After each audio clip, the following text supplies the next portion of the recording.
gear here in this area, and it really has picked up just right now. Now, I was talking earlier when we were driving around in one neighborhood that is closer to the bay where the surge has been coming on and it has been overtaking the homes. The water is actually coming in, and it's so much so that folks were trying to launch jet skis on a normal roadway, and I think they were successfully able to do so. Now, that was quite a while back. That was maybe 4 hours ago, and we spoke with a gentleman who's riding out the storm down in that area. His name is David Ellis. He has a house right on the bay, and he called me just a moment ago before this live shot began to tell me that the surge itself has not really grown too much more severe. That's the good news. Although he's feeling extreme effects of the wind and the rain, we're going to stay close in contact with him and a few other folks that are going to keep us informed about what's happening in areas where we can't get to right now.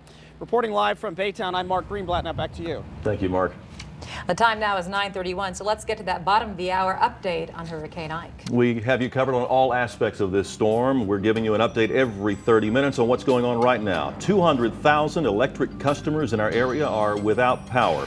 The eye of the storm is 60 miles off the coast of Galveston, but we are already seeing a major impact from this very strong Category 2 storm. Well, as Greg said, that storm's eye isn't even here yet, but emergency officials are already estimating that it will take at least 3 days for Hurricane Ike evacuees to get back to their homes after the storm. Of course, they're going to have to assess the situation before they make it back in. Rescuers are already working really hard all across our area. About 90 people were plucked off the Bolivar Peninsula, and another woman and her dog were rescued in Galveston with a surfboard. Now, it's a very busy night for emergency crews after thousands of people chose to stay in the storm surge areas. Yeah, the Coast Guard extraordinarily busy. They had dozens and dozens, more than 150 calls come in saying we need help. The Bolivar Peninsula, Crystal Beach, one of these areas where a lot of folks, we heard at one time as many as 50 people possibly on their rooftops saying we need help. Well, we've got Kevin Peters at Ellington Field right now, and he's talked to one of those folks rescued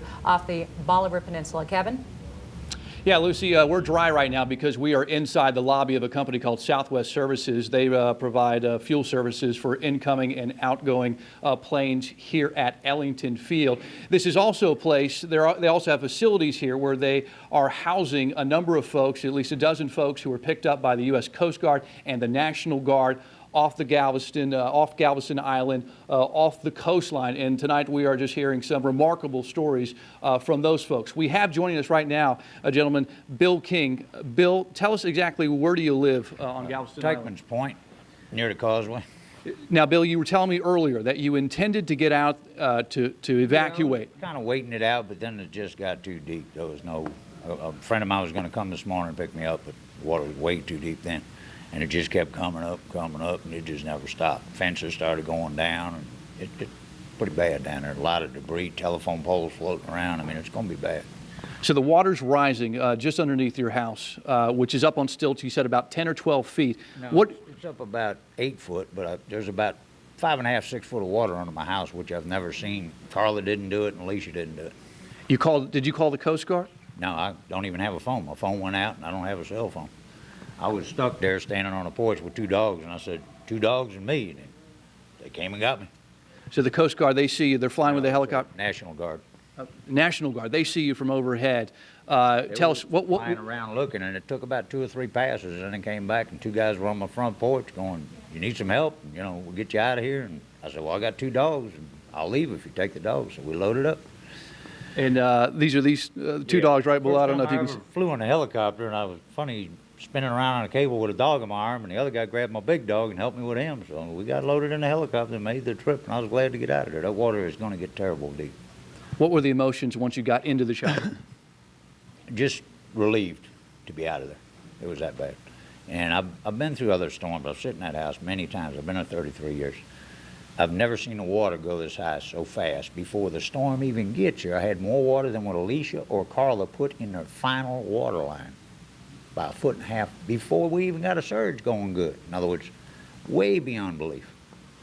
And thanks to the good work of the National Guard, you are here, you are Here, okay. I got my 2 dogs, and I'm pretty happy to be here. All right. And we're glad that you're here as well, Bill. Thanks so much for sharing your story with us. Again, a remarkable story. He is one of many folks who are here tonight. We're going to try to bring you a few more here coming up over the next few hours. Guys, back to you. Yeah, and Kevin, 7,500 National Guardsmen mobilized by Governor Perry, and they are ready to rock and roll. Also, the Coast Guard has a lot of folks and a lot of equipment at the ready as well. Kevin, I'm not sure whether you've been able to actually talk to the Coast Guard or the National Guard, but I assume at this point in time, all rescues are off. They can't fly those choppers, even those Dolphin choppers, which can handle extreme conditions in anything above 70 to 80 knots. So what's going on right now?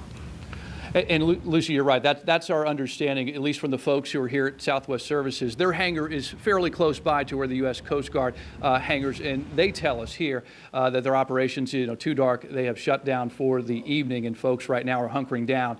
Very kind of Southwest Services here, which has plenty of space available, not only hangar space, but they have bed space in the back, and they are housing these folks, so they will at least have a warm place to sleep tonight. All right, Kevin Peters, thank you so much there at Ellington Field with one of the folks that was rescued from Bolivar Peninsula. I mean, think about it. Here's a guy on his front porch with 2 dogs, and a chopper hovers down and says, do you need help? Well, and he sat there and he talked about Ike has done what Carla and Alicia didn't. Alicia was a Category 3 storm. Carla was a Category 4 storm. And this is one thing that both Gene and Doc have been talking about, that although this is a Category 2 storm, it's reacting in a much different way. And in many ways, it's a stronger storm with that storm surge, and that's what those people on the Bolivar Peninsula experienced. It came up on them so fast, they had to be pulled out and rescued. Just completely stuck. Jeremy Diesel is at the St. Louis Hotel. And Jeremy, I got to tell you that Gene and Doc did not approve of you being outside right now. That wasn't me, by the way, down there. Oh, we know that. They don't even think you should be outside, in your protected area. Right. Let me just sort of show you exactly where, and we're not going to be outside much longer because it is picking up pretty significantly. But I just want to kind of give you a picture of sort of how we're shielded. You can see those trees behind us. You can tell that those trees are actually shielded by the wind, by all of the things that are shielding us, because they're not shaking nearly as much as the trees that are out exposed a little bit farther. We're currently protected by the force of the winds that's coming actually from behind us, and the bulk of our protection is coming from the hotel itself. This huge building is the protection that we have from the wind. We're under the well-protected kind of overhang deck where there are some cars parked and some large trucks. It's the large trucks like this that are protecting us on the water side, sort of, most of the time, as the camera gets blown by a wind gust. And the building itself that's protecting us on the other side. That location where we could see the seawall is just on one side of us, and the trees are on the other side of us. But I can tell you, right here in this exact location, about a half a block up, there has been significant damage to the Holiday Inn Resort. You can see the sign sort of through the trees there. Somehow that sign is on their generator backup power, so the sign is staying lit. But just below that sign, the front facade on the side of this building, those bricks have completely collapsed and are filling the alleyway between the Holiday Inn and the St. Louis Resort. It's nothing but a huge pile of bricks and a broken out door that's from the inside of the hotel as it goes ahead and blows. So there's damage there. We have seen some limited roof damage to some areas around the hotel. We're seeing some roof debris that is being blown around in areas not necessarily exactly where we are, but that debris is blowing around, and we're taking the best precautions that we can. Of course, it's not far off, I don't think, when we're going to go ahead and pull inside as well, just because of all of those precautions that we're having to take out here in order to bring you these pictures and let you kind of see some of the power of the storm. On some level, it doesn't do it justice to look here at these bushes and these palm trees because they are protected. If you could see into the dark on the darker side, it's blowing very, very, very hard over here on the other side that you can't see because it's so dark. So we're being protected as best we can, but still trying to bring you some of these images. Leave this camera up for a little while longer, and then we're going to pull out and go inside as well. Yeah, get inside right now, Jeremy, you and your crew. I mean, you can hear that rain pelting Jeremy and his crew and the microphone. It's strong out there. Absolutely. It's a good idea to get inside. In fact, your wife and your little daughter and your newborn baby boy, they would appreciate it as well. So get inside, take some cover, and we'll talk to you in a few minutes. We want to take you now from Galveston down the coast of ways over to Brazoria County and up the coast into Angleton, where the last time we saw Courtney Zabowski, it wasn't too terribly bad. Let's check in now and see how conditions may have changed. Courtney? Yeah, Greg and Lucy, not good at all. Seeing a lot of rain now, a lot more wind. It's just as calm right now. Just a second ago, it was blowing and it was even hard to keep our balance out here.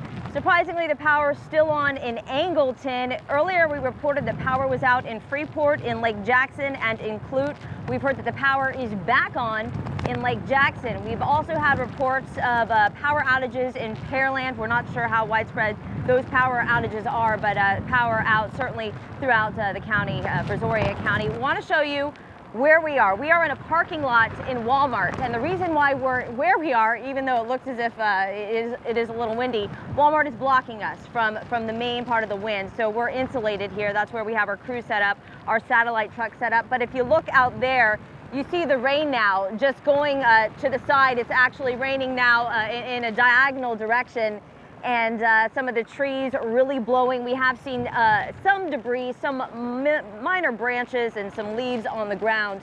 Earlier we had seen some street lights that were really being whisked around by the wind. I can only imagine now, a couple hours later, and several miles an hour more of wind now that those street signs and street lights could possibly be on the ground. Here's what we know in Brazoria County. All emergency management officials, emergency police or fire, they were called in, told to go inside about a couple hours ago because the wind was just picking up too much. They were afraid that power lines would go down, street lights would go down, and so they didn't want anyone getting hurt. We do know that there is a curfew for all of Brazoria County from dusk till dawn. Of course, nobody should really be out in these conditions right now. The good thing that we talked to the emergency management public information officer. She told us that most people got out of Freeport. Most people got out of Lake Jackson. As far as Surfside, all but one, as we've been reporting, that is believed to have gotten out of Surfside. We know that one man said, you know what, I'm going to stay here, and his friends were really concerned about him, but there was nothing that anyone could do. He didn't want to leave, and it got too late. It was too dangerous to go and get him. But right now in Brazoria County, the wind's picking up, and we have seen some little trash bags and that kind of stuff flying around, but I can only imagine very shortly we're going to see a lot more stronger things getting picked up and whisked away from by the wind. And Greg and Lucy, that's what it looks like and feels like out here right now in Angleton. All right, keep your feet anchored where you are. Courtney, thank you so much. She's in Brazoria County in the town of Angleton. That's right. And speaking of Brazoria County, she was talking about the power outages in Pearland. Well, Wendell Edwards is smack dab in the middle of those power outages. How's it going, Wendell? We are still in the dark, Lucy. In fact, I just got off the phone with Cedar Point Energy, and it's not good news. When I talked to you last, there were about 150,000 people without power. Well, that number now has doubled. More than 300,000 people without power, and it is counting, including some sections in River Oaks and out here, too, in Pearland in the Shadow Creek Ranch. And when I talked to Mr. Floyd LeBlanc over the phone, he said these people will be without power for the duration of this storm. So if you don't have power right now, it's not like Center Point is sending crews out now to restore power. There will be no power to the duration of the storm. And once the storm then passes, they're going to start with public health and public safety first. You know, getting the lines off the streets and trying to put them back up, and starting with hospitals and police and fire stations. That's where they will start first. So it could be days before people get power. We are here, as you can see, this is Mr. Willis Spencer. I actually just told him this news. He's going to come over here because the only light that's in this particular neighborhood now is actually coming from our truck. So he's going to have to come over here and stand in line for me. So I just told you that you're probably not going to have power until after this storm, way after the storm passes. So what are you guys going to do now? Well, we'll try to make some informed decisions now on tomorrow. And, you know, now we know exactly what's going to happen. We won't be here waiting, hoping the power come back on. So we may go to the grandparents' father. We'll try to keep moving and make the best decision we can. Yeah, because it's kind of difficult to sleep in heat. I mean, it's hot in your house, you were telling me? Yes, very much so. This will be a test. We'll see how they did it in the old days. Thank you. Thank you. Willis Spencer, we're in front of his house on Shadow Creek Ranch in Pearland. Again, just got off the phone with CenterPoint like 10 minutes ago. 300,000 people without power, and if you don't have power, you will not have power, is what they're saying for the duration of this storm. So if you know anybody that lives in the area that doesn't have power, or like here in Pearland, if you know somebody that lives in the subdivision, please call them on their cell phone, perhaps text them, let them know that they don't need to be sitting around waiting for somebody to restore the power. It's just not going to happen. It's too dangerous, and it's just foolhardy. And since the hurricane is still coming, there's no point in restoring power, only for Ike to knock it out again, guys. Back to you. Yeah, that's exactly right. We were talking to CenterPoint earlier. They've got 7,000 people that are coming to our area, you know, the tree trimmers and the linemen and stuff, but they can't work, can't do anything in tropical storm force winds. So they got to wait for it to die down below 39 miles an hour. Then they can get in there and mobilize, and they're going to have to put in new power lines. They've got to string new lines. They got to put in the poles and cut down all the trees and remove the debris. It's certainly a lot of work, but what was discouraging to hear was that this type of work could take several weeks, is what they said. Not days, but several weeks. So we'll sit there and watch. And these power outages are rolling in kind of like the waves lashing up against the coastline. It's all rolling north. So we've seen it in Galveston, we've seen it there in several places beyond there, and now up in Pearland, and Wendell mentioned River Oaks, and it's probably going to go on beyond that as well. One quick note here, we're standing by waiting for the next few minutes for a press conference from the Harris County Office of Emergency Management. We'll take you out there live in just a few minutes for that. In the meantime, let's take you over to downtown Houston, where our Butch ALSANDOR has just arrived. And Butch, how are conditions there? Greg, actually, I thought we were experiencing the calm before the storm, but now the wind has picked up a little bit. We're actually getting a little rain here, so we've been all over the place today. Ellington Field, Clear Lake, a couple of places I don't even remember, and now we're downtown waiting for the storm to arrive here. Of course, earlier tonight, we're going to take a look at some video we got that we shot, one of our photographers shot earlier tonight of the wind kicking up downtown. It was extremely strong there for a little bit, and it was, you know, just a little bit it probably came in a little bit ahead of the storm, but now actually as the storm approaches, the wind is starting to come back again. We are getting a little rain. We actually saw some residents out here with their cameras not that long ago. The rain kind of ran them off, but they were out actually taking what they said would be before and after pictures. They were documenting the storm. A little bit of history there, something Dr. Neal would be interested in. Of course, and speaking of history, anytime you're downtown Houston, you think of 1983. It was Alicia, and those big tall buildings down there, those high-rises, there was glass all over downtown Houston. Of course, it was not a good thing at all, and we're hoping that we fare out a lot better than we did back then, but that's one of the risks you have here. But right now, just a little rain, just a little wind as we await to move into this area. Back to you, Lucy and Greg. All right, Butch, take care. You know, we just got some more new numbers in from CenterPoint. There are 315,000 customers without power, and you know those numbers are just going to grow. And as you said, Greg, they, like the surge, it's rolling from south all the way up north. It's kind of taking that 288 I-45 corridor and just kind of moving right up that line, taking out the power with it. And that's what Gene and Doc said that you have to be prepared for. So here we go. In Dickinson right now is Lee McGuire, and Lee, the good thing about Dickinson for you is they've got that Office of Emergency Management that can withstand a Cat 5 storm. Yeah, photographer Jim Wyman is standing underneath the overhang there, but you can see this is the huge generator they have ready to go when the power goes out, and it's going to happen soon. The rain is coming over it and just sweeping over almost like a storm surge over the generator. I'm going to back up a little bit and let you see what happens when you actually get into the full brunt of this wind here. This is it. Right now in Dickinson, League City area, clearly very strong winds. These are sustained winds right now, and I'm amazed, frankly, the power is still on in these communities out here. Now, we have a generator here, but it's not on yet. But over there, I'm looking, this is west, and you can see I-45 right over there around the Santa Fe exit. Power is still on. We got an HEB with the power on, not open, but the power's on at least. So residents around here are still, I think we're waiting to become some of those 318,000 people that still do not have power in the CenterPoint service area so far. The wind is picking up. Every few minutes it gets a little bit stronger. And I think Gene and Doc have been saying, and they're obviously correct in saying, that as the wind increases, the kind of damage it creates increases exponentially. So if you have a storm that's a 90 mile per hour sustained wind, the amount of damage from between that and a 100 mile per hour windstorm is going to be about 40% more. So we're just kind of hoping now that this storm does not necessarily do what we expected to do. And I'm going to come back over now where this generator is, where it's a little bit calmer. But again, we're here at the Emergency Operations Center in Dickinson, which controls all of Galveston. So just about everybody who has an emergency operations role in the city or in the county, is upstairs right now monitoring the situation. They're telling me right now it's kind of as expected. The police and the fire department have mostly been pulled back to their shelter places. They are generally not able to patrol anymore. They're not able to respond anymore to any emergency calls. And I know that also in the city of Houston, the threshold is basically if you have a sustained wind of 50 miles per hour.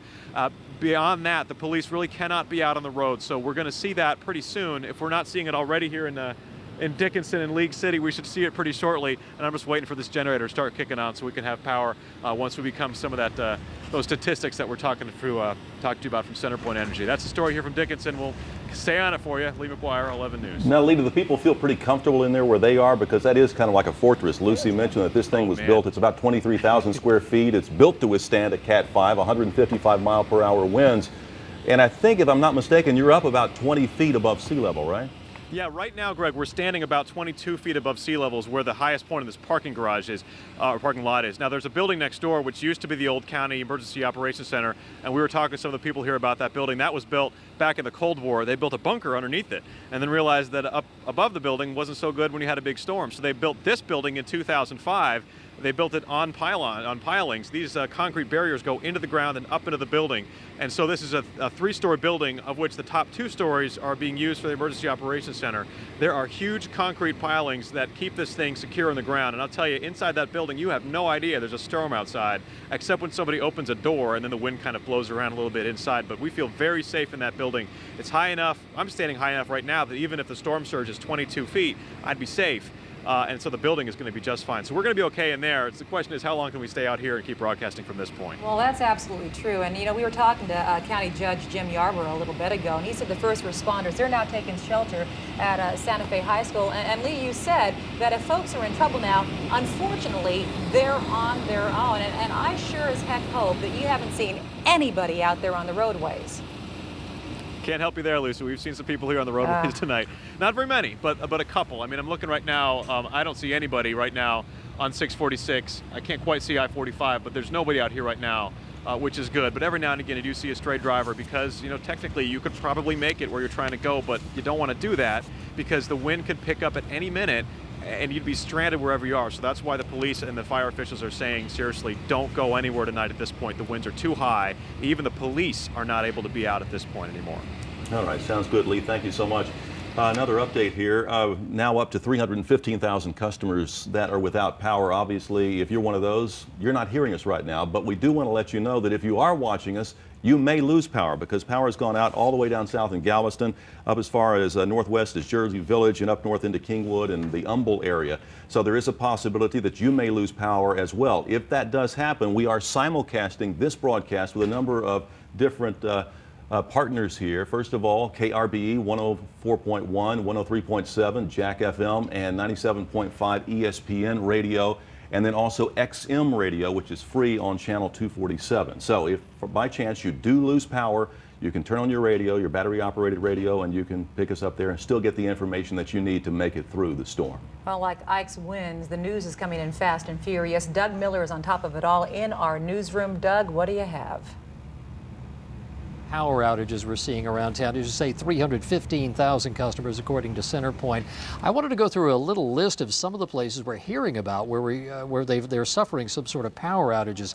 It's very widespread here. Galveston, Rocheron, Pearland, Manville, some power outages in Bel Air, River Oaks, the Houston Heights, Magnolia Park, Missouri City, Sugar Land, Pasadena, Kingwood, Humble, Jersey Village, all these places suffering some sort of power outages. And as Wendell Edwards mentioned a little bit earlier, if your power is out, it's out for the storm. CenterPoint, in fact, contacted us and said, please tell people that if their power goes out, don't call us and say the power has gone out. We know the power is out all over the place.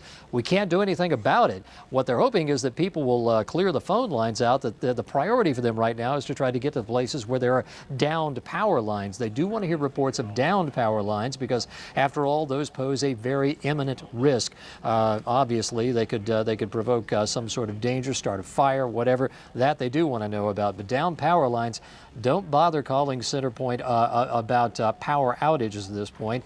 That simply is something they can't handle at this point. Also, we're getting a report that the Jesse Jones Bridge, Beltway 8, is closed. That's no surprise. It's a pretty high bridge over the Houston Ship Channel. We're getting word now about that 22-man crew of a disabled freighter adrift in the Gulf of Mexico. AP is reporting, the Associated Press reporting the Coast Guard says they safely rode out the worst of the hurricane and they're waiting for a tow to land out there. We've been telling you this afternoon about that ship. Obviously, a good deal of concern about that 584-foot ship carrying a load of petroleum coke. It withstood 20-foot-plus waves, winds in excess of 90 miles an hour. But again, they say the 22-man crew of that disabled freighter is adrift in the Gulf of Mexico. It has safely ridden out the worst of Hurricane Ike, and they're just waiting for a tow. That indeed is good news. We're getting word out of Cameron Parish, Louisiana. About 1,000 homes in Cameron Parish, Louisiana, hit so hard by Hurricane Rita, they're flooded there now as well. I want to show you something interesting here. One of the things we'll be watching out for, of course, is water, because most of the damage caused in a hurricane is not by wind but by water. Well, there's a resource that you can go to get some sense of how much water has fallen in your particular area. The Harris County keeps track of this on a website that is run by the Harris County government. Perhaps we can punch that up right now, because I want to show you these rain gauges that you can call up on the Harris County website. We'll try to put a link to this on our website. These rain gauges you can look at here will tell you just how much rain has fallen. You can see no significant amounts of rainfall. Look at this, like 0, 0, 0 over here in this area. The rain gauge over at White Oak and Ella Boulevard, 0. Nothing has really significantly fallen there. But I'm going to try to, this thing's a little finicky here, so forgive me if I can't really maneuver it very quickly. But I want to go down here, and if I can get this darn thing to go down, I will show you that we have had some rainfall, some significant rainfall, if you could call it that, some measurable rainfall, I should say, in lower, well, I should say lower southern, more southerly areas. Look at this toward Friendswood. This particular rain gauge here, which is located at Mary's Creek at Melody Wood, they've seen, what, 1.97 inches of rain in the last 24 hours. Others around here, look at this one. This one's just south of the Gulf Freeway at it's on the Gulf Freeway, near Gulf Freeway at Sam Houston Parkway, 0.08 inches of rain. So we're going to monitor that. We'll take a look at that. We'll see just how accurate that is. That may give you some sense of just how much rain is falling here. We'll put a link to that on our website, KHOU.com. Houston Red Cross is telling us, the Greater Houston Area Red Cross is telling us that they're ready to open shelters immediately after the storm. Right now they have more than 75 shelters open, housing more than 9,800 residents. That includes 4 shelters in the Huntsville area, housing more than 1,300 residents. They're asking people to go to the Safe and Well website, the American Red Cross Safe and Well website, to register. Please keep sending us your pictures and videos. We're going to show you some of those coming up shortly, but right now we'll go back to you in the studio. A lot of information coming in. Thank you so much, Doug. All right, keep in mind we're also standing by for that news conference from the Harris County and Houston Office of Emergency Management, and we'll be taking you out there live just as soon as they pop up and want to give us more information on that. In the meantime, we have you covered coast to coast, and we're all over this story, so we want to bring you up to date as this storm rolls in. We are giving you an update every 30 minutes on what's going on right now. That storm, 60 miles off the coast of Galveston. But of course, we are already seeing a major impact from this very strong Category 2 storm. 315,000 customers in our area are without power. Now, once Ike has passed through, the Greater Houston Area Red Cross is poised to open all those shelters Doug Miller just told you about to help any affected by the storm. And it's highly recommended that you go on in there and get warm and get dry, and they'll have meals for you and your family, and it'll be a little bit of comfort. All right, let's roll on into the Weather Center, where Gene is bringing us some new coordinates perhaps and some new information. And Gene, we talked about this wind that keeps blowing in and knocking out power as it makes its way up north. Well, and this is the leading edge of it, and as you can see, it's coming right into Galveston right now. I'm going to step out for a second and zoom into that area so I can show you what's going on with those strong winds, because that is an area of real concern right now, right into the Galveston Island area right there. Heavy wind and rain along San Leon over toward Texas City, Lamarck, Jamaica Beach, Galveston just getting pounded. You saw Jeremy earlier, the wind coming down, pelting him, and that's what the folks there can expect as it continues to roll on in. And where is it going to go next? It's going to go toward Kemah, going to go up toward League City, Friendswood, Pearland. You heard Wendell saying it's just starting to rain in the Pearland area, and it continues to come down. Let's swing on up into Chambers County, and you can see it's still raining hard in Winnie, over into Anahuac, and over into Baytown now, and this continues to swing on over toward downtown Houston. We've seen a couple of rain bands move through. Jim Lutz, one of our crew folks, said he stepped outside and he saw a flash of lightning. And so there are some of those things going on outside as these storms continue to roll through the area. Let's widen the view again and just show you what's going on as we take a look at the storm as it continues to make progress from the east to the west, moving across our viewing area. So the purple shaded area, by the way, are the parts of our viewing area that are under a tornado watch, and that's until 10 a.m.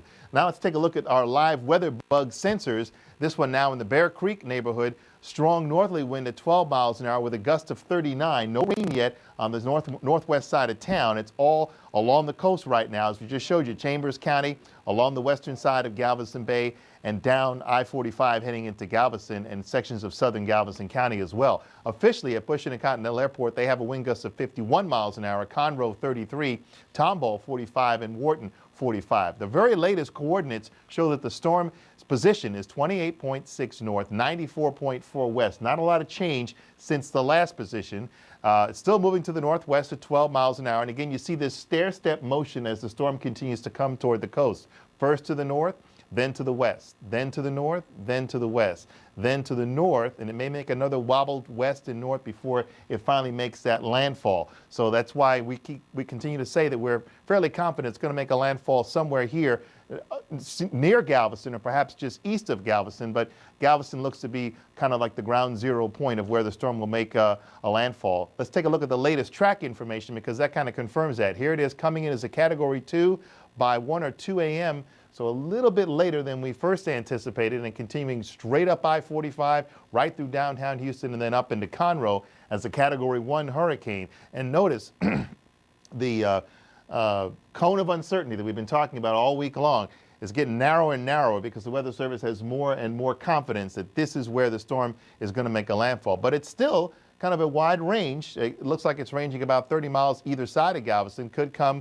perhaps toward the San Luis Pass area or perhaps as high east as High Island. So somewhere within this range is where we anticipate the storm making the landfall. And the winds are already moving in. We have the tropical storm force winds in this middle shaded area, and some of the hurricane force gusts are coming in now in this darker color. And as we work our way through the evening, those hurricane force winds are going to continue to move on through and continue to buffet us on into the wee hours of Saturday morning, crossing downtown, heading up, yes, into Conroe, into Walker County, into sections of San Jacinto County, and then beginning to fade down. We'll still have tropical storm force winds for a good time of the first half of Saturday before things finally begin to quiet down. Now let's again take a look at that HD Doppler and show you the storm continues to roll on in. The heaviest of the wind and the rain is right here. So the leading edge of the beginning of the strongest storm winds are coming in, and of course the storm winds and the storm surge continue to fill up Galveston Bay and continue to move that water inland. Now we're going to continue to track the storm. We're going to continue to let you know what's going on. We're looking for more information about strong winds, so we're going to be looking for that on our weather bug sensors. And I know that in just a bit, we're going to be getting some information, some fresh information from Harris County. All right, Gene, thank you very much. All right, so in the meantime, we continue to watch some of these power outages as they continue to roll up and down from the coastal all the way inland. But Ike really has some broad shoulders here. This is a really big storm as he continues to roll in. In fact, we talked about, Galveston County and Brazoria and Harris, but the governor has declared an emergency in 88 counties and has asked for emergency relief for those 88 counties. Yeah, it's that Texas Ike, force they've got kind of mobilized here. 7,500 National Guardsmen at the ready, and they've got more than 3,500 other emergency personnel. These are like first responders that they have actually put into these strategic setups. And I think my microphone is not on, so let me go ahead and turn that back on, or else I'll just talk really loud on you. You can hear use me mine. from your microphone. Exactly. So they do. They're focusing on the storm. They know now we're going to get hit. Yeah. So that's kind of a foregone conclusion. conclusion. So now what they're going to focus on is trying to assess the damage tomorrow, first thing in the morning, and then they'll try to work on recovery. So they have people who are set up with, military units that are out west, all the way out at Tully Stadium, just off of I-10 around Derry Ashford, and then they have, as you mentioned, the National Guard who is here. FEMA has come in with their support troops. So they're all trying to mobilize together to get the power on, to get people supplies, to get the medicine for the people who may need it, the hospitals up and working, and then we'll try to move on from there, working to repair the damage. Yeah, and basic needs are, food and water off the bat. You got to have food, you got to have water. And David Paulison, who's the chief of FEMA, was talking earlier today, saying that they're estimating 1 million, they call them MREs, but these are meals ready to eat, basically prepared meals. They're not the most tasty things, but they're going to get you through the day. And 1 million a day, they think, for our area, just to keep people healthy. I've had those, and they actually, if you're hungry, they work extremely well. Yeah, absolutely right. They You can't really be do picky. work. Yeah, you're exactly right. And also they brought in water, they brought in ice, they brought in cots, they brought in their own generators, because they know, just like you may have to go ahead and work without power. Yeah, and in many cases, they'll have to supply their own. They've even brought in mobile water plants that they have ready to go to try. You've got to have clean water to drink. So, they got a lot of bottled water, but then they need to try and get the other water systems up and running, which is why Centerpoint is saying that, yes, you're sitting in the dark right now. Maybe you're listening to us on the radio, but you've just got to be patient and don't, deluge Centerpoint and Energy and all of these other power companies with, hey, we're sitting in the dark. They understand you're in the dark, and they're going to work very hard to get you back up and powered back up again. But what they need is the phone calls about the down power line, so they can map these out. They probably got a big map with little pinpoints of all these areas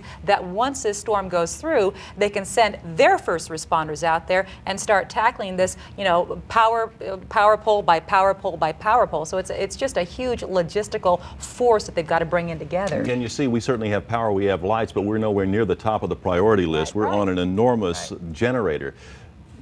I hear you say we're going to go to Mark Greenblatt here in just a moment, but you were talking about some of this water, or some of the power and some of the things, the challenges they were going to have to face.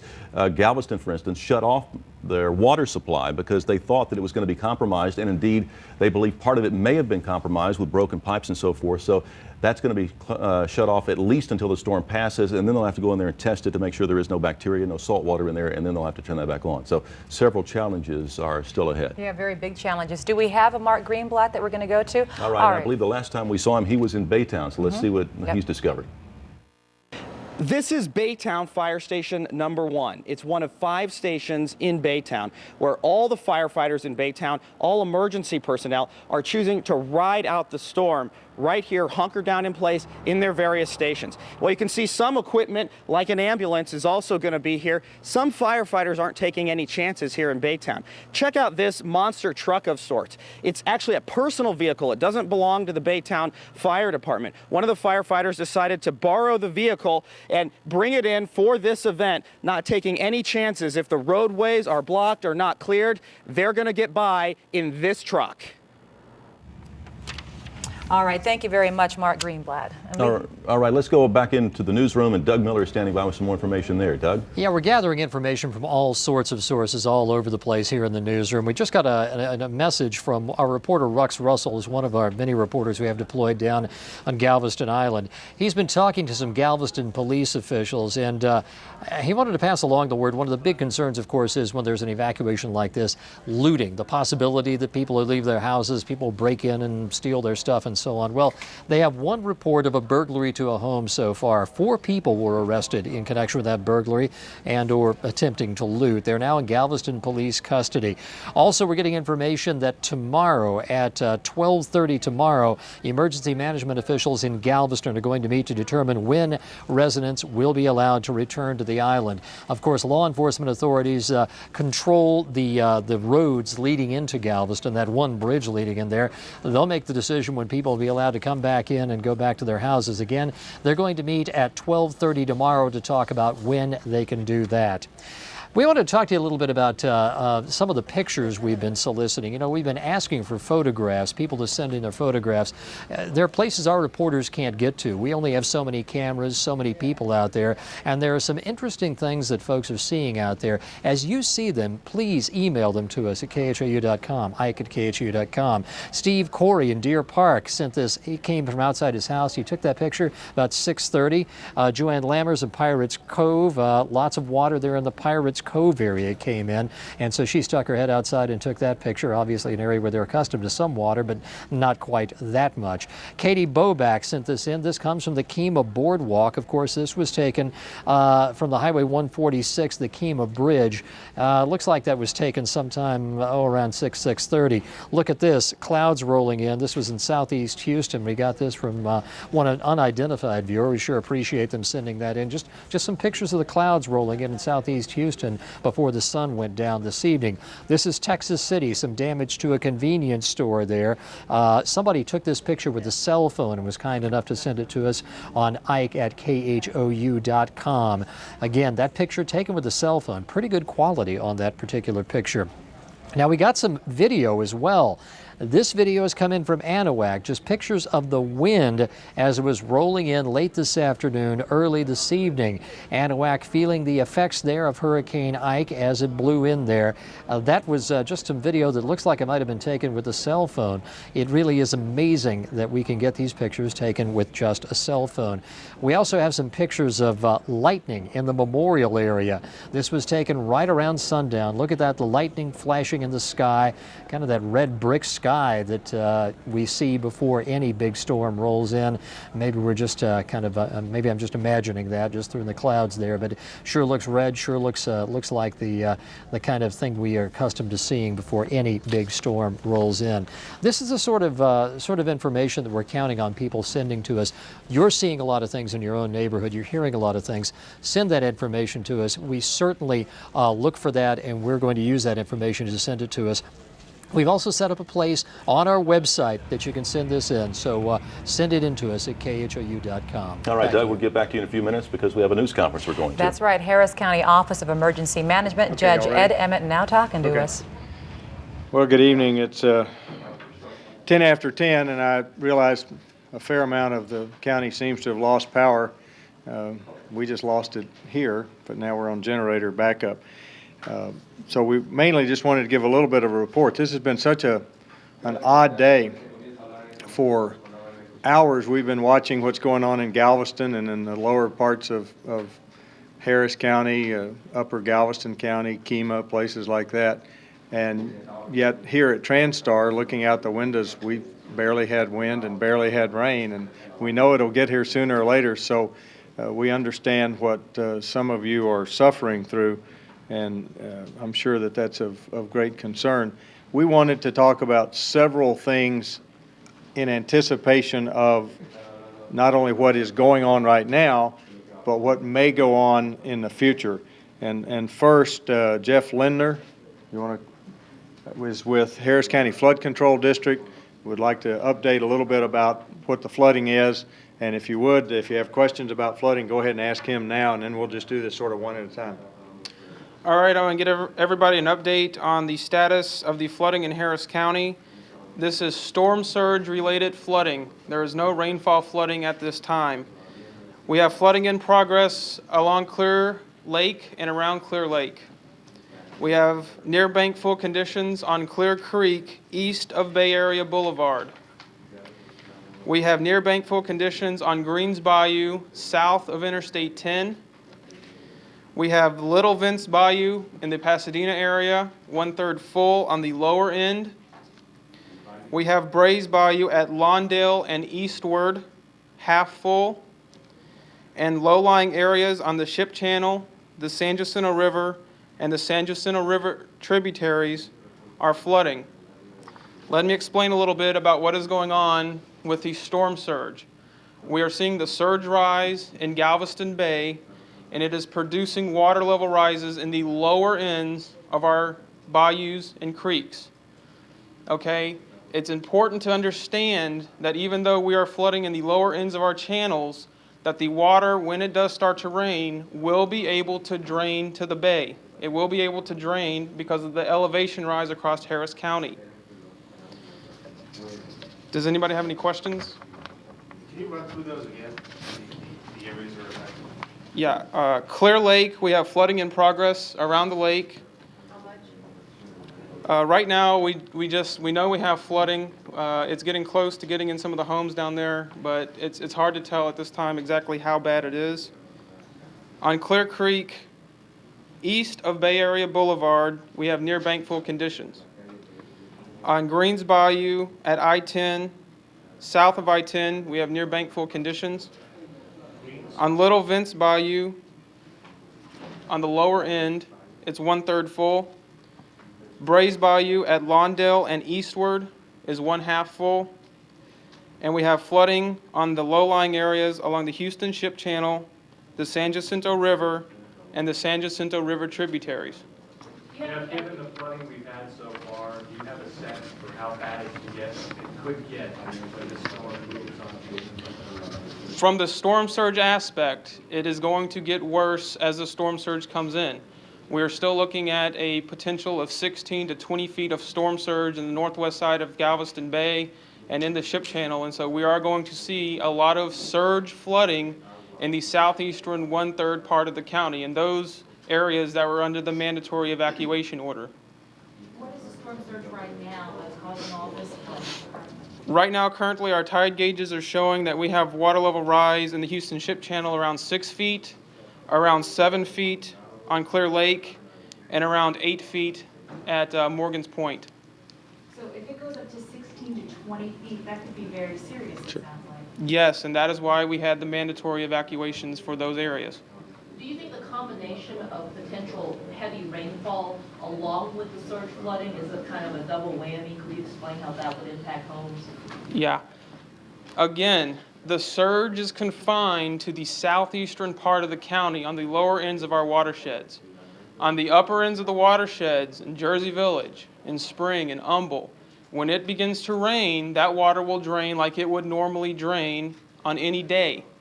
When the water gets down to the lower ends of the watersheds, it will begin to interface with the surge. But in the middle and upper part of the county, there will be no effect from the storm surge on how the water drains. So places that normally have flooding from rainwater would more than likely see flooding again, but it's not from the storm surge. It would be strictly from rain. Yeah, if we get enough rain. Or let's be clear. Another way to put that is to repeat the question. You asked if it was kind of a statement more than a question, that places that normally flood from heavy rain would still normally flood. Yes, but the reverse is true too. Places that normally don't flood from heavy rain won't flood because of the storm surge. The storm surge does not act as a plug. In other words, it doesn't back up the system. The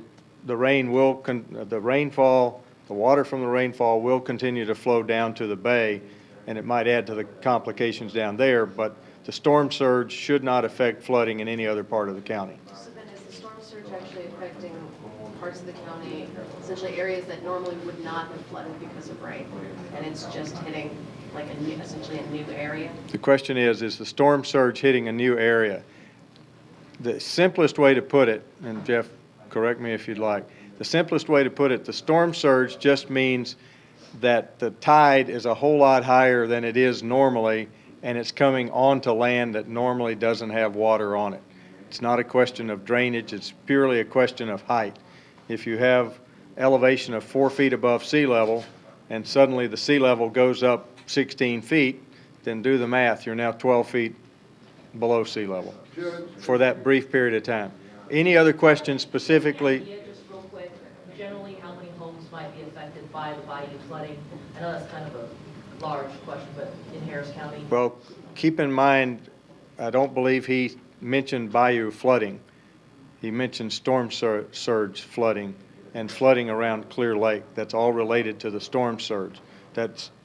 We really don't want people to be overly concerned at this point about traditional bayou flooding.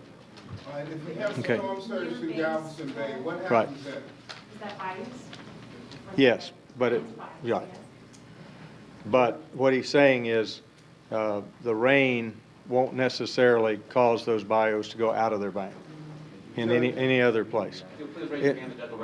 Right, and we have several other people that need to talk about what else is going to happen, if we could make sure, and then if we want to circle back and you can do one-on-ones. Mark Sloan, who is Emergency Management Coordinator for Harris County and is responsible for implementing this entire plan that we've been doing, wears a couple of hats.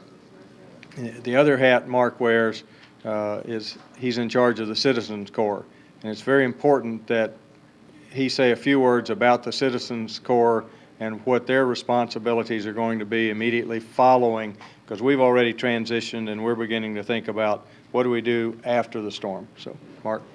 Thank you, Judge. First, I want to thank all of the volunteers that help support the evacuation of our special needs population. A great deal of volunteers from our corporate partners came out to assist our local response agencies to help in that evacuation process. Volunteers play a critical role after a storm, as we've seen across the country. The Citizen Corps in Harris County has a large number of volunteers, but I want to make sure that everyone understands this storm is going to impact us, and we need to follow the basic rules that we have talked about in the past of making sure you take care of yourself, your family, and protect your property before you can go out and help your neighbors. We're going to do that. Tomorrow, after this storm passes, we will work together to rebuild our neighborhoods. We will be without power. We may lose other essential resources such as water and sewer, but we will rebuild it. But it's neighbors helping neighbors working together. Our CERT teams continue to send the information. I know right now in Cyprus, I've got an email from one of our CERT teams. Yes, it's light winds. Doesn't look a lot like what's happening down on the island.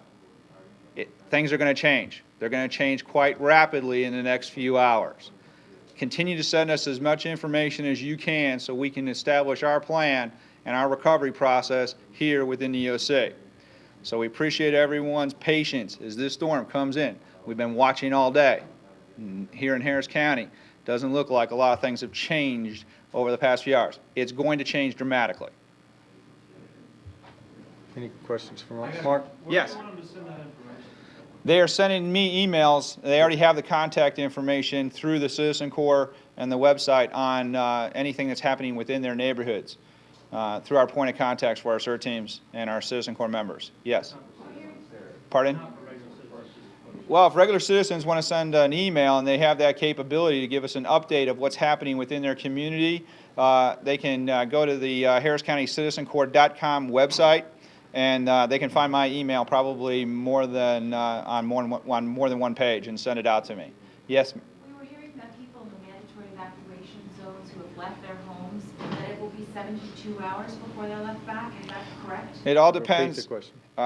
The question was that those that have left in the mandatory evacuation zones, that it may be up to 72 hours before they're allowed to return. Right now, we can't make a determination how long it will be until we can actually do a damage assessment based on what occurs. We're not going to allow people back into a disaster zone that will put them at risk.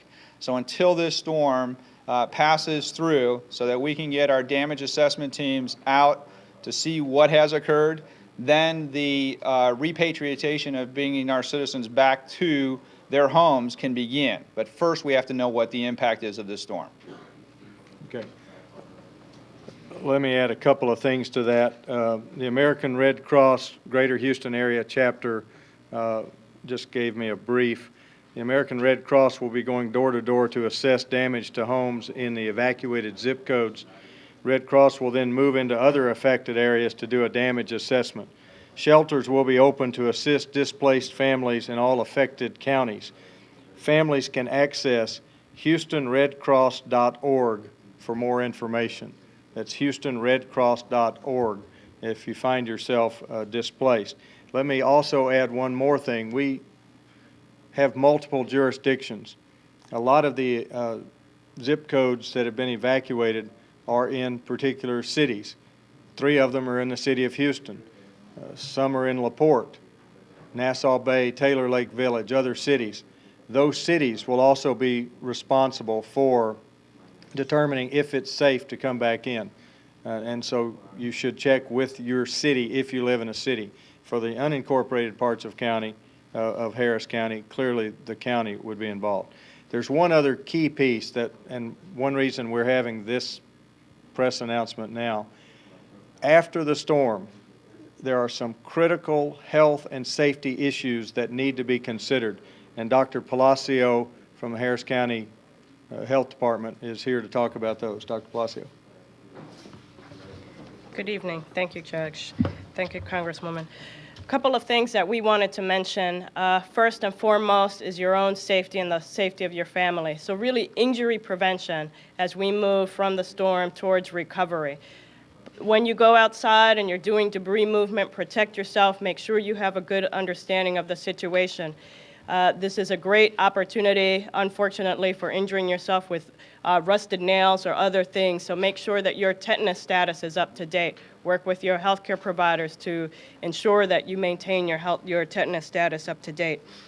Other issues, water. Lots of folks are on different water systems. We will be working with all of our public drinking water systems to make sure that they have maintained good integrity, and if they haven't maintained good integrity, we will be notifying citizens of boil water notices or any other action they may need to take to protect themselves from any potential hazardous effects of water for a temporary period. Other environmental hazards. Be very cognizant of the things around you. If you see drums that you don't understand, if you see cans of paint, all of these can be environmental toxins. And please report those to either the health department. Our general number is 713-439-6000. And there are other county departments that may respond as well, depending on what the type of hazard is. Raw sewage, another potential hazard for things like hepatitis A and other diseases. So please report episodes of raw sewage and make sure not to wade into raw sewage. Make sure to protect yourselves. In terms of animal safety, your animals, just like your humans, may be traumatized by this event. So loose animals may be particularly dangerous for bites. Please don't approach stray animals that are unknown to you, because not only they may be in a different environment and may be scared. So please notify us at Harris County Public Health and Environmental Services, our veterinary public health, if you're in the unincorporated areas of the county. If you're in other jurisdictions, as Judge Emmett indicated, please work with your local jurisdictions and their animal control facilities to help you with animals. Standing water. We all know that it is still mosquito season. It is still West Nile virus season. Please be careful to drain any standing water that you have the ability to drain. Obviously, flood waters, you won't have the ability, but if you have containers and other things, you live in a relatively dry part of the county that just caught some water, make sure that you drain those very rapidly. We don't want to provide opportunities for new infestations of disease-bearing mosquitoes. Those are just some of the key messages. We will be providing real-time information via a variety of mechanisms. We understand that people may not have power for a television.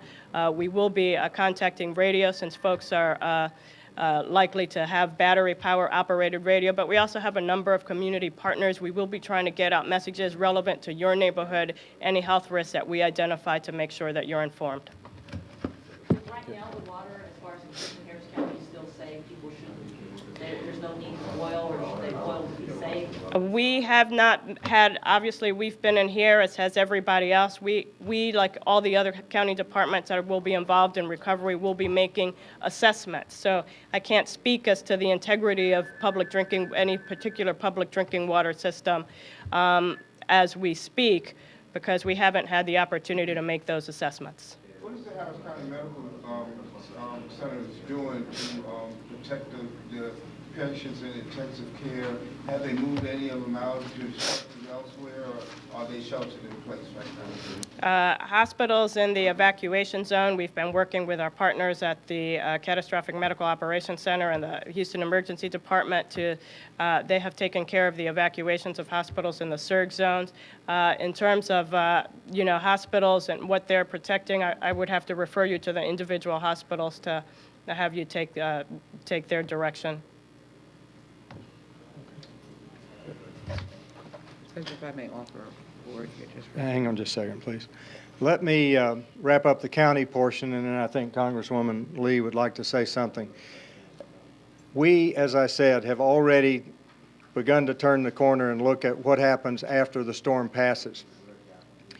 It's very important that we realize that the people who have evacuated may not even be in our area now, so they're not going to hear these local announcements. And so it's important that people who are here communicate with those that you know who have evacuated and let them know what they need to do when they come back in.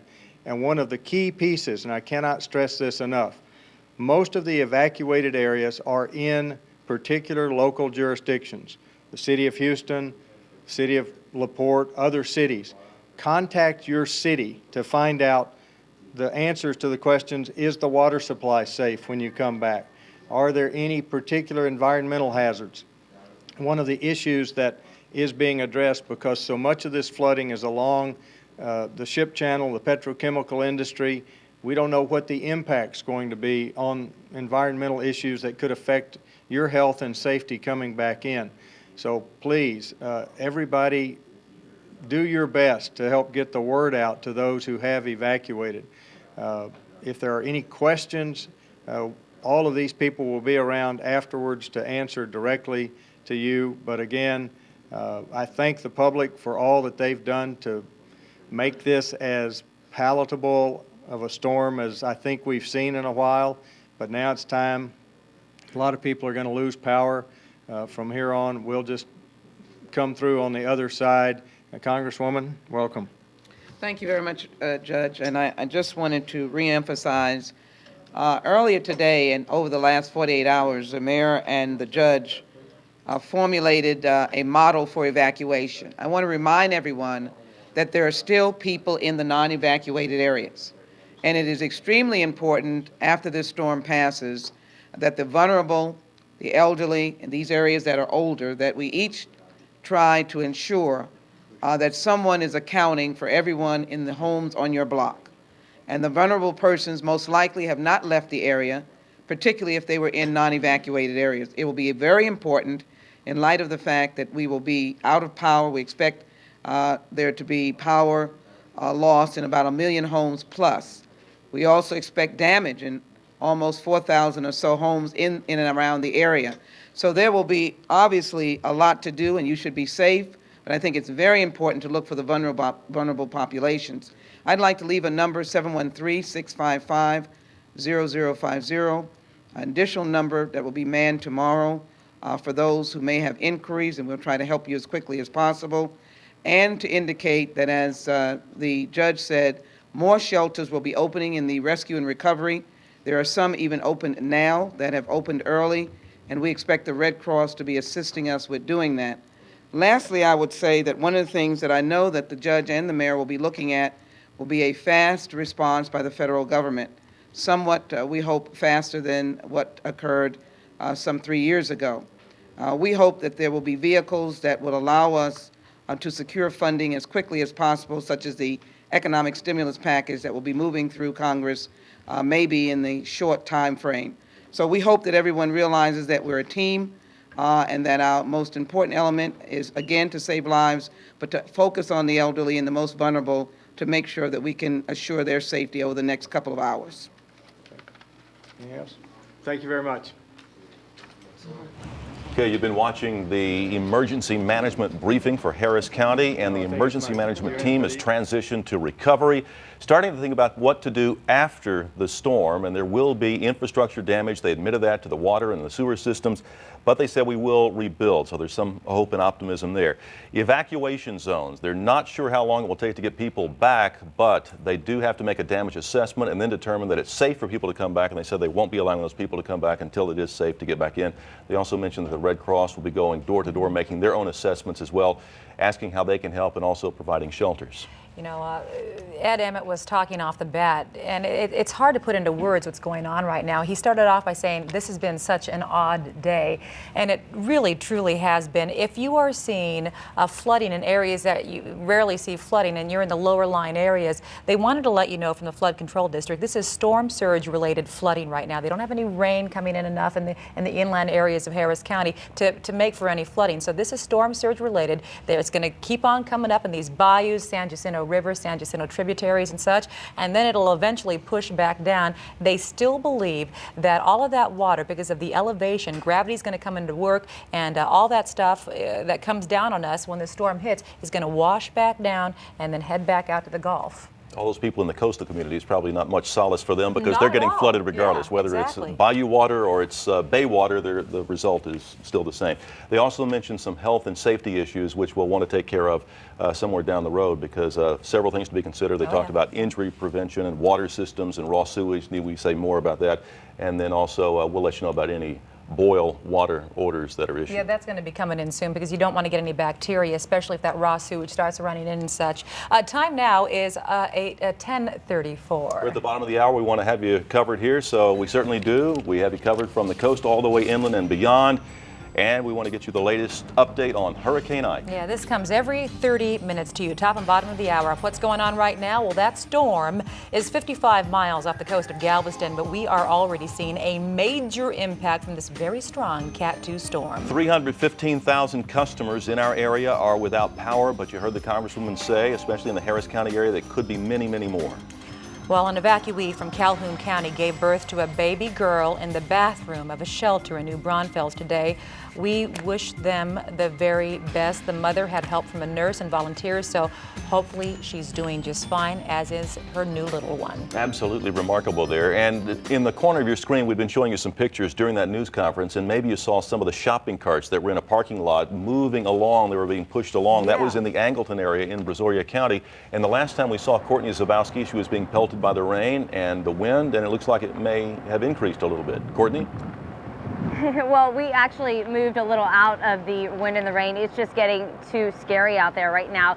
Just about 2 minutes ago, part of Angleton lost power. We saw a big transformer blow just right out there. And if you remember earlier, if you've been watching, all these lights were on in the Walmart parking lot. They are not on right now. And again, we had those shopping carts move about 30 feet, a pretty dramatic sight, but the conditions are deteriorating very fast out here. I see Chris Desmond looking behind the camera right now, just making sure that nothing is headed our way in our direction. Those shopping carts obviously moving very, very fast across the parking lot, and if it can move those shopping carts at this time, and we're still not even in the middle of this hurricane, it's scary to think what's going to happen.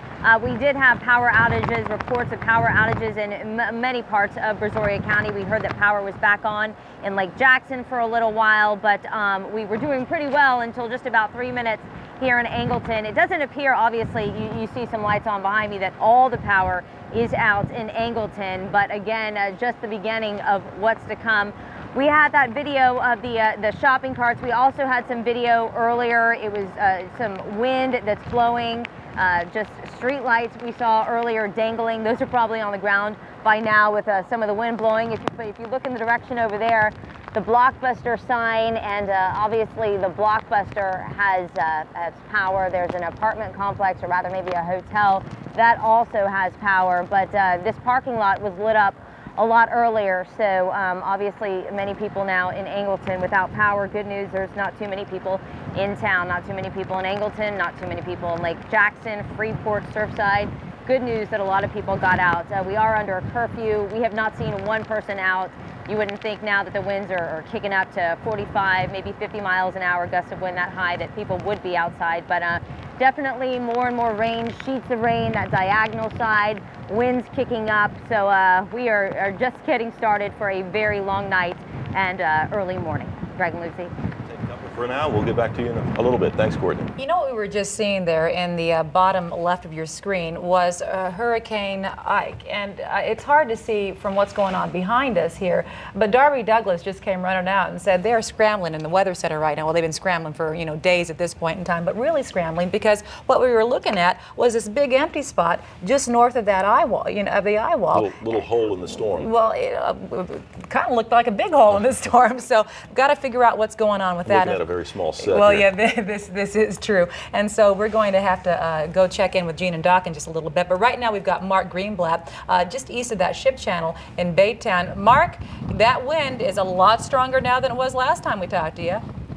Yeah, it's really picking up. We put a rain jacket on and everything. Let me tell you what, this really is coming in. The rain is coming on. It's, of course, as you hear so often, this time as the hurricanes come into this stage, it really does hurt to be out in it. I want to give you an idea, though, of, whoa, the rain out here. And if we could go right on up towards this billboard, this is next to our hotel, you can see it literally is blowing almost completely sideways. Now, when we were out driving about much earlier this evening, we had already seen billboards coming down in this area. So this wind really posing a danger, at least to the billboards and certainly to all of us as well. We are in a safe place. We are underneath a roof here at a hotel and still experiencing some pretty tough winds. But recently, I caught up with the city manager of Baytown. I'm going to turn here and try to block the microphone from the wind so I can pass on some important information. They had seen, before the winds were picking up to this degree, they had seen some flooding and overtopping of the bayous near Cedar Creek in Baytown. If you know the area well, where Ferry Road and Kilgore meet, they had really seen some flooding. Now that was a little bit ago. I imagine that whatever flooding they had seen has actually intensified a bit. And pardon me as I flip around my notes, what we've done is, in order for me to read all of these updates, I've put them into some plastic bags to try to allow me to pass this on. Now, earlier this evening, the one thing that the city manager of Baytown had told me was that he did not think at the time that the hurricane was coming in as forcefully as they had feared it would at this point in the evening. They were expecting much stronger hurricane force winds to hit earlier in the evening. And as far as emergency responders in this area, they had been running mostly routine calls at the time. Now that was about 30 minutes ago. We're going to check back in with him and find out if that's still the case. Reporting live in Baytown, I'm Mark Greenblatt. All right, you know, and Mark, I know that you said that you were in a safe place because you're underneath a roof next to a hotel. I'm still thinking that's not terribly safe for you and your crew, so please be careful. We'll be careful all night. Thank you so much. And Mark had just mentioned about the bayous there. Gene earlier had a graphic that talked about where to expect some of the flooding, and one of the places he'd mentioned was that lower Cedar Bayou area and Little Cedar Bayou as well, which is exactly what Mark was talking about, where they were seeing some overtopping in those particular areas. Let's go now into the Weather Center and see what new update Gene and Doc have for us. Okay, well, the newest update is that we're seeing some strange things on HD Doppler, and we want to try to help people understand what's going on. This is what we would consider to be the eye of the storm as we put the radar into that 3D mode, and you can see this kind of empty spot to the north. That's a good sign in a sense, because maybe we're not going to see too much more filling in after here, or it could mean that some of the mass of the hurricane that's down at the bottom part will swing back around to the top and fill that in. But at least that's what we're seeing now. And we're seeing a lot of rain coming in now, and now this is it. We've been talking about the wind and the rain are going to start to move inland, and here they are. This is where Mark was in Baytown, and you saw the heavy rain that he's dealing with. Heavy rain in Pearland, Friendswood, over toward Alvin, back toward Texas City. Tremendous wind and rain. In fact, we're going to go over to our HD Doppler display and show you what's going on over there, because we want to get zoomed in and show you who's getting impacted the most by what's going on. Torrential downpours now in the Texas City area, over by Lamarck, Hitchcock, over by Santa Fe, and even on up into Dickinson. The rain kind of tapering off down in Galveston. Heavy rain, Bay Cliff, San Leon, over into Kemah. This right here in the middle of your screen is Galveston Bay. So all the rain is falling in there on places that have already had the storm surge come up. And again, this is where Mark was over in the Baytown area. This is Channelview, or heavy rain in Deer Park, LaPorte, Bay Oaks, Pasadena, over by Hobby Airport, and a little bit of rain now starting to move into downtown Houston and over into the Bel Air area. Not very heavy right now, but at least the most rain that we've seen so far as it continues to drift on in. Now we're going to pull back out so I can show you what's going on and give you an idea of where some of this rain might be moving in the next hour or so. We're going to pull back and put the HD Doppler into what we call the future mode. That way we can project where the rain is going to go. And on a short-term basis, this is a good estimate. So keep your eyes on the areas of yellow and red and watch as I move forward in time. So they'll move up through Liberty and then pass through downtown Houston over into sections of Brazoria County. And then again, we see this curious dry slot over here that may be a sign that we're going to get a little bit of a break. But inside where all of these heavy rains are falling right now, we're estimating winds as high as 95 miles an hour. And it is a very dangerous situation now because it is wind-blown rain, and you just heard from Courtney how the rain is coming down sideways, and that's what we anticipated. Sideways rain in this area, a bright red. Courtney was down here in Angleton, so she's getting hit by one of these heavy bands that's moving through that area. Pearland, Friendswood, over by League City. So a tremendous amount of rain continues to fall in this area. And just now, just a couple of seconds ago, the Weather Service issued a flash flood watch for parts of our viewing area because of the threat of the rain coming down and potentially causing flooding across our viewing area. And we already told you how we're under the tornado watch. So we've got one problem compounding another. Again, the heavy rain and all where you see the red, these are hurricane force winds rushing through Texas City, and we're probably going to begin to start to hear reports of some kind of damage, power lines down, trees down in this area as all this continues to move through. Again, the heavy wind moving into the BAYTOWN area where Mark was just reporting. And I want to show you what's been going on, why we have that little pocket of emptiness in the radar display. We put the satellite picture here on Hurricane Ike and watch what happens as we move forward in time. See this little dry slot? It's swung around to the top here. So this piece of dry air got sucked into the hurricane and is kind of killing things up to the north of it. So that's kind of a good sign. And we'll have to continue to watch to see how much more dry air enters in from this southwest side, or whether it has any impact at all. It may just be a temporary lull. We're going to have some more of this thunderstorm mass perhaps wrap around the top part of it, and that may cause it to fill back in and for the thunderstorms to still flare up. It's still offshore, but we're being buffeted by tropical storm force winds here in town and hurricane force winds right along the coast. With our live weather bug sensors, we're able to show you the strong winds out of the northeast now, steady 26 miles an hour at Minute Maid Park with a 49-mile-an-hour gust. Not much rain so far at the rain bucket yet, but it's going to begin to fill up as some of that rain to the south begins to move inland. And now it's really starting to get very, very dangerous outside. It was bad enough with the wind, but now we're going to compound it with the rain, which in some cases could come down sideways. Let's take a look at wind gusts officially at Bush Intercontinental Airport at this hour. 52-mile-an-hour gusts, 26 in Conroe, 51 for Hobby, Sugarland at 47 miles per hour. That's the wind gusts right now. And all these winds coming out of the northeast. Again, because the storm is still out in the Gulf of Mexico, the winds move in a counterclockwise direction around the storm. That's why we're getting these northeast winds moving in. The current position of the storm, 28.6 north, 94.4 west, still has winds of 110 miles an hour. So it's just shy of being a Category 3, and it is causing a lot of problems as we've been following, as we've been showing you with our reporters out there. Pressure still low, 952. Again, a slight drop within the last reading, and we'll wait to see what happens at the next hourly update to see if there's any change, because we have to track this hour by hour, minute by minute, to find out what are these nuances in the track. You see it kind of come to the north, then come to the west, then come to the north again. It's going to continue these little wobbling jogs as this makes its way toward the coast. And the expected landfall time still is on target to be around 1 a.m., crossing across Galveston Island, coming pretty much up I-45 through downtown Houston, and then on into the Conroe area, weakening as a Category 1 hurricane by, let's say, 6, 7 a.m. Early tomorrow morning. And again, that cone of uncertainty has become quite narrow, indicating that somewhere between San Luis Pass and High Island, we expect this storm to make a landfall. Now, we're very close to the time of landfall, so the confidence gets a lot higher even as we track it hour by hour to see where it's going to come in. That wind forecast is still holding true, that we're seeing the tropical storm force wind. We haven't quite seen the hurricane force winds advance past the coast, but that's going to begin to happen. I just showed you that heavy rain band that's stretching now from Chambers County down into southern Galveston County, and that's going to continue to push on northward.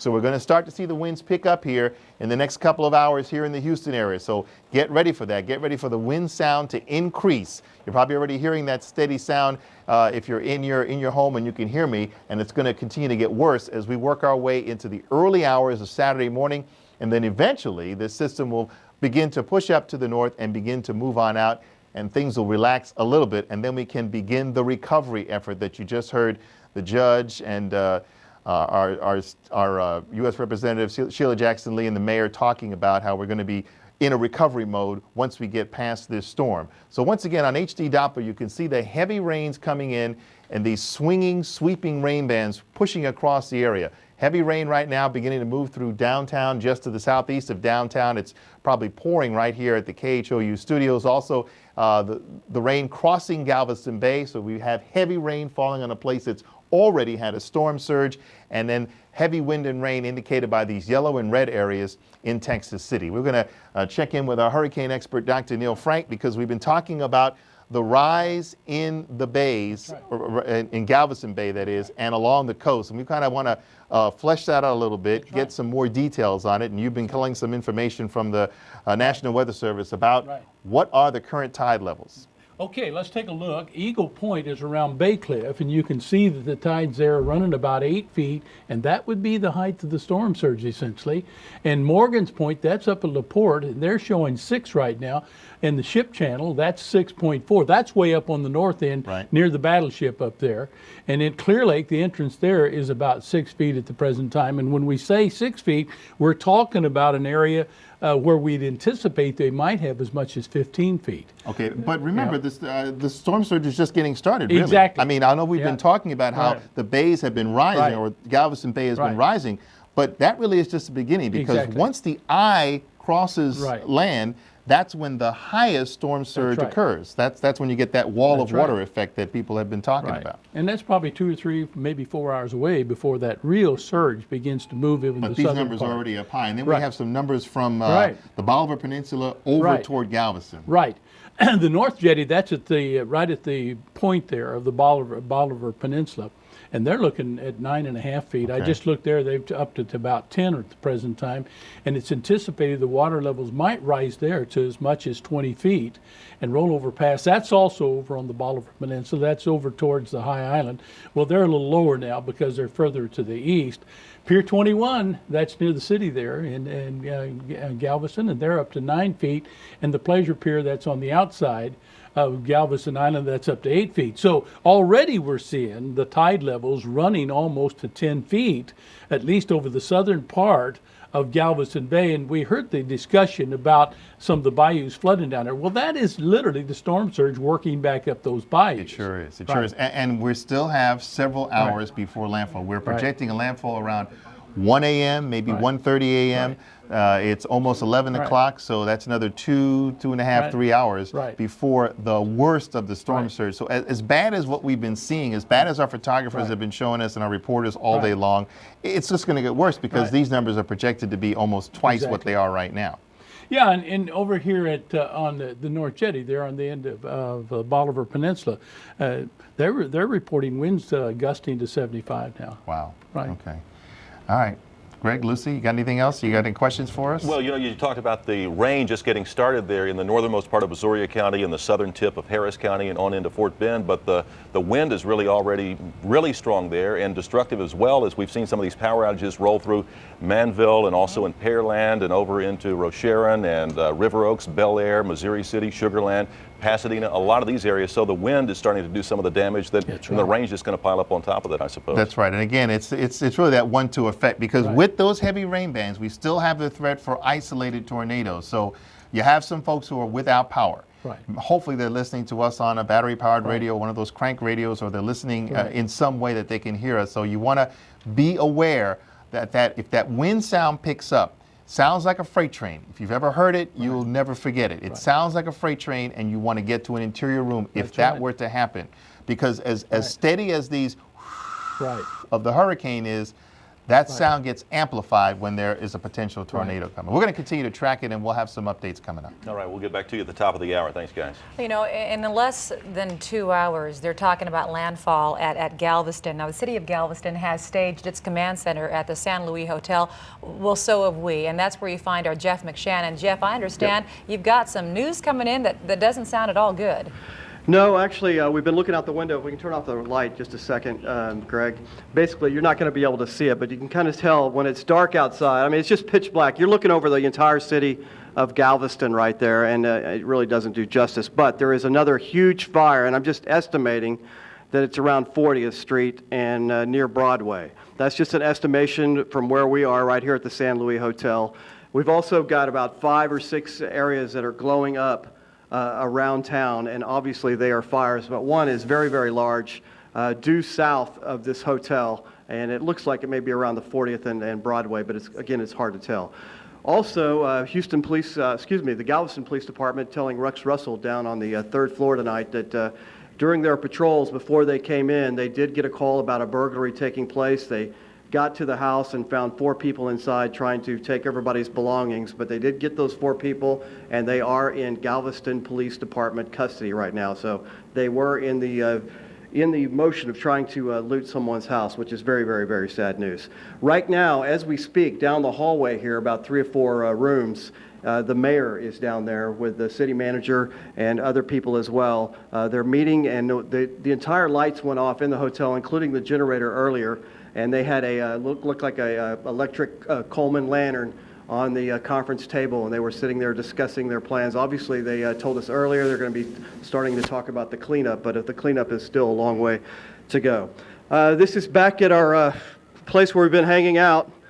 Again, if you just joining us, this is the place where we've been putting all the, Greg just stepped on my audio cable there.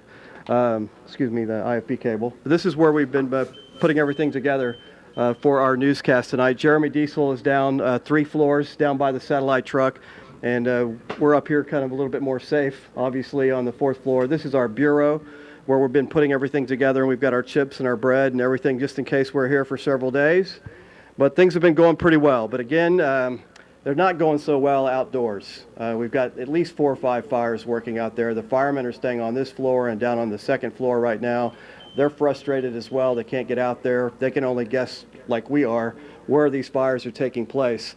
So it's just one of those wait and see things. And then we just heard you guys say that the eye of the storm has been delayed now. It may be a while before it gets here, and a lot of people are frustrated about that as well. So that's the situation here at the San Luis right now. We're just monitoring it, getting information from police and fire. They're on this particular floor, so when we hear it, we'll get it right to you as soon as possible. And let's see who else has got it. Sergio, did you have a shot you wanted to show us, or no? I didn't know. You're fine. Go ahead. Okay. What was going on out there that you wanted to tell us about? I'm just curious. No, You said you had a good shot? No, the surf is running sideways along the Seawood Boulevard. Yeah, the surf. It's only over the seawall. Yeah, so I mean that's a pretty unusual sight. Yeah, it's running towards the east.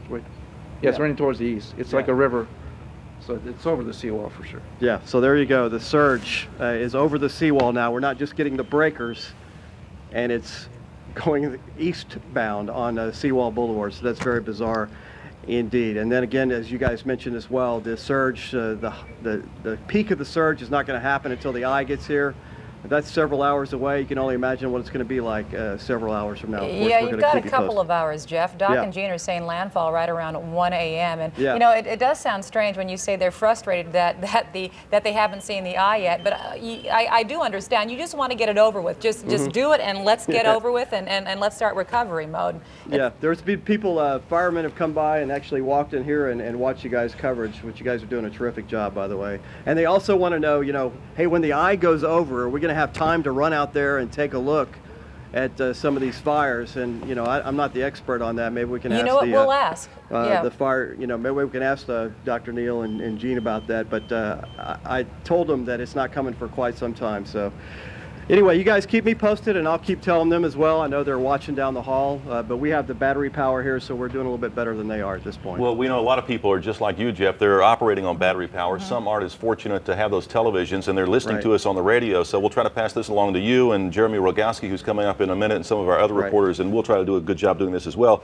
we know we're used to this updated technology where everyone sees everything. Well, now we've been set back several years, and it's more like old-time radio for many people who are listening to us now. So we'll try to do a better job in trying to describe exactly what we're showing other people who actually do have power and can see that. So we'll try to be a little more descriptive in some of our coverage coming up. This may be a good time if we've got that graphic. There are people that still have power in our area. There are people who are going to still lose power in our area. They'll probably go over to the radio side with a lot of our viewers now listeners. If we've got that graphic, can we pop that up and talk about our radio partners? There it is right there. If you lose power, why don't you get a pen and paper right now and write this down. We have simulcast partners: 104.1, 103.7, 97.5, of course, all of those are FM stations, and 247 XM. So if you lose power and you can no longer watch us on TV, switch on over to that radio. That's you know, either a hand crank radio or it's a battery operated radio, and you can listen to us, and we will keep you updated 24/7. Of course, we also are simulcasting on our website, KHOU.com. All right, for all of you listening in whatever mode, we're coming up on the top of the hour, so we're going to get you up to speed on what's happening, the latest on Hurricane Ike. Yes, we are giving you this update top and bottom of the hour every 30 minutes on what's going on right now. Storm 45 miles off the coast of Galveston, but we are already seeing a major impact from this very strong Cat 2 storm. For those of you on the radio, just giving a few bullet points here to let you know what's happening. CenterPoint Energy says there are now 425,000 customers without power at this point. And tonight, the city of Conroe is opening shelters for evacuees. We're told you must bring your own bedding and your own food. Now, here's the thing about this, though. There are no pets allowed at these shelters in Conroe. So I'm not sure what you're going to do with your pets. And the reason Conroe is doing this, they're worried that as this storm passes through, it could hurt your house to the point that it's not safe to be there any longer. So they have opened up these shelters. There's all kinds of shelters to go to at this point in time. Willis High School 1, Caney Creek High School, Oak Ridge High School, Montgomery Junior High, Magnolia 6th grade campus, New Life Assembly of God, West Conroe Baptist Church. That is full to capacity, though. High Point Fellowship on Highway 59, and Patton Village Court on Main Street. So these are some of the shelters that Conroe's opening. And we know we ran through those pretty quickly, so we'll run through them again in just a few minutes. So in the meantime, we're going to take you out to Jeremy Rogowski, who joins us live from downtown. And Jeremy, if you would describe some of the action that you're seeing, as well as what you're saying out there. Right now, Greg, downtown is okay. Of course, we don't know how long we're going to be able to tell you that. Power is still on, traffic signals, street lights still on, skyscrapers still have lights in the windows. Rain just coming down, just beginning to come down. And as far as the wind goes, well, we've been looking at this cypress tree across Bagby Street, or that's been our little unofficial gauge, and you can see not too bad right now. We've had some gusts, certainly a tropical storm force, but nothing sustained at that level. Now, we do have some video to show you that we shot earlier downtown.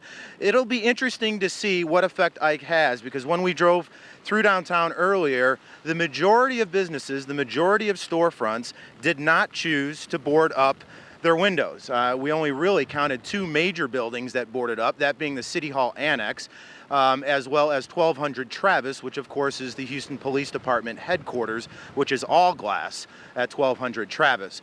So it's going to be interesting to see how much of that glass remains, how much of that gets shattered.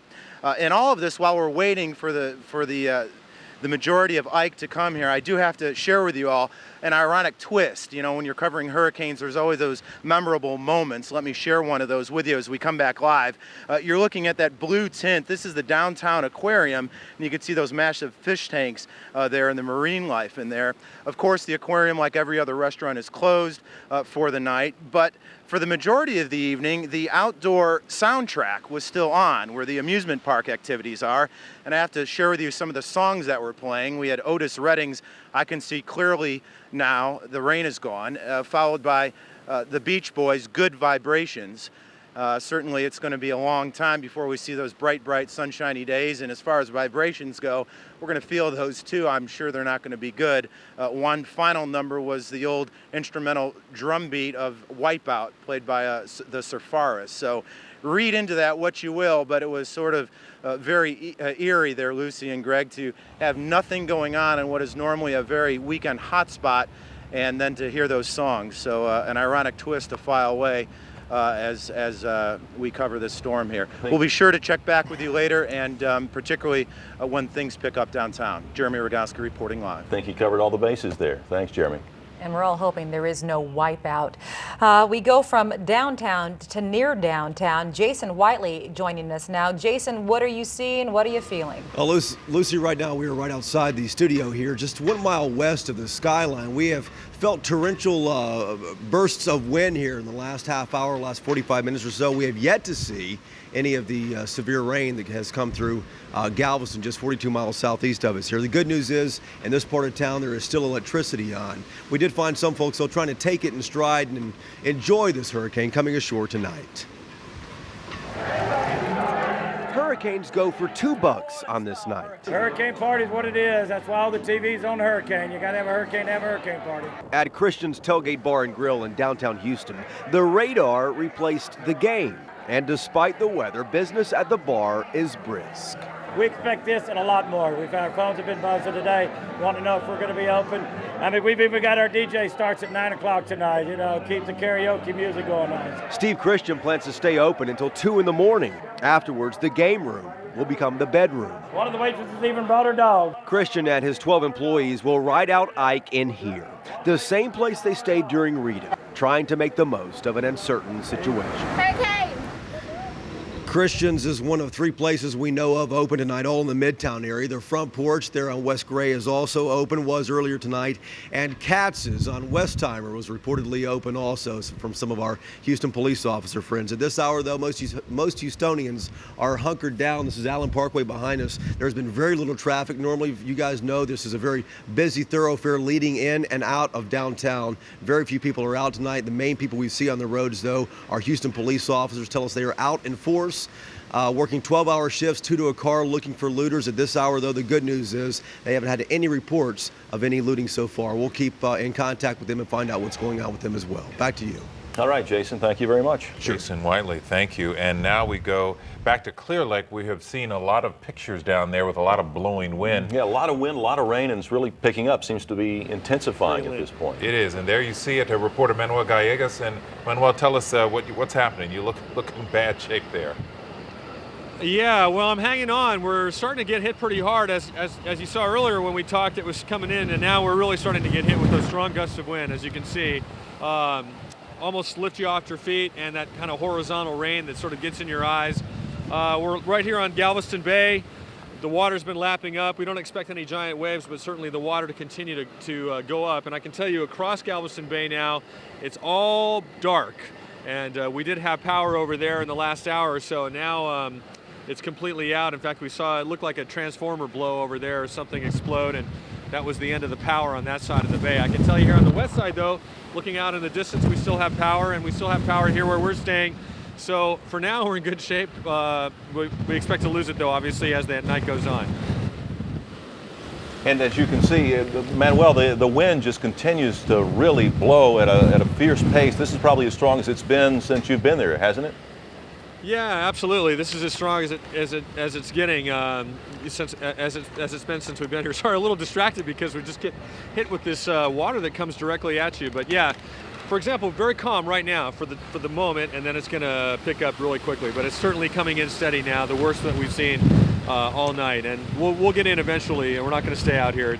We're also starting to see a lot of debris as well flying around, a lot of tree limbs and things like that. Now, being there on the bay, are you also seeing some of that bay water starting to rise up there by that hotel where you are? Yeah, certainly the bay water has come up. It's come up maybe at least, it's hard to tell, at least 6 feet, maybe even 7, 8 feet by now from when we were first here yesterday. So it's certainly rising up. You can just kind of see how it's kind of coming up along and bringing a lot of the dock and debris with it. We've also seen a couple of sailboats that it looks like they've broken out of their dockside mooring there, and they're just out in the water now. In fact, it's hard to even see where they are anymore, but a couple of boats have broken away. We expect the water to come maybe into the first level of the hotel. We do have people hunkered down here, residents and some media and employees as well. They're going to be staying in one of the main banquet rooms that's a little safer and up a little higher, and eventually we'll all move to the higher floors as well. But so far, it's fairly pleasant in there. I can say we have power and water and food, and so people are doing all right with their animals and each other inside. All right, Manuel, thank you very much. big, powerful, strong winds right there, a lot of heavy rain, and that's what people all up and down that shore are going to be seeing there. He was in Clear Lake, so all the way up into Seabrook and on up into LaPorte, and then eventually moving over to Deer Park and Pasadena and over into other parts of Harris County, and just moving on up as Ike continues to make its way Galveston Bay area really from the coast all the way inland. In bad shape. Let's go to Lee McGuire. He's reporting live for us, and he's on internet video. And there he is. Lee, where exactly are you, and what is going on there? We're inside the Galveston County Emergency Operations Center. This is in Dickinson. We can no longer transmit to you from outside the building because conditions have gotten so bad that we just can't use our transmission line and safely raise it to a level that we can actually get a signal back to that way. So we're kind of testing this out to see if this works, and this may not work for much longer if the internet connection goes down too. From Galveston County EOC, we have heard that earlier tonight they were getting a lot of 911 calls into the various 911 centers around the county. Those have almost all stopped in the last few hours, and they don't know if that is because there are problems with the phone lines or if people have just hunkered down or not outside or not necessarily in need of rescue anymore, which is kind of what they're hoping happens. We don't have any good damage reports in yet from around the county, frankly, a lot because of those transmission issues. We're not sure really what the situation is around the county itself, around Galveston Bay. Again, we were anticipating a 19 to 22.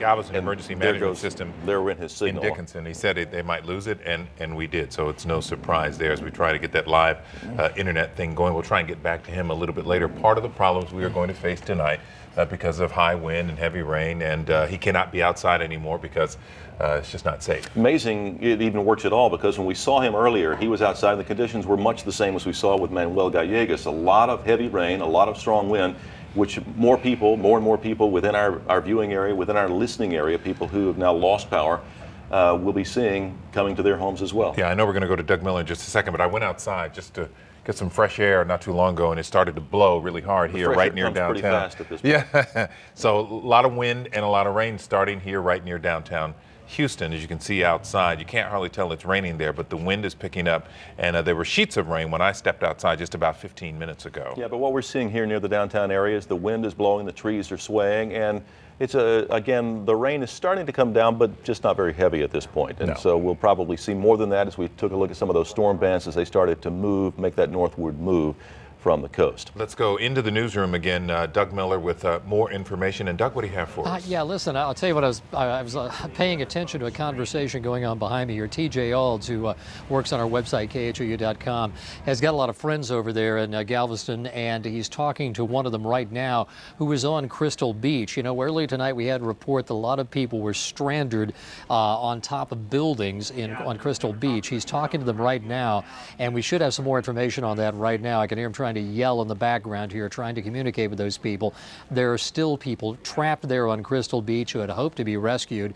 These are some people who spent last night there thinking they'd be able to get out today, but then they woke up and Highway 87 was blocked, and there they were. They were stuck, and they're still there. We heard earlier that some of them climbed on top of a roof. I'll keep you posted on that as soon as we get more information coming to us in there.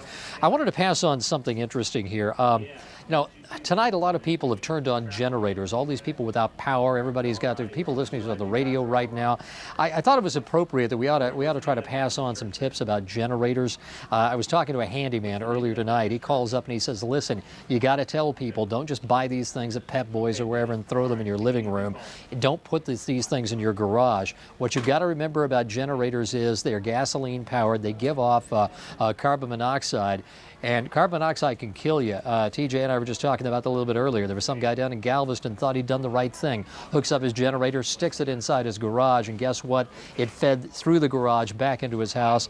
He didn't make it through the storm, the aftermath of the storm, because he hooked up his generator. Put it outside, let it ventilate. Another thing, don't plug the generator into your house trying to feed your house. It's called backfeeding. It's very dangerous. You want to plug your appliances into your generator, and plug only the necessary appliances. I mean, you don't want to be running your Wii on your generator right now because you only have a limited amount of power. And when your generator runs out of gasoline, let it cool off before you refuel it, okay? Just make sure you do that. Again, a lot of people listening to us on radio this evening, or maybe watching us on battery-powered televisions, and you've got maybe a lantern or some candles there. you might get tired this evening. Make sure you blow out the candles. Make sure you blow out the lantern before you go to sleep. Big deal.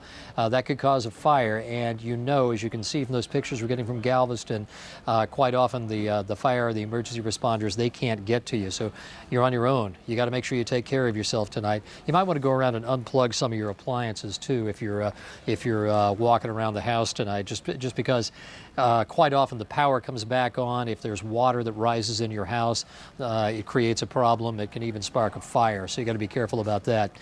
I want to show you some pictures. We've been getting pictures all night long from people who are watching watching us on KHOU. They're sending us pictures on KHOU.com. Take a look at this. This is a sunset in League City. I think it was Muriel O'Brien. Did I get that name right? Well, anyway, Mrs. O'Brien sent us this pink cloud and the palm tree blowing. Again, this is from Katy, a sunset from the Grand Lakes. A picture, you know, we're accustomed to seeing that brick red sky, not so much there, but in the previous picture. Brick red sky, very evident from of a hurricane. This is West University, taken at 7:40 tonight. Belinda Morales sent that to us. This tree limb is down in West University this evening before nightfall. That's before the strongest winds even hit. We got some pictures from down in the Galveston area. This is State Highway 6 down in somewhere down in Galveston County. Impassable, obviously, on the road there, but someone's driving a boat down Highway 6 in that picture taken before sunset tonight, before the sunset down there in Galveston County. And we also have a picture of a tree down. This picture was taken tonight on the west side of Houston, near the intersection of Kempwood and Bingle in the Spring Branch area. I want to thank Tina Malone for sending that to us. We're soliciting not only pictures, but also videos. Send us your videos as well. If you have taken any video, like these pictures we got from Alvin, send them to us. You know, we're all in this together. We're all trying to find out what is happening in our community together. If you send us pictures like this, or you send us information, share it with us, and we'll share it with everybody. We'll share it with the city. We'll share it with the state. Indeed, we'll share it with the world. You know, people are watching us on the web, on KHOU.com. We're getting emails from all over the world from people who are watching us. We've gotten pictures, gotten emails from as far away as Belgium, from Saudi Arabia. People are watching us everywhere. We're just trying to get the information out.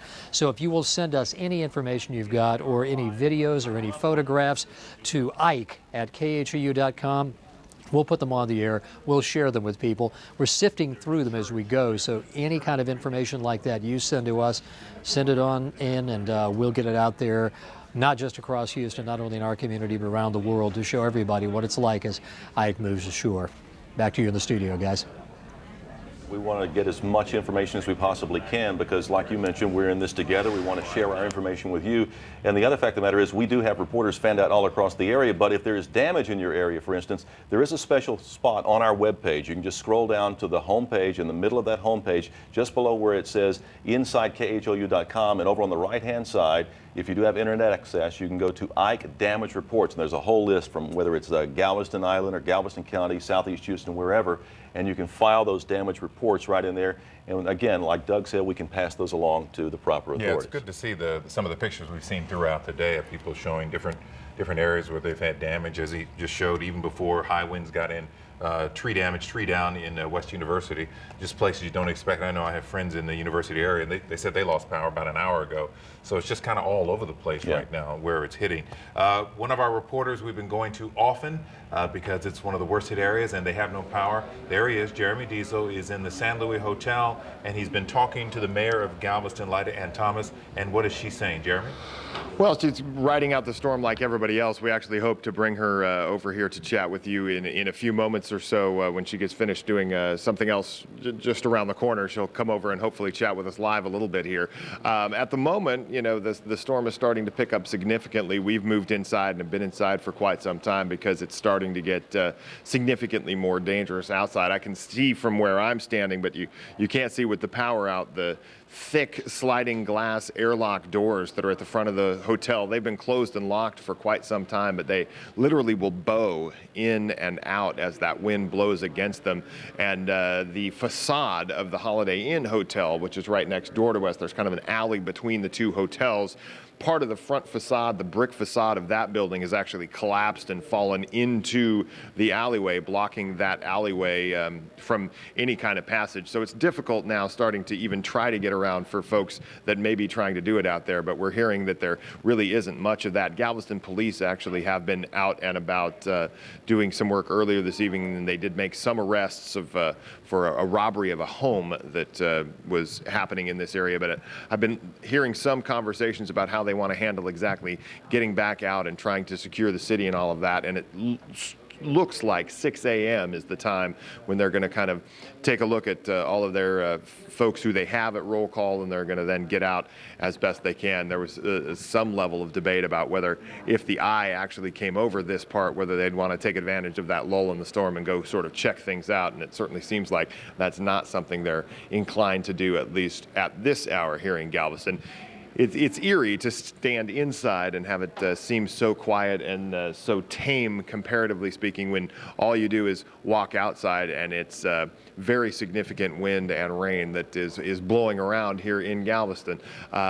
Everybody's sort of keeping their eye on things. There's a lot of discussion in pockets of folks as you move around, the people who are in here, which are mostly police department officials, fire officials, city officials who are here, conversations about the structural integrity of everything on the island and what will happen as far as surge goes when the post-eye surge comes this way and then the eye brings the surge out the other direction, kind of leaving the island here in a sort of washboard, getting water on both sides. The mayor here is chatting with the police officials, and I think we're going to get a chance to talk to Lyda Ann Thomas at this point. Come on over for me.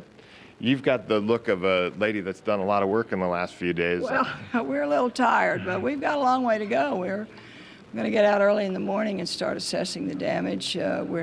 We don't want anybody to come back to Galveston yet, and we hope that people who are inside stay inside for a couple of days while first of all, we need power. The whole city is without power right now. We have no idea when it's going to get turned back on. There are electric lines, trees, boats, docks all over the place. So we'll start assessing tomorrow. Characterize some of the reports that you're getting in. I know there have been some people out and about checking things out. What are the sorts of things you're hearing, at least the latest somebody's been out? Well, we have 3 fires going now, all burning because of the high water in the various parts of town. And earlier they were burning. The fire department did go out. Unfortunately, they could not get close enough to the fire. So the fires have had to burn themselves out. We have, other than that, which is very serious, the water has inundated the west end of the island. So we know there's a lot of damage down there, homes lost, docks down, boats afloat. And on our harbor, we have the same problem with the docks and the piers. They're all underwater. Until the water recedes, we will not know exactly the extent of the damage, but we believe there is serious damage to the entire island. How do you begin to assess when something that's never happened before, when you're talking about a big surge coming forward, but then the big bay surge having to recede kind of backwards, leaving the island in that washboard? How do you even assess kind of structural integrity of buildings, whether or not there will be further significant structural damages? I don't know exactly how the engineers do that, but we've had many storms in Galveston, and when our engineers and our firemen go out, they can tell right away.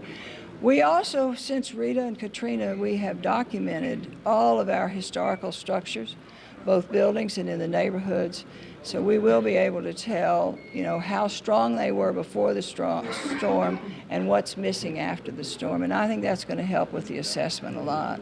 What do you think the top priority is going to be come daylight, getting out? Is it really just to sort of assess the damage or find out if there's people that need to be rescued? How do you prioritize? It'll be the people.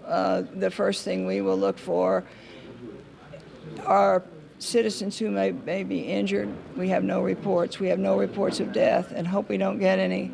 Our priority will be to continue rescue people because the water will still be high, and we do have a shelter for them. We've rescued a number of people today. We'll go right out tomorrow. People are still calling in. Our EOC is still open, so we'll be going to their homes in dump trucks, actually. But at this point, nobody's going out to try to get anybody. No, we cannot get out in this weather, and we're all locked in here at the San Luis until the storm goes by, which we think will be around dawn. Mayor Thomas, thank you very much for your time. I know you need to get some sleep, so try to get some because we'll all be up early in the morning. Yeah, well, you'll be around. Thanks, Mayor. We'll be here. Lots to do tomorrow. We'll be here. Mayor Lydan Thomas, City of Galveston here, going to get some sleep now, trying to get ready for morning because it will be a busy one. For now, live in Galveston, I'm Jeremy Diesel, 11 News. All right, Jeremy, glad you guys are safe and sound inside the fortress there of the St. Louis. And, that's right. And hopefully everything will stay that way. Yeah, Jeremy, dry for now. Mark Greenblatt live in Baytown, not dry. Let's go to him, and it is blowing. Mark? Mark, maybe you have some trouble hearing us. Mark, you can hear us. Go right ahead. It looks like he's talking. I don't know if his microphone is working. Oh, we just lost audio. Mark has been out there for quite some time. These things will happen. Well, you get enough wind, you get enough water in the electronics, and you end up losing that. But we have Dr. Neil Frank here who's ready to talk about some of this. And Doc, you see this storm. It has been a difficult one to predict just because it is so massive and so disorganized. Right. And the center, you know, it varies from 80 miles to maybe 50 miles, and it looks like it's getting better organized, and the center shrinks a little bit as we would anticipate that they should. And then it falls apart and goes back to 80 miles. Well, how do you pick a center of an 80-mile ring that's not circular? You know, it's moving and dynamic, and we're trying to pick a center within a few miles. Well, you just can't do that. And so it gets very difficult to try to track how fast is this moving, because we'll pick a center and it doesn't look like it's moving much for a couple of hours, and then it kind of jumps forward. But I think if you take a look over the long haul, we're talking about 6 to 12 hours, there has been some progress right up towards the coast, and so we would anticipate that the center is going to go ahead and cross the coastline sometime after midnight. It depends on whether we get a little temporary lull and it doesn't move very much, but it could be something of the order of 2, 3, maybe even 4 o'clock. All right, that's a big satellite image that we're looking at right there. But we're going to go back outside now. I think we've reestablished contact with Mark Greenblatt if we can. Mark, are you there? Can you hear us? In our difficult conditions there in the Baytown area. Well, it's good to see you again. We are experiencing some pretty strong rains. As you can see, the winds have picked up considerably. So much so that at this point, the folks down in Baytown's Emergency Operations Center have told us that they have at this point pulled off the police patrols from the road in Baytown. They typically won't do that until winds reach a sustained 50 miles an hour or more, and it certainly feels like we're probably there. You can see the wind really blowing around the rain here. One thing that we've seen, if Frank McBride is our photographer, if you can pan on up to the Super 8 Motel sign up here, that's where we're staying. We're staying in the Super 8 Motel here in Baytown, and you can see the sign is taking some pretty hard wind way up there. It'll be interesting to see tomorrow morning if that sign is still standing. The rain in some areas is blowing sideways. Now, what we're being told from the folks who are hunkered down in the Emergency Operations Center here in Baytown is that there has been some flying debris that the police were seeing as their cruisers were moving around town around here. So that's one of the reasons why they're pulling back. Now, interestingly enough, this is something that we have not heard in talking to any emergency official to date. Here in Baytown, they really seem to be prepared and willing to do everything they can to, in the riskiest situations, they're going to keep their folks off the roads. But in rare occasions, they may still send someone out, send a firefighter or a rescue crew out in this wind, even as the hurricane continues to strengthen throughout the night.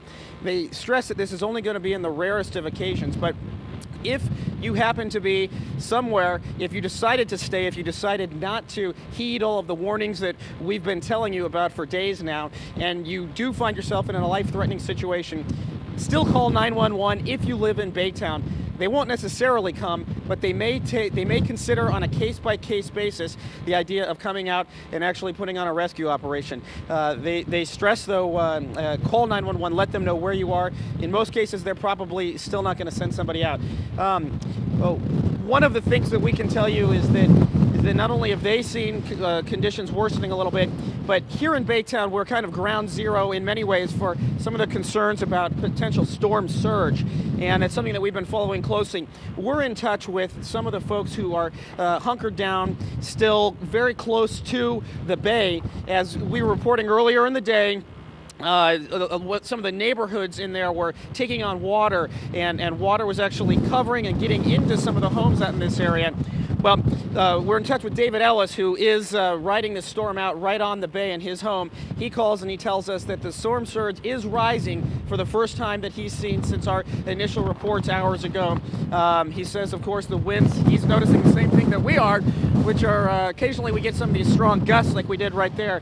We'll give you a look on what our parking lot here at the Super 8 Motel looks like, and you can just zoom on up to those palm trees. You see them really getting beat around quite a bit. One of the things that we did see earlier was we saw some folks who were actually pulling off to the side of the road here because they had run out of gas. One truck driver had run out of gas. Let me tell you, some people are making the smart decisions. They've been listening to our warnings about needing to leave, and we're losing light. But I'll wrap it up here briefly in just letting you know that there are folks who are staying here that were staying in mobile homes and decided to come to safer ground here at the Super 8 Motel, where we believe things are doing better. Back to you. We've lost a light. All right, So, but got we're the okay. information out. All right, Mark, thank you very much. Time now to get you up to date. We have you covered on all bases here. Let's get the latest on Hurricane Ike. Yeah, we're giving you updates every 30 minutes to let you know, and here's the latest right now. The storm is 40 miles off the coast of Galveston, but we are already seeing, as you can see, a major impact from this very strong Category 2 storm. As Gene said, landfall is expected about an hour and a half from now. Galveston Mayor Lyda Ann Thomas said moments ago the West End is completely underwater, and that includes homes, docks, and boats. Oh, we're also getting reports out of Crystal Beach of people who are stranded on the rooftops of buildings. They thought they'd be able to get out, and unfortunately, it is too late. They cannot get out now. And a lot of those people are now ended up staying out at Ellington Field. Some of the people who were rescued from there, but others, like you said, they just had to stay there. It's unbelievable. Chief Meteorologist Gene Norman is here, and he's got an update on the situation out in the Gulf. Gene? Yeah, things are getting worse faster. I want to show you what HD Doppler is showing you. The storm is getting closer and closer to land, and some of these heavy rain bands you just saw where Mark was in the Baytown area are getting hammered by heavy wind and rain. Let's take the HD Doppler full so I can manipulate and show you what's going on, what's the biggest threat, and where storms are moving. Again, heavy rain indicated by anywhere you see the yellow and the red. That rain is coming down at the rate of 2 inches an hour, and we're looking at very intense winds in those areas. So you see where Mark was up in the Baytown area here. He's getting hit with a lot of rain. Also Friendswood, Pearland, Alvin getting hammered right now. All of these heavy rain bands continue to move on through. And now let's switch. I'm going to switch my source over to the HD Doppler to track this one cell that is moving through Seabrook, just north of League City. Should get to Clear Lake by 11:30, Webster by 11:33, Friendswood by 11:40, and Pearland by 11:49. A very intense line of showers and heavy thunderstorms is moving through this area. Now, we're not counting a whole lot in the way of lightning, but we are looking at a lot of strong thunderstorm activity, or at least strong rain activity in that one area. Let's switch it back over to the HD Doppler so I can just get an idea of how much lightning might be occurring. So as you see, no lightning in these bands that are moving through, just a lot of heavy rain. Our strike counter is showing no strikes, but a lot of heavy rain moving through as these feeder bands come in. But again, we do have the potential for isolated tornadoes to develop. We're under a tornado watch, so we have to be very, very careful and very, very vigilant. Let me walk you through the radar. And I know there are some of you that don't have power and are listening to me on a radio as opposed to being able to watch me on TV. So I'm going to do my best to describe what I'm seeing so that you can know what's going on. Raining very hard right now in Liberty, down through Anahuac, along I-10 on the east side. And there you see an update of the radar where a bright red spot has just appeared. And anytime we see red, that is bad in this situation, of course, because it means heavy rain and heavy wind. We'll kind of zoom in on this part of I-10, let you know Old River Winfrey, Mont Bellevue getting hit now by some very heavy rain, as well as Cove and the San Jacinto Mall. All of this moving along I-10. Now let's continue down I-10, heading toward downtown Houston. Raining hard in Channelview, in Deer Park, where you just saw Mark Greenblatt in the Baytown area. Now let's swing it over closer to downtown, and here comes a band of very heavy rain about to cross through downtown. Let me lapse it for you so you can watch how it's been racing in just within the past hour. That's about an hour's worth of radar loop, and it goes from just a few light green splotches to very heavy, intense rain falling sideways, horizontally across downtown. So if it wasn't raining before, maybe just a little while ago, maybe about an hour or so ago, it is coming down hard. As the storm is getting closer to land, it is dumping a lot of rain on us, and this is a big concern. Now let's swing the radar down toward Hobby Airport. Just to the west of it there, some heavy rain crossing near Mayfair, over by Sunnyside, Minitex, and over by Westwood Park and Pamela Heights, over in the Rice University area, and over by TSU. Some very heavy rain moving through those neighborhoods right now. Now let's swing it down a little bit further down to the south along the Gulf Freeway, and this is where the heaviest of the rain is occurring, in Friendswood, over by League City, Dickinson, Baycliff, Kemah, Alvin, Santa Fe, getting hammered right now by some very heavy rain. And for those of you that can see, that big circle is not the eye, but it is the radar site from the National Weather Service radar. You know, radar can't look straight up, so if we're looking down on the radar can't see. That's why there's this little donut hole, but believe me, it is pouring rain right there in League City as well, even if the radar doesn't depict it on this particular picture. Raining hard here, about to move into the Texas City area. Let me just kind of lapse on that so you can see that. Hard rain just moved through Texas City, and here comes another heavy rain band. Also Lamarck and Hitchcock being pounded right now by the rain that's moving in, along with heavy wind. Bayou Vista, over by, let's get some other locations on here.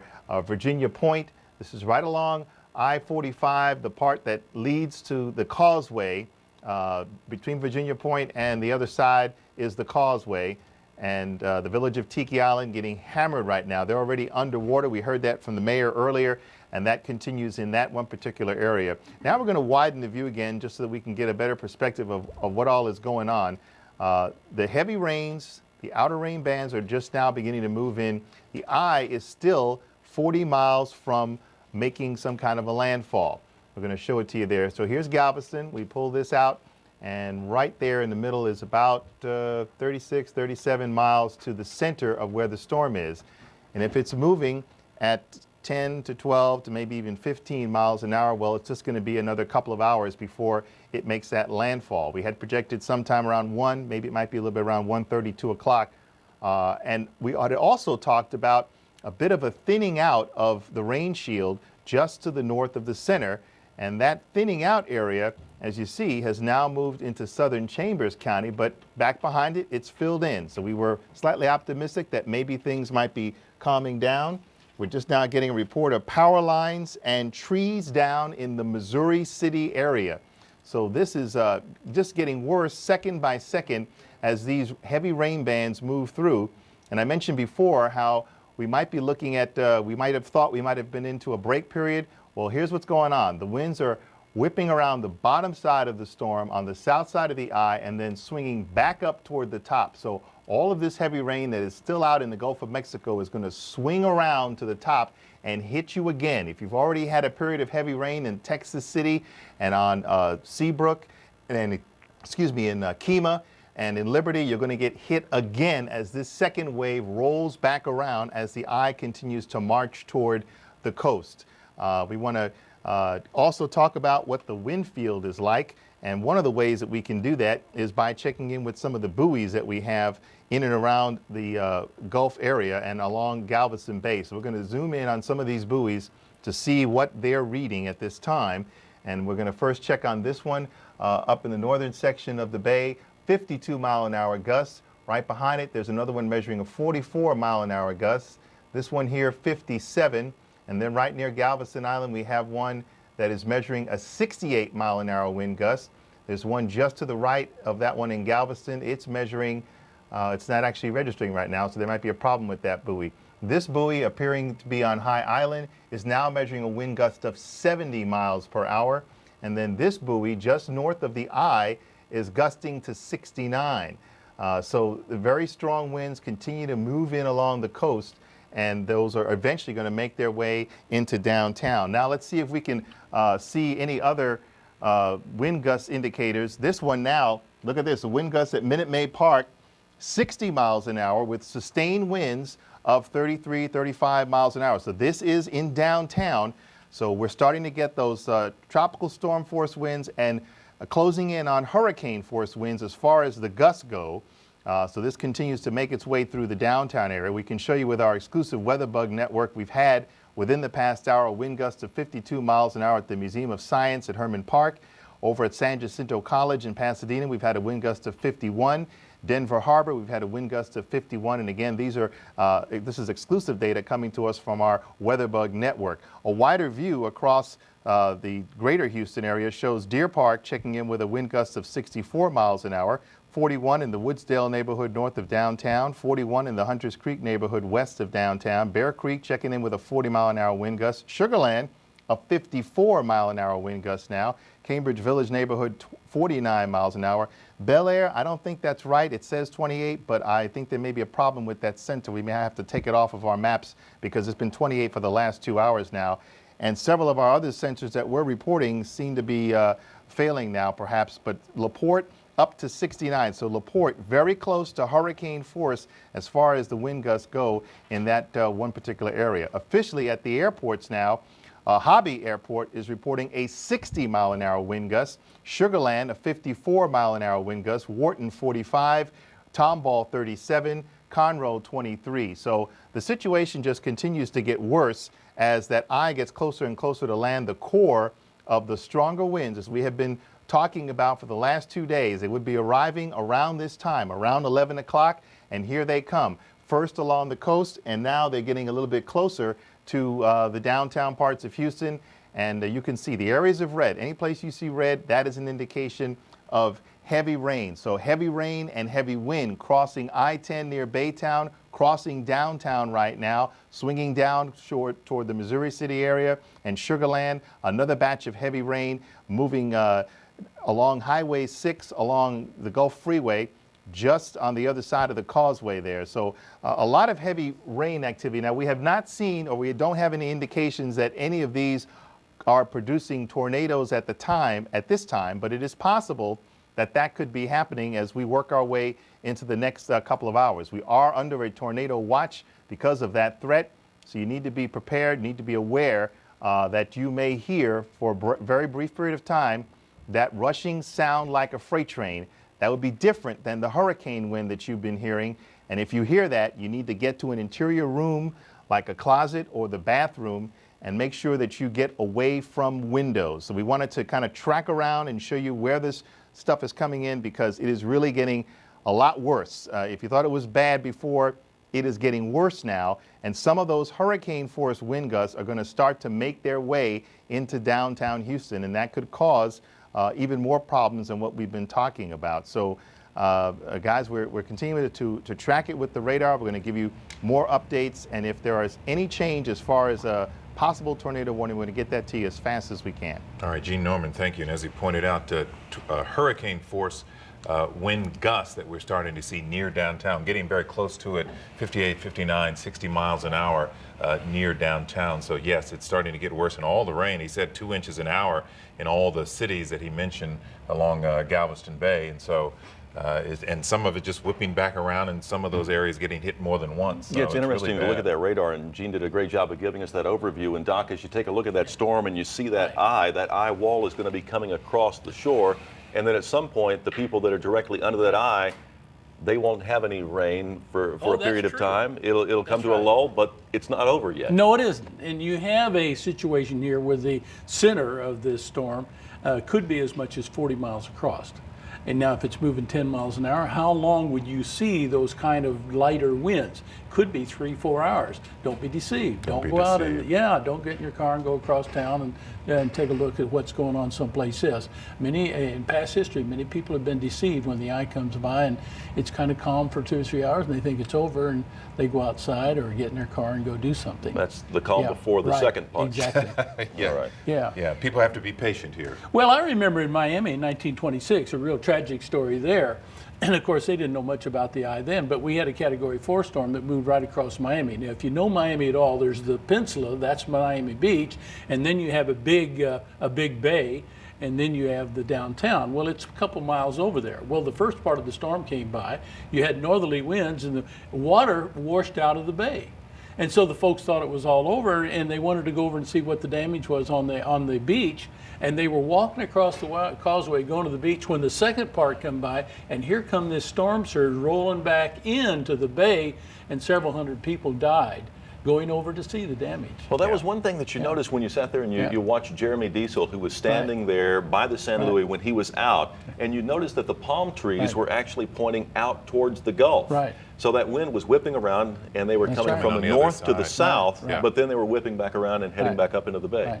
Yeah, and while we talk about this, Doc, we're seeing pictures. This is in Clear Lake. We've seen, we did have a shot up where there was a boat in the background being tossed around there. You can see it way in the back there on Clear Lake.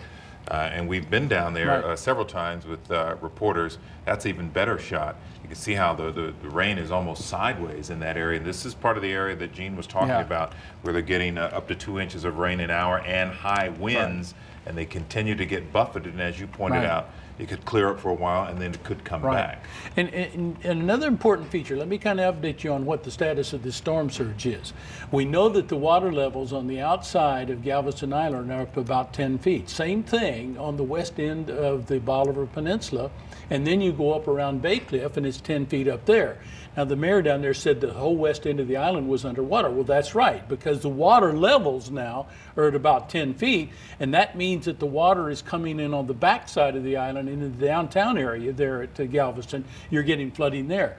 It's anticipated that the water levels over on the Bolivar Peninsula might rise to another to as much as 18 to 20 feet.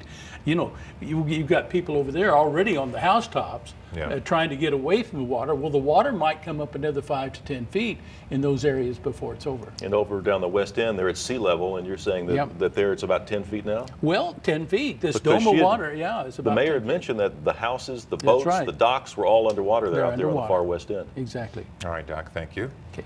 All right, let's take you into the newsroom now. Doug Miller is standing by there, and he has some new information for us. Doug? Yeah, we've been following the what's been going on over on Crystal Beach, the low-lying area in the Bolivar Peninsula, where earlier today we heard a number of people were stranded on top of a roof of a building.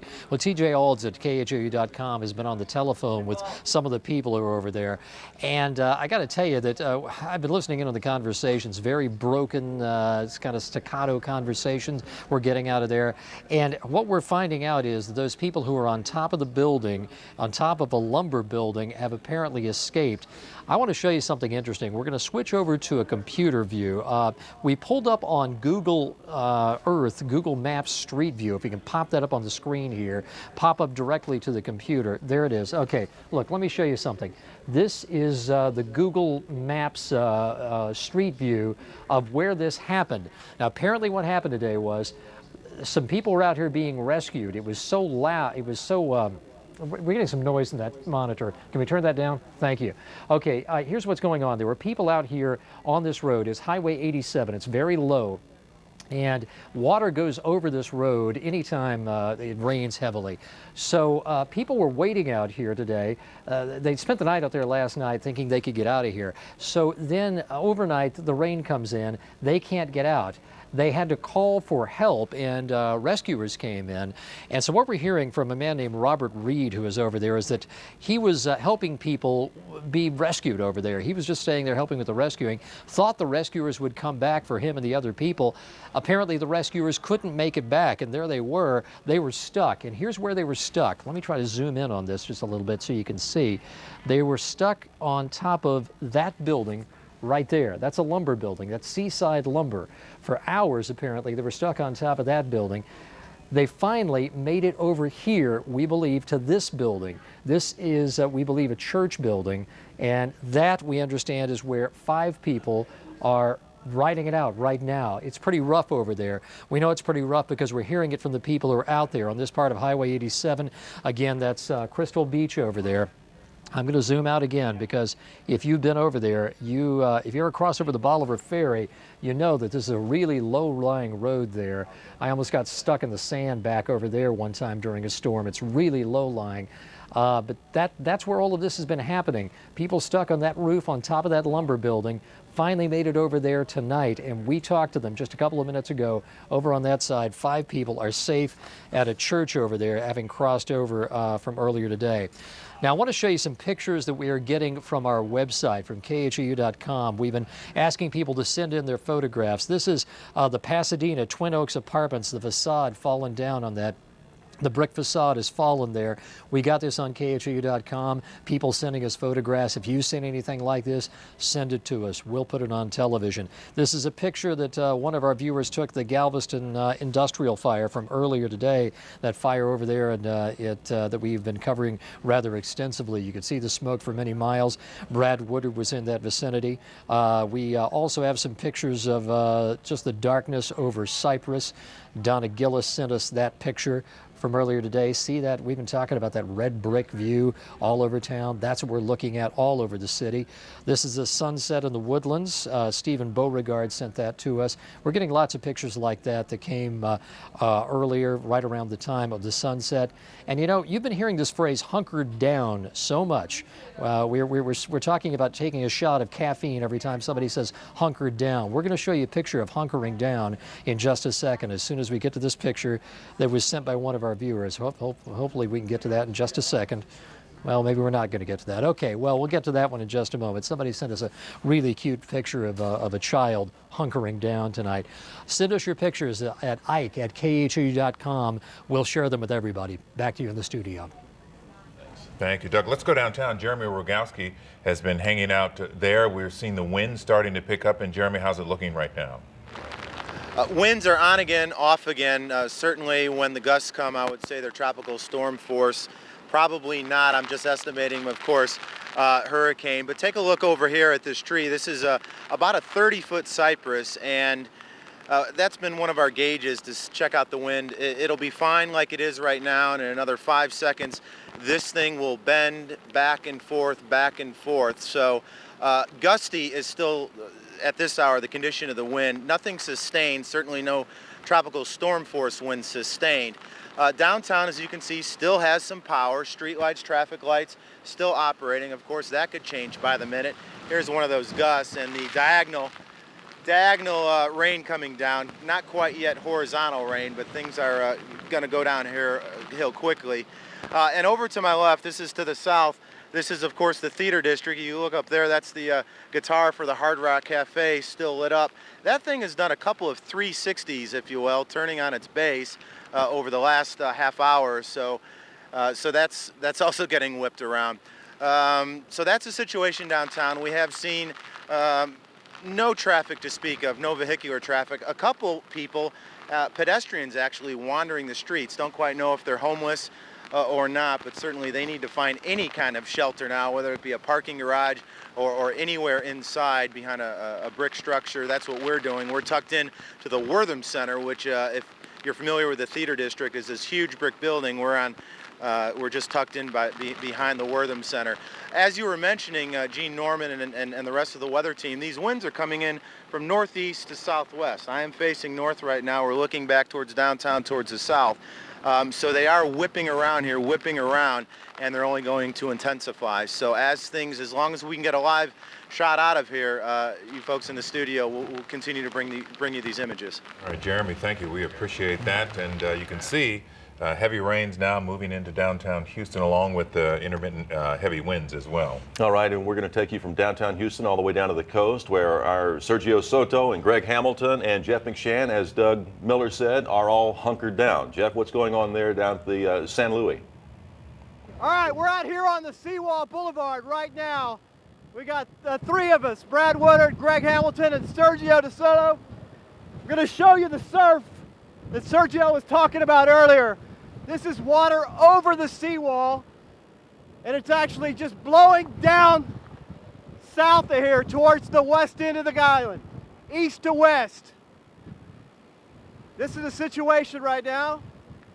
Look at my watch, it's around 11:15. We're getting a lot of debris going by, but this is the Seawall Boulevard, and the winds right now are just gusting. A few moments ago we couldn't stand up, but now we're able to kind of move around a little bit. You can see there's a lot of debris down here on the ground, just chunks of asphalt that's been lifted off the streets and just blown down the way. And there you go.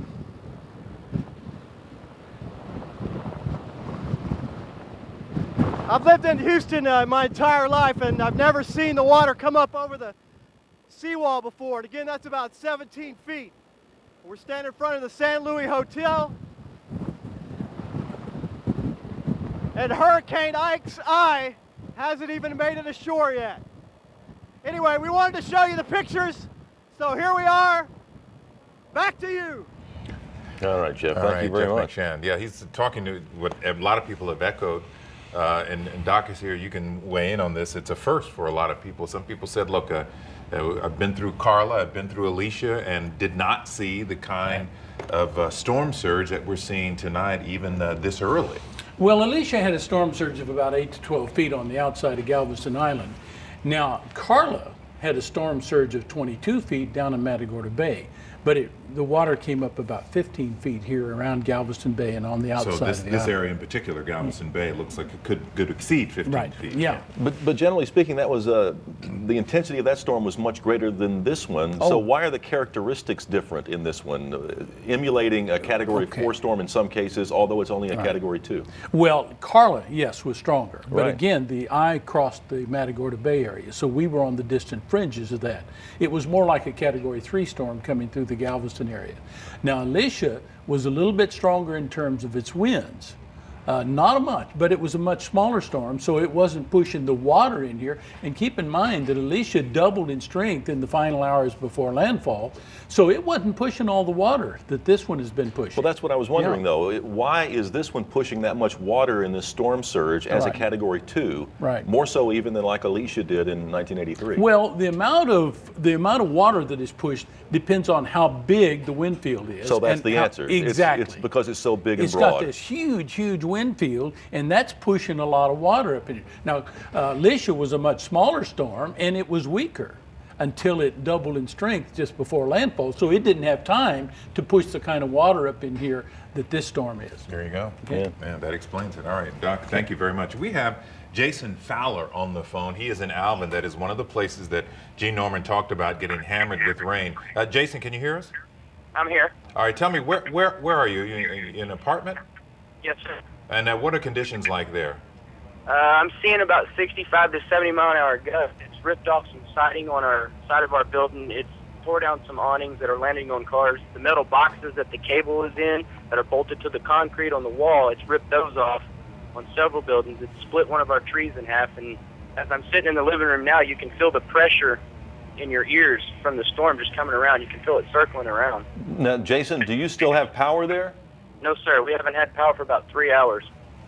All right, so Jason Fowler in Alvin, no power in your apartment complex. Can you see any lights in the neighborhood around you? No, sir. Nothing we can see for miles. We can't see anything. And have you had a chance? Have you been outside at all, or are you just hunkering down? We're just hunkering down. We're sitting in. The doors keep opening. We're having to bolt the door shut in the other one, and they just keep trying to open. You can feel them back and forth. And some of the damage that you have reported has been a tree in your yard. Are other neighbors experiencing a lot of the same thing? Yes, sir.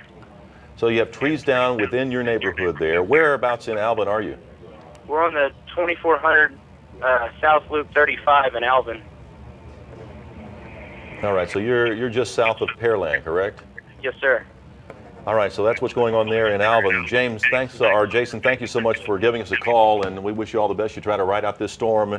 We don't know how long the power is going to be out, but according to CenterPoint Energy, which services primarily a lot of people in that area, it looks like it's going to be a while, days, possibly even weeks before the power is turned back on. Clearly an indication of just how powerful the winds are. And he's seeing all kind of debris flying and trees going down. Let's go to Dave Failing, much closer to us, downtown, near downtown Houston. Dave?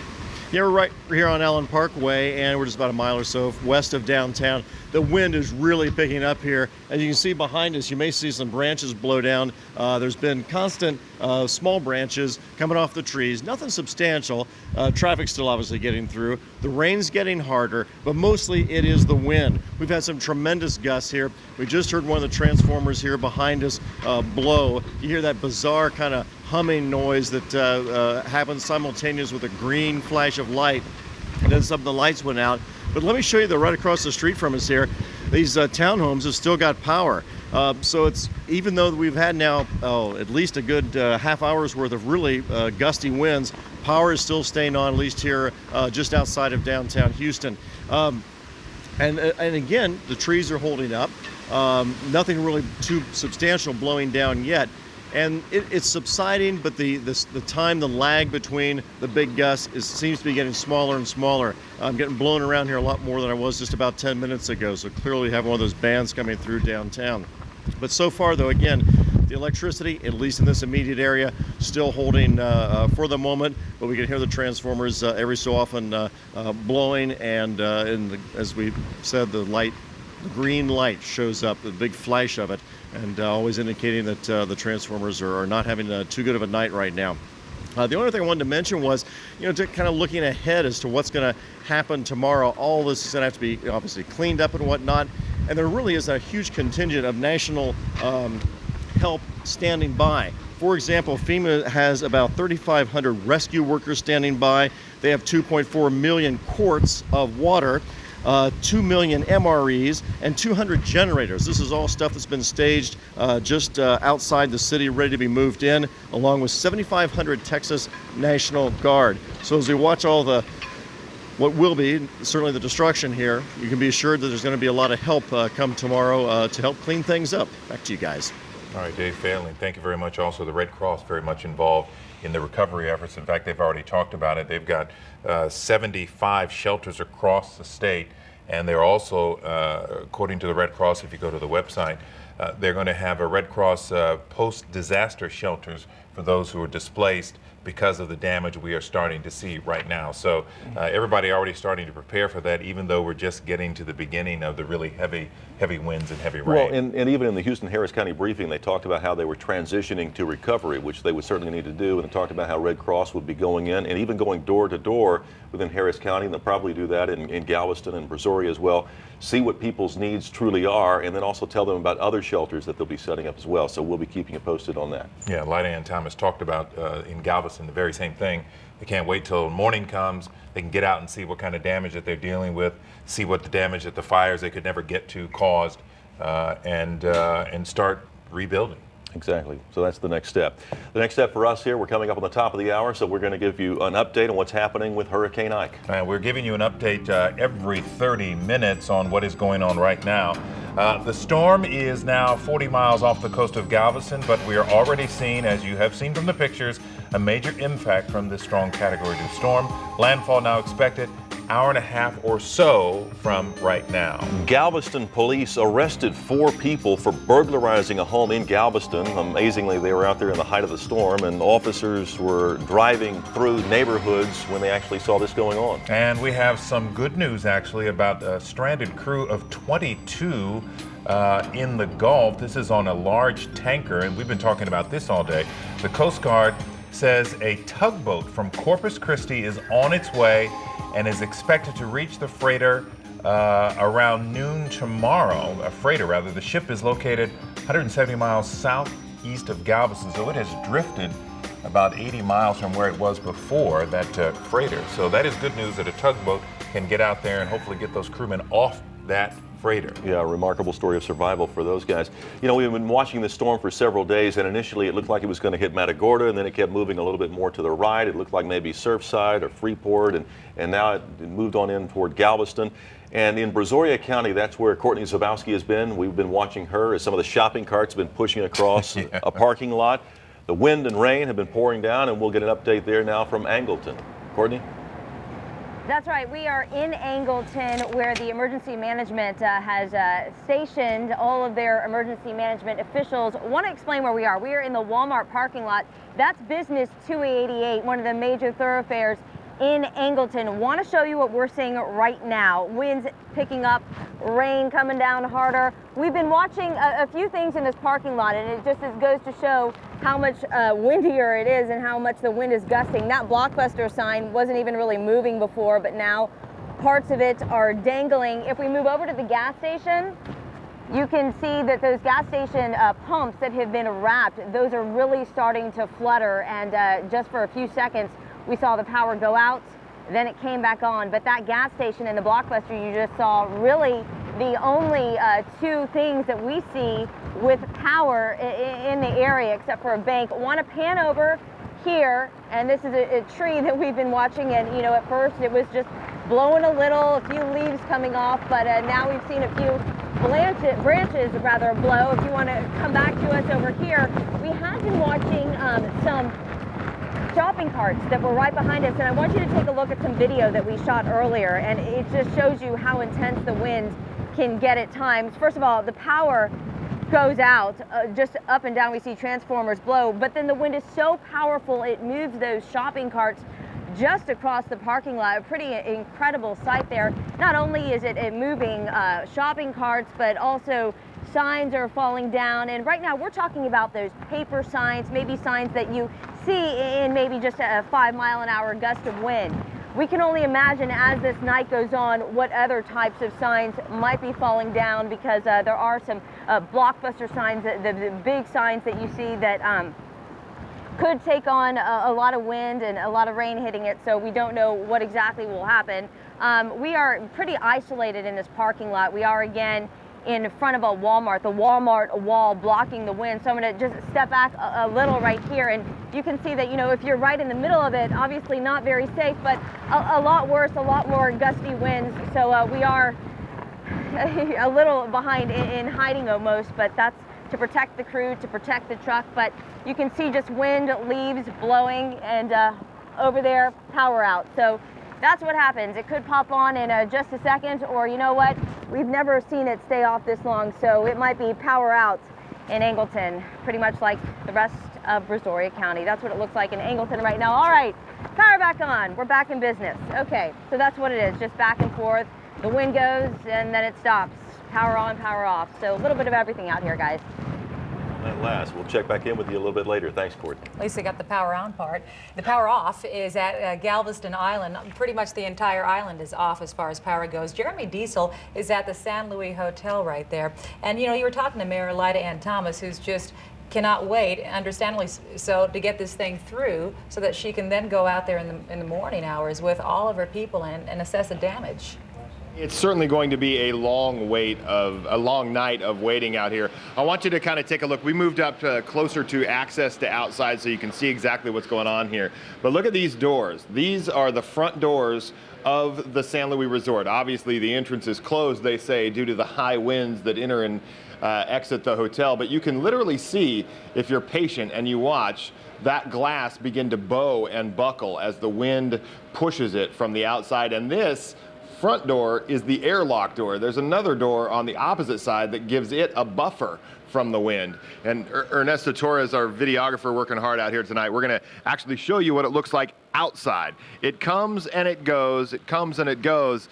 But it is a very breezy sight. Now, understand that this area of the hotel that we're showing you with our kind of handheld spotlight to be able to look at the trees is almost completely surrounded by building. It's completely surrounded by building, and yet the trees are still blowing. Again, it picks up like it's picking up now, and then it dies down a little bit. It picks up and it dies down. Part of that is due to the building, but if you look, you can see exactly what is going on the outside as people still do try to come and go. These are parts of roof, actually, that have come off some of the structure here that literally just sort of blow around in the breeze and make their way out. There's styrofoam like this. There's pieces of asphalt roofing. There are chunks, 10-foot-long chunks of sheet metal that have torn off the roof of this building that are just sort of flying around outside uncontrolled on some level, and that's been going on for several hours. And again, we've still yet to experience the eye here in Galveston, but it is certainly a different atmosphere outside as it is inside. On the inside of the hotel here, it's a more calm, other than watching the doors kind of begin to buckle, it's significantly more calm than if you try to go outside and wander around, even in areas like that are completely contained and kind of closed in by the buildings from the direction that the wind is coming from. It's still very breezy and starting to be very difficult to move around on the outside. So we'll continue to gather some more, and when we get some more, we'll bring it to you live on Galveston Island. I'm Jeremy Diesel, 11 News. All right, thank you, Jeremy. Breezy is one way to describe it, I suppose. But you know, there's hurricane force winds, Doc said, now hitting Galveston Island, and so it's not surprising that center courtyard area that Jeremy was showing us, the winds kind of whip in, whip out, and those trees in there get blown around. Yeah, he's on the leading edge of the storm. Has certainly come through Galveston, and now it's making its way all the way up Interstate 45, and it has made its way into downtown now, where Jeremy Rogowski is standing by live. We're starting to see some of that wind and rain coming his way. Jeremy? Yeah, indeed, Greg. We are at the corner of Prairie and Smith downtown in the Theater District, and take a look at what I caught. It's a parking sign from the Lyric Center here, one of the office buildings downtown. It's about 2 feet square, and of course we're talking about flying debris everywhere, and this is the danger, of course, along with those gusty winds, what can do some damage, and we'll assess that damage tomorrow. But again, as we mentioned earlier in downtown, the majority of the storefronts downtown did not board up their windows. There could be considerable damage tomorrow. I'm going to stand on this so that I don't contribute to the flying debris problem. And Okay, so we just lost Jeremy Rogowski. Yeah. That's a signal that's going in and out, and we've kind of experienced the same thing with some of our other shots as well. But it's again a product of the weather. So let's bring him back up if we got him. Now. And Jeremy, you know, I was thinking, you said that you caught that sign. I'm glad that sign didn't catch you. That would have been bad. well, exactly. You really got to keep your eyes open and be on guard here as another gust is coming in. I don't know if the camera is picking up the intensity of this. Certainly tropical storm force gusts right now, again coming in from the northeast, heading to the southwest. Let's take a look down Smith Street here. This again is looking to the south. Power's still on, traffic lights still working, downtown power to all the high-rises still on, but there's nobody out as well as it should be. And we're still a couple hours away from, you know, the real deal here. I would say this is certainly of concern, but it hasn't been anything where we've had to, you know, go inside and really just say, call it quits in terms of the live shot. So we're going to continue to bring these shots, but certainly what we see from Jeremy Diesel and Galveston is making its way. What Gene Norman shows you on the radar, you're seeing live in pictures here right now. Again, who knows how long the power is going to stay on downtown, but at any moment things can get worse. They have gotten worse. The wind picking up, not a whole lot of rain activity. I don't know if that's just intermittent and we're going to see more rain. You can ask Gene about that later, but pretty much a wind event right now downtown. And of course, when you're standing on a 2-foot by 2-foot sign, you can only imagine some of the damage that we may see when this thing clears out. Lucy, Greg? All right, thank you very much, Jeremy. And you know, our station is located right on Allen Parkway. It's a stone's throw from downtown where you see Jeremy is right there. We've been getting some folks emailing us saying that a very large crane, which is on Studentmont, is actually kind of waving in the wind, and it's looking a little ominous. Of course, we've been covering in the past these crane collapses and topples over and stuff like that. These wouldn't be the best conditions either. This would not be. So I do wonder what they do with some of this heavy machinery, especially ones that are super tall and very vulnerable in the wind. All right, we also have Lee McGuire who's standing by, and his signal is kind of tenuous because he's coming to us by the internet, so we want to get to him very quickly. He's down in Dickinson. Lee? Yeah, this thing's a little spotty at best. We tried this a while ago. The power went out at that exact moment, so we lost the internet. We're now on a generator here at the Emergency Operations Center in Dickinson. That's one reason it's so dark on this internet call. We can't do a live shot the traditional way because conditions outside are so bad. We just can't safely go out there and do that. But I did just speak with the director of the Emergency Operations Center here in Galveston County, and he was saying that a couple points he wanted to run down. Number one, the jail on Galveston Island. We've been talking about that quite a bit. He said that is now on generator power. Everybody there is okay. They just don't have any air conditioning, so they're going to start working on that in the morning. But for now, they do have power, just no AC. They also know there was some roof damage at the Galveston EMS station next to Baycliff. They have not been able to get in there, though, to see if any of their fire trucks were damaged there. But again, the EMS station near Baycliff in Galveston in Galveston County was hurt. They do have some electrical fires throughout Galveston County. And they also said, finally now, as for what happens tomorrow, they have a lot of equipment ready to go across the causeway as soon as they can to get in there and help people, which presumably need help in Galveston on the island. They're not going to be able to do that, though, until the winds die down, and we are still, of course, probably a good 7 hours or so before they can do that. But they are prepared to do it as soon as they can, so they're going to, as soon as they have daylight, probably begin to go across the causeway, start clearing out debris and clearing out power lines and get in there. UTMB, the ER remains open right now. Tough to get there, and also they need a lot of resources for tomorrow to reopen that hospital in general. But right now, they are planning for tomorrow here at the EOC. One thing they're going to be doing is setting up checkpoints throughout the county tomorrow morning to make sure that people who can get back into the county are actually residents. So if you are a resident of the county, you're going to need proof to come back in, but they're not sure they're going to let you back in tomorrow. They have to do a damage assessment first to see what happens. So again, if you live in Galveston County, you've evacuated, don't try to come back in the beginning tomorrow morning. Give some time and keep watching TV. We'll let you know when the emergency officials say it's safe to come back. So again, the bottom line from Galveston County EOC, we're here, we're hunkered down, as Doug Miller is encouraging us to say today. We can hear the rain coming in the roof of this building, by the way. This building is built to withstand a Category 5 storm. And we can hear the wind and the rain. It's hard outside right now. You don't want to be outside, but we are safe inside. So we'll keep it posted from here. Glad to hear that. All right, thank you, Lee. Lee McGuire is talking about in Galveston County, they're saying, don't come back quite yet, and don't come back until we tell you it's all clear and it's safe now. They were saying the same thing at Harris County, that you're just going to have to wait. And I imagine this goes with the Brazoria, Matagorda, Chambers. Yeah, pretty much all of Galveston as well. Everywhere, that if you've evacuated, just wait until the authorities say you can come back in, because there's going to be a lot of cleanup tomorrow. Gene Norman, our chief meteorologist, is in the Weather Center right now watching all of this come in.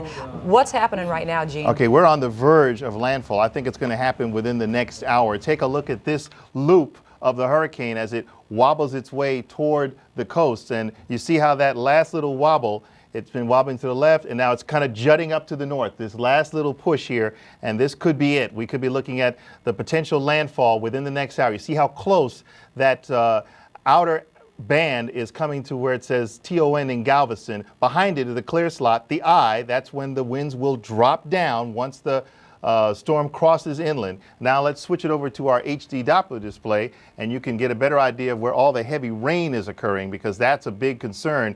And I want to point out that the rain is now moving on up into our northern and northeastern viewers in Liberty County. I know that you have been emailing me saying you're leaving us out. No, we're not leaving you out, and I want to make sure that you know that the heavy rain is coming for you. You're getting the outer band swiping across your area, Cleveland, over toward Liberty, and up around New Caney, Humble, getting heavy rain right now. And as you saw from Dave Failing just outside of our studios, heavy rain falling here closer to downtown. Now let's move it over and put Houston in the center, and you can see that the heavy rain, it stretches from Liberty back down to Baytown, LaPorte, a sweeping band moving toward Pasadena, another one coming across downtown Houston, and another band which stretches from the Jersey Village area down toward Sugar Land. Just got a report from one of our weather watchers in Jersey Village saying that he's getting winds between 50 and 60 miles an hour with a 75-mile-an-hour wind gust just reported in the past couple of minutes. So this bright band just probably came right through his area, and that's what caused those strong winds. So wherever you see the yellow, you're seeing the heavy rain, but you're also seeing the strong winds moving through. Now let's push down a little bit further to the south so we can show you some other places that are getting some of this heavy rain right now. And it continues to move in from the Gulf, but I'm also going to show you how close the eye is to the coast right now, because it is probably just within the next hour. I'd say it's probably less than 30 miles from the coast. So there's the eye, getting a close-in view of it. There's the eye right here. Here's Galveston, and we're talking about a distance of about 30 miles. Heavy pouring rain. You heard from a phone caller earlier in Alvin over by Friendswood. And Courtney Zabowski over here in Angleton, she's getting hit by these strong northerly winds coming in from the storm. So the winds are coming this way. Here's the eye.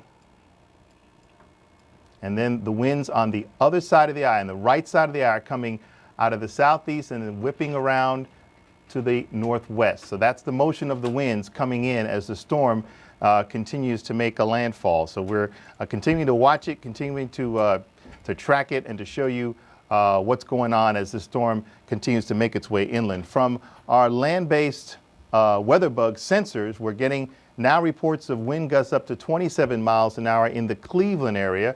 Strong east winds at around 14 miles an hour. And again, this is live data exclusive to us coming from our weather bug network. Another sensor down in LaPorte is now picking up a 69 mile an hour wind gust, and they're seeing a steady northeast wind around 19 miles an hour. Not a lot of rain in the rain gauge in LaPorte, but that doesn't correlate to what we're seeing on HD Doppler. So I would kind of believe HD Doppler more than this particular rain gauge, and maybe a malfunction with it with the storm moving in. And then over in West Heights, they're seeing a wind gust of 59 miles an hour with a strong northerly wind at 44. So we are seeing the tropical storm force winds here. We talked about how they would first move along the coast, then move inland. Those strong tropical storm force winds are now making their way across downtown. They'll be followed very quickly by the hurricane force winds, and we are getting some of those gusts moving through. So that's what we are anticipating. That's what we expected to see. And again, back in the Cleveland area, we're seeing winds out of the northwest for some reason at this particular second, gusting to 27 miles an hour. So again, hurricane expert Dr. Neil Frank joins us now. And Doc, I really think we're on the verge of it. This is probably the end. That's true. And Dan just handed me a report from Pleasure Pier that's on the outside down in Galveston. Their tides are up to 12 feet now. Okay, and that was the forecast, Yeah. 14 to 17. So they're getting there. And I think you pointed out earlier that as the eye wall gets closer, that's where the heaviest storm surge will be. Right. And you generally see the water rise fairly rapidly as that eye does approach the coastline. So it's been coming up fairly gradually, and I wouldn't be surprised if it comes up another 2 or 3 feet along the outside of Galveston Island as the eye moves on in, and that means that you're going to see some fairly high water on up into the bay itself. Well, Doc, I've got a couple of emails from viewers who have observed a couple of interesting things. D, E, F, G, H, I. It's not because I've forgotten my alphabet, it's because those are the storms that we've had since Dolly. Each of those storms, Dolly, Edward, Faye, Gustav, Hannah, and now Ike, have all hit the United States. That's got to be some kind of record that you'd have 6 storms in a row in one season. Even in 2005, we had a lot of landfalling storms, but they didn't come back to back to back. And I don't know whether that's a record, but I'll tell you, it's very, very unusual.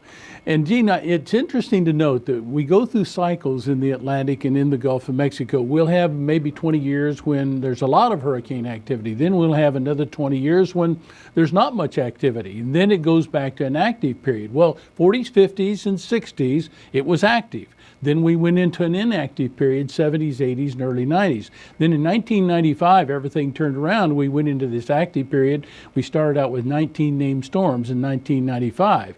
Now, until 2004, all of those storms tended to stay out in the Atlantic, and I kept saying, why aren't we seeing more hurricanes, certainly in the United States? Well, 2004, they had 4 hurricanes in Florida. And then there was 2005, and we had a Rita and a Katrina. Well, now then, the hurricanes are finally returning to Texas, as I anticipated they would. And we could stay in this active period for another 10 or 12 years. Well, that's certainly not good news, not the kind of news that people want to hear, that we're going to be going through this perhaps every summer for the next couple of years. But we're going through it right now, and we're going to help folks weather the storm. Again, if you're hunkering down, if you can hear our voices, just know that we're there with you, we're there thinking of you, and we want you to stay safe. Don't do anything foolish. Get into the middle of your home. I know that that wind is really howling. I know that you may be a little bit afraid because it's dark. and now the power has gone out and you see flashing outside, which might be transformers, it might be lightning. You're not even sure what it is, but it's dark and you're frightened. But we want you to know that we're here for you, all of us here at 11 News, and we want you to be safe during this storm. We're going to do all we can to give you the information to stay safe. Scary time, so hang in there. And one question a lot of people would have at this point, whether you're at Surfside, Galveston, High Island, where this storm is roaring ashore, once this eye does come onto shore, and you said you believe it's almost there, how much longer do those people have with this other part of the storm that's going to rush ashore? Right, now that's a before good question. Before it pushes right on through. Well, the eye has been collapsing, so that's going to be a little bit trickier to figure out, because we started out with a 70-mile wide eye when we first started back around 2, 3 o'clock this afternoon. Then it shrunk to about a 40-mile wide eye, and now it's probably down to about 20 miles. So it wouldn't be too long after the eye crosses that now you're going to get the backside of these winds, which are going to come out of the south. For the most part, we've been having northerly winds come into Galveston. We had that fire and that smoke was being pushed back out into the Gulf. Well, now those winds are going to come from the opposite direction. I'd say maybe only an hour or two, or maybe an hour and a half at the most, when you notice the eye has come in, everything gets calm, and then wham, here comes the second side. And that's assuming that you're going through the center of the eye. Exactly. Right, and if you're in the left edge, you might only be in the eye 10 or 15 minutes. Right. But the important thing is to remember that the winds will shift around, and sometimes the second part of the storm is even more violent than the first part. I know nobody wants to hear that. I've been trying to get through this down in Galveston. We know there are people down there, and if they're listening to us, again, we want you to stay inside. Don't run outside and say, oh, I want to take a picture in the middle of the storm. Just stay inside, because we don't know how fast this thing is going to rush in. Yeah, Gene and Doc, I think that bears repeating, because even Jeremy Diesel and Jeff McShann, who are, as we keep saying throughout the evening, hunkered down with the Galveston City officials there at the San Luis Hotel, they were asking our reporters, listen, can we go outside just briefly in the middle of the eye to take a look around? They're biting at the bit to see what kind of challenges are in front of them. We get that, but you're saying don't do it. Yeah, I would say wait until the backside comes through, and then when the whole storm comes inland, then the all clear, in a sense, can be given. But that's not going to be until maybe 4 or 5 in the morning. Okay, that was the next question. What was the time frame on that? So it's 12:20 Saturday morning. You think 4 or 5 by Galveston should be pretty much in the clear? Well, we think that the backside of the storm, this part of the storm, should be exiting Galveston by that time, as long as it keeps on its current path. And as long as it keeps on its current path, it's going to make a landfall somewhere on the east end of Galveston Island, kind of what we've been saying for most of the day. All right, so hang in there. But Greg, I wouldn't want to say an all clear at 4 or 5. Okay. All right. The winds should begin to subside some, but it's going to be windy all tomorrow morning, and it won't be until tomorrow afternoon until we really see the wind subside some. All right, and again, that's just on Galveston. The rest of our viewing area still has to see a lot of that storm move right on through. Exactly. And, all right. And probably too, Thanks, Greg, guys. you know, at that point, after this storm has come through with that type of winds for so many hours, a lot of structures at this point are probably, the integrity of them is not so good anymore. So even those strong winds, not hurricane force winds, could probably do something like knock off a piece of wood, and you don't want to be out there in the middle of that. Right, but if you're in there like we've been talking about, and you're sheltering in your home, you're kind of wondering when's it going to stop. Absolutely. And so that's kind of what I was getting to. You know, you're there with your kids, and you have your radio, you have your television, and you're sitting in the dark, and you're listening to all this noise, and it is a little disconcerting. It's confusing, and in many cases it's scary. So you just want to know, when's it going to come to an end? So hopefully, you know, we gave them some information that they can latch on to. You know, like you were saying too, in the middle of the night this thing is coming through. It is scary. You can't see what's going on. You just hear all of this stuff. Right. And Floyd LeBlanc from Centerpoint Energy is joining us now on the phone. And this is kind of the quiet before your storm, because once this thing passes through, then Floyd, I know you've got all your folks that have to go out there and target all of these outages. Where are we at with outages right now?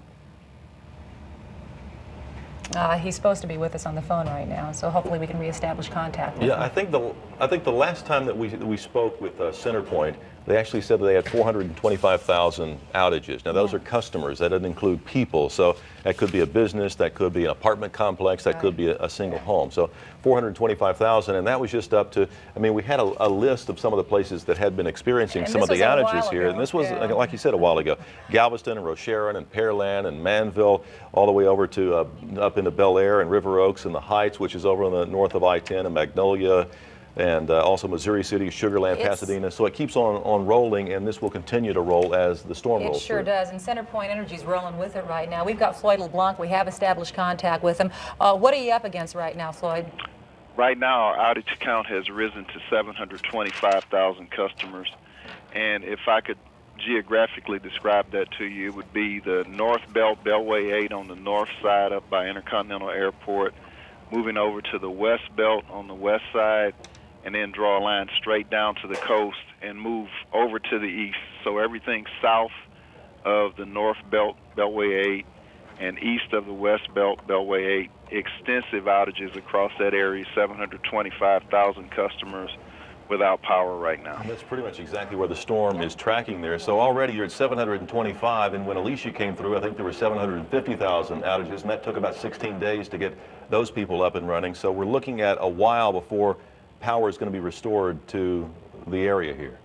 That's correct. And Alicia, that 750,000 customers out was against a total count of 1.2 million. So when you use that as a comparison, we are likely to exceed 1 million customers without power, and it's likely to take us 2 to 3 weeks to get everyone back in service. Now, as far as logistically, what you are up against here,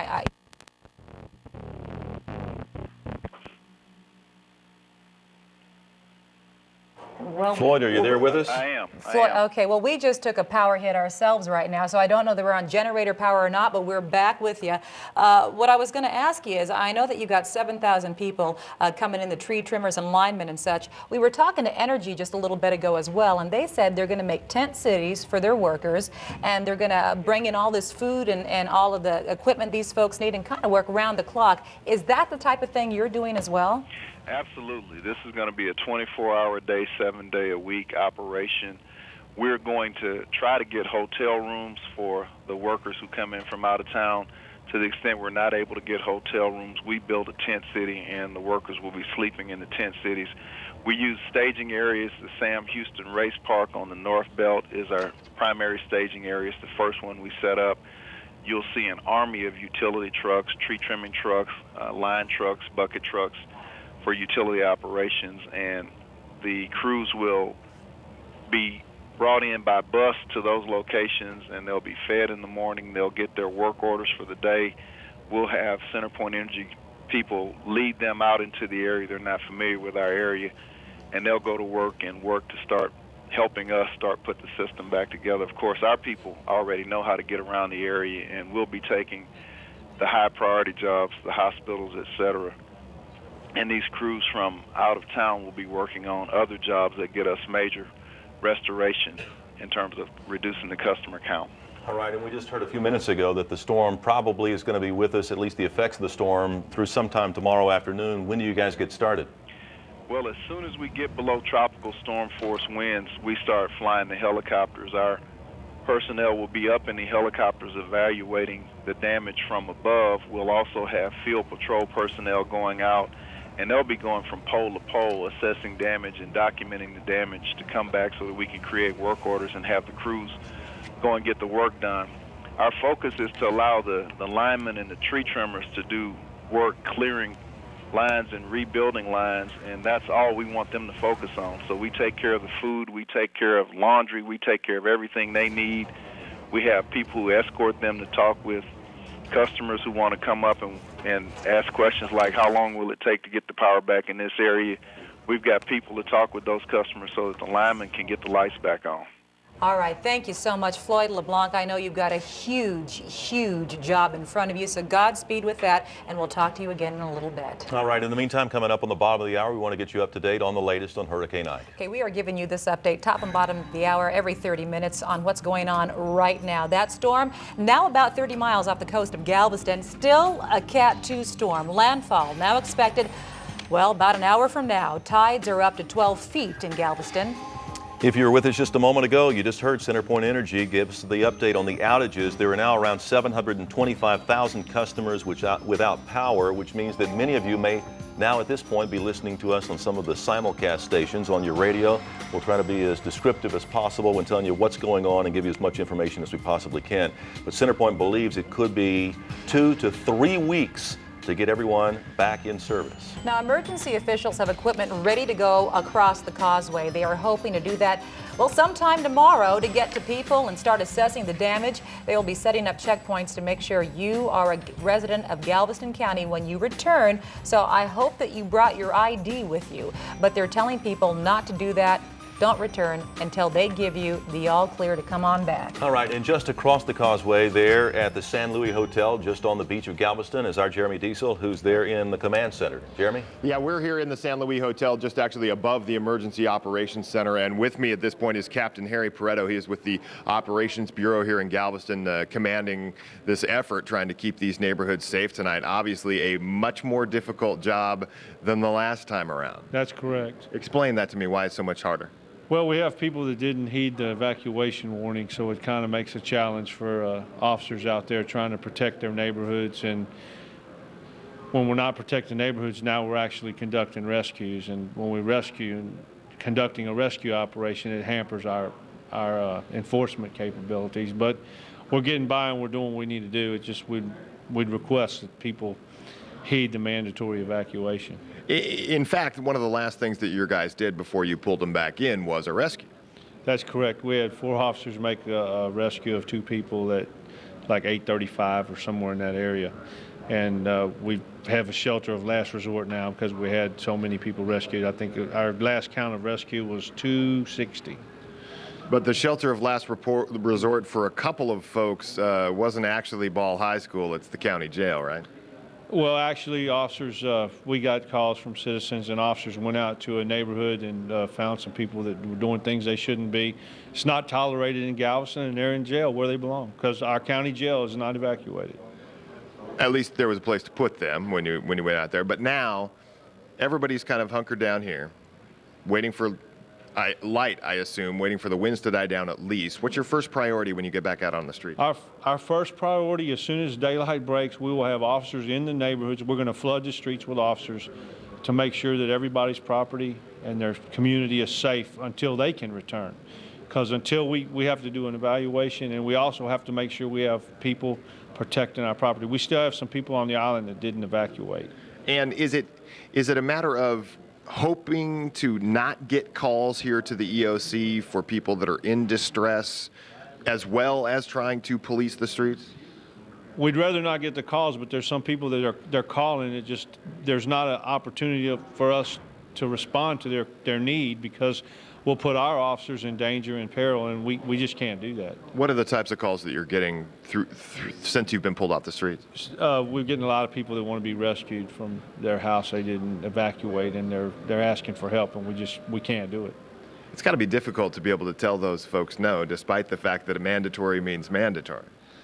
It's difficult to tell the folks no, but the one thing I really say is our people, it was really hard to get our people to come back in. I mean, they followed their orders, but we had to pull our people, and they were still till the last minute trying to rescue people. And I really am happy and lucky to have a crew of people that really cares enough about their community to be out there rescuing people and putting their life in danger.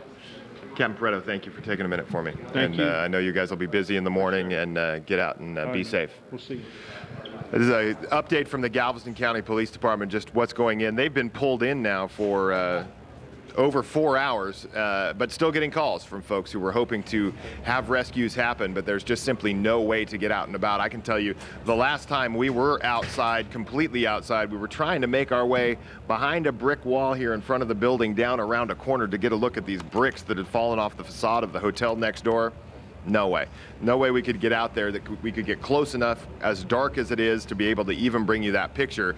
But I can tell you it did happen. But it's just a combination of darkness and wind is very, very difficult, not just for us, certainly for police, certainly for fire crews. You heard from the mayor not long ago, 3 different fires at that time burning on the island that nobody could get to. Really, everybody here is anxious, not only for the eye to get here and for this to get away, but also for daylight to come so people can get back to work. Now, Jeremy, I forget whether it was you or Jeff McShann, your colleague there with you there at the San Luis Hotel, that asked us this, but some of the first responders there with you had asked if they could maybe go outside, take a look around during the eye very quickly, then head back in again. And we asked Gene and Doc that. I don't know that you guys have been listening to it, but the answer is a definitive no. Yeah, that don't was do the it. that was the answer from the captain as well when that suggestion was brought up. They're not going to be going anywhere until it is safely passed, regardless of because that's just too unpredictable. All right. Well, Jeremy Diesel, stay safe. Thank you so much. We will. Well, and at this point, what's the rush? There's nothing they can really do. You know, there's just wind and rain and water still out there, so they can't really make any repairs. We're going to go another place where there is wind and rain and water, and that's in Baytown, where Mark Greenblatt is stationed. Mark? Well, it is still blowing pretty strongly out here, safe enough for us to be outside to bring you these pictures. Now, the last time we were talking to you about an hour or so ago, we lost power both on our camera and at the same time here in our hotel, so we went completely dark. The good news is we're okay, and everyone here in the area seems to be okay as well. Amazingly, we still have power at this hotel. They're still able to watch television in many of the areas. The Emergency Operations Center here in Baytown still has power. They're running off center point energy. Now, if you look up, though, you can see that the rain and the wind still is pretty strong here. If you just pan on up to the Super 8 motel sign, we've been watching this, wondering if it's going to hold all night long. It's moving back and forth, responding to the wind, but holding in place pretty strong. You know, we're getting a good gust of wind now. And if you could just pan on down, I want to give you a look. Off in the distance, there's a flame burning. Give you a perspective of where we are. That's the ExxonMobil plant. It's really right across Interstate 10 from where we stand. ExxonMobil, of course, one of the large petrochemical plants in this area that folks have been concerned about to some degree, wondering about, is the storm surge that we've been hearing so much about, is the storm surge going to become a factor as we continue to see what Hurricane Ike will bring as it comes ashore and continues to come ashore. The winds really are hitting us pretty strongly right now. Let me give you an update from the deputy city manager here in Baytown, who's riding out the storm in the Emergency Operations Center. He's telling us that they do have reports of a mobile home on fire right now here just outside of the city limits of Baytown. If you're familiar with the area, it's right off of Showlander Road. Where that is, I'm told, is that's a couple of miles away from us off of Showlander Road. They're not going to respond to that mobile home fire as of right now because they understand there are no lives in danger. Here in Baytown, though, it's a little bit of a different story for their emergency responders than in other areas. They say on a case-by-case situation, they may consider actually going out in all of this mess and trying to save a life, only on a case-by-case basis, and only if they think it's not going to put their first responders in any kind of a harm's way. So they're actually asking people still to call 911 if they do get into trouble.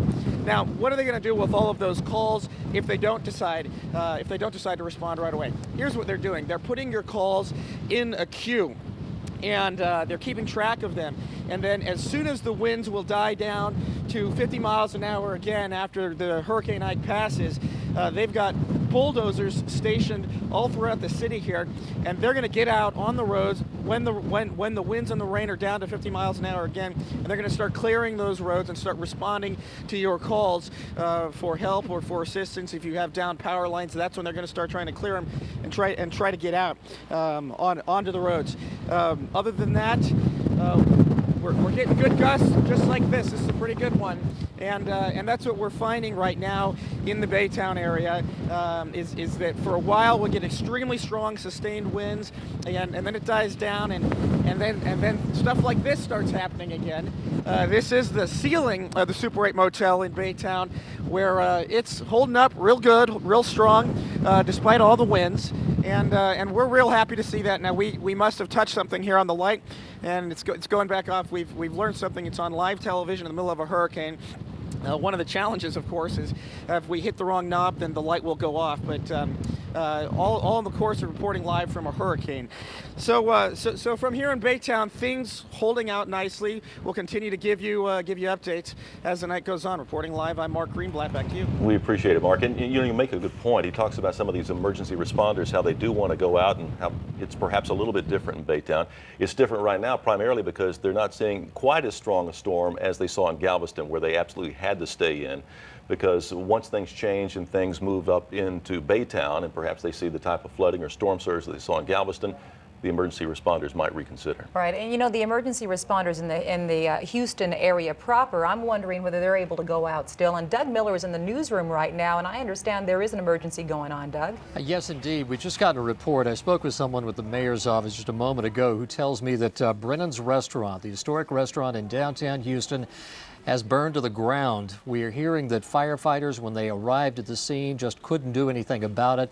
The restaurant, Brennan's downtown, went up in flames. Firefighters immediately went into a defensive mode. That's what they do when they realize they can't save a building. The idea is stop it from spreading to other buildings. With those high winds, all they could do was try to save the nearby buildings. Now, we're going to try to get a crew over there to try to take some pictures of that and show it to you. But once again, we're getting reports. We're hearing from top levels of Houston City government that Brennan's Restaurant has burned down. Firefighters on the scene trying to stop it from spreading to nearby buildings.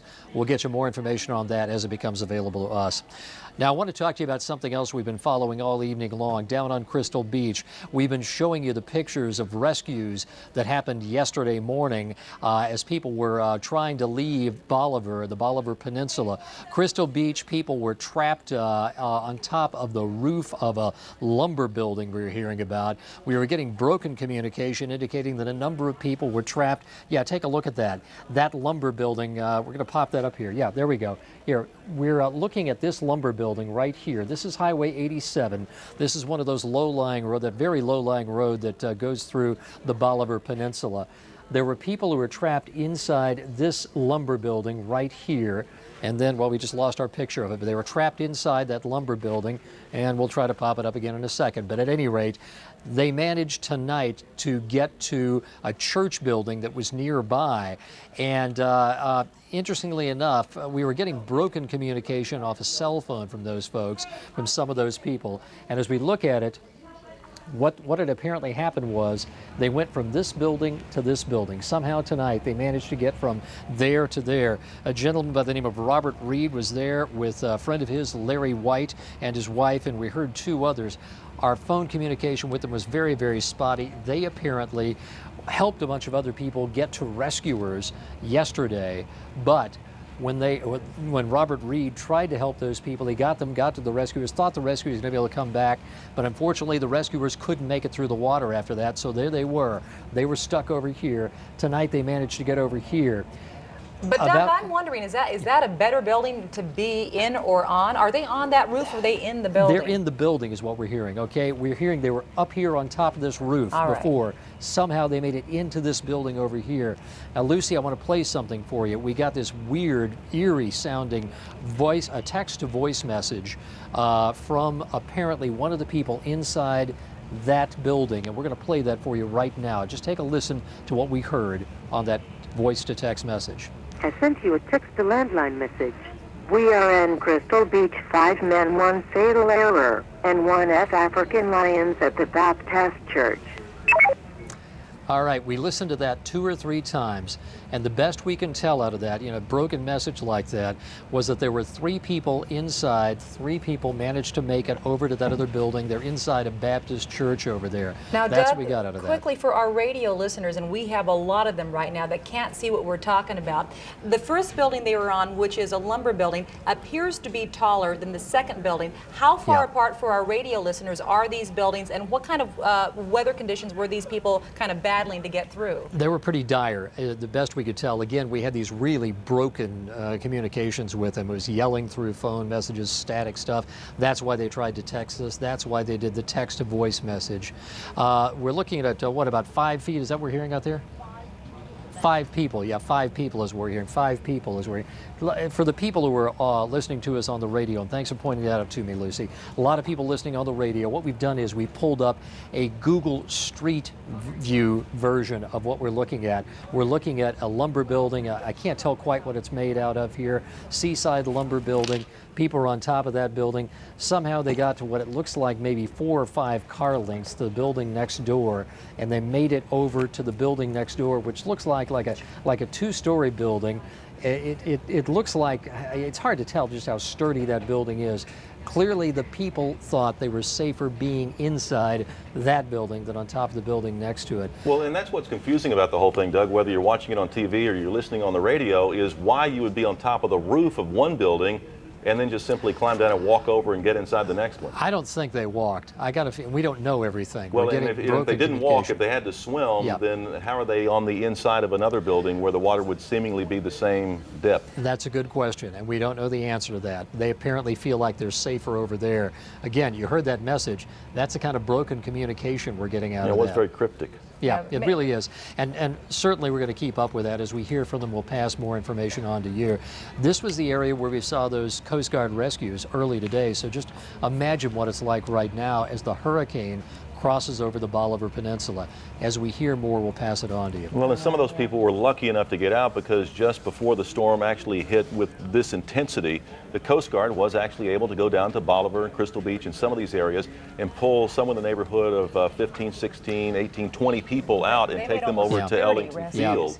And those people are now camping out at Ellington Field, but they could not go back and get all of them because they had about 150 calls from people who said just like this, they were stranded, they were on roofs, they could not get out, they waited too late to evacuate, or there was some other circumstance where they couldn't evacuate, so they had to ride out the storm just like these people did. Yeah, exactly. Now, you know, we're getting a lot of our information on this and all sorts of other incidents from, we're getting it straight from our listeners, our viewers, at least listeners and viewers. Of course, many people are listening on the radio. We're getting a lot of information through our website, through KHOU.com. And so I really want to talk about some of the photographs that we're getting. We're getting our information from any source we can. I want to show some of the pictures we've gotten on KHOU.com. We got a picture, if we can pop that up. We got a file. Well, we're having some. There we go. From the Lynchburg Ferry Road, the Baytown Highlands area. Pat Akers sent this picture to us. Obviously taken just before the sun went down. The water very high there at the Lynchburg Ferry Road in the Baytown and Highlands area. This tree fell down near Hobby Airport. Laura Brown is the viewer who sent this to us. This is what we're going to see a whole lot of as the sun comes up. This picture obviously taken after the sun went down tonight. Trees already falling in that area. Deer Park, this is a carport that just flipped over onto a house. I believe it's Sam James sent that to us. Sam James or Sam Jones, I beg your pardon, I can't read the handwriting here. Carport flipped over there.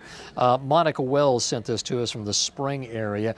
Fences falling down. This is what high winds will do. This is the kind of damage that we're seeing. We're getting reports of all over the Houston area as the winds blow in here.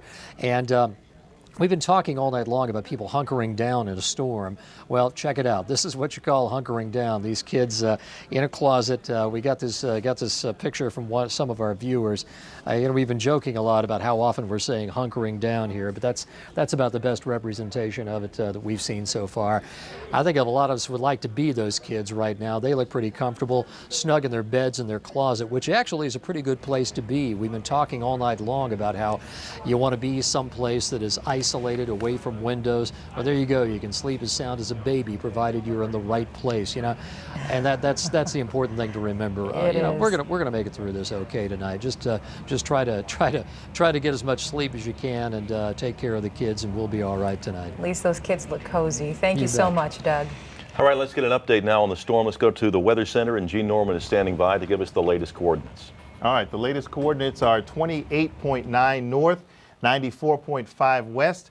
Still maximum winds of 110 miles an hour, and it is some 20 miles from making a landfall on the coastline of Galveston. You can see the loop of the storm over the past couple of hours as it gets closer and closer to making that landfall. Our HD Doppler shows you how close it is getting, and we're very concerned now at these bright areas of red. That would be right here, about to approach High Island, and then this other one on the west side of Galveston Island, this one and this one. So all of these rotating bands are moving in this counterclockwise direction. So as you watch this, you should be aware that we are just about to get into the worst of it here in the Houston area, because now some of these hurricane force winds are about to make their way up through Galveston Bay, up on the west side of the bay, and heading toward just east of downtown. So the center, we can draw this here, the center from Galveston, to put the center right about there. So it's about 16 miles now from making a landfall. But more importantly, right now, the eye wall is making the landfall. So we're getting a lot of strong winds in this area, a lot of intense rainfall that continues to move through. And I want to switch over to our other weather source here to show you how close this rain band is that stretches from Friendswood to Alvin to just down near Angleton. So if you're in touch with Courtney Zabowski, let her know that she is about to get hit by a very strong band of wind and rain. This could be hurricane force winds. They'll be coming out of the north and out of the northeast. They're going to reach Bonnie by 116, Rosharon by 119, Angleton by 121, Lake Jackson by 129, and Jones Creek by 140. So a very dangerous situation shaping up in that area. And then as we switch it on back to our main Viper source, our main HD Doppler source, that is, you can see that that band of heavy rain is connected to another one where Mark Greenblatt is located up here in the Baytown area. So a line of extremely heavy rain. We're just now getting a report that from the Anahuac Airport, they've had a wind gust of 73 miles an hour. So the heavy rains and the heavy wind stretches from Liberty over to just north of Baytown on the east side of town and over toward Friendswood. The arrow I'm drawing is the direction that these storms are moving. They're moving from Liberty down to the east side of town and over into Friendswood. I'm going to zoom in on this one particular area to show you where or who is getting impacted right now by the real heart of these near hurricane force winds, if they're not already hurricane force. And that would be places like Crosby, over by Mantua, over by the Highlands, over by Cloverleaf, Pasadena, Deer Park, and of course Baytown. So this is right near the ship channel, and we've been talking all day about how the storm surge will be pushed up the ship channel and back up into the east side of town. So right now they're getting pounded with some heavy rain. I'm going to see if we are able to identify how much rainfall has fallen in the last hour. Let me pick off some points here. Near Crosby, they've had about a ½ an inch. This is just within the last hour. Cloverleaf, a ½ an inch. Down here toward the Baytown area, they picked up about 1 inch.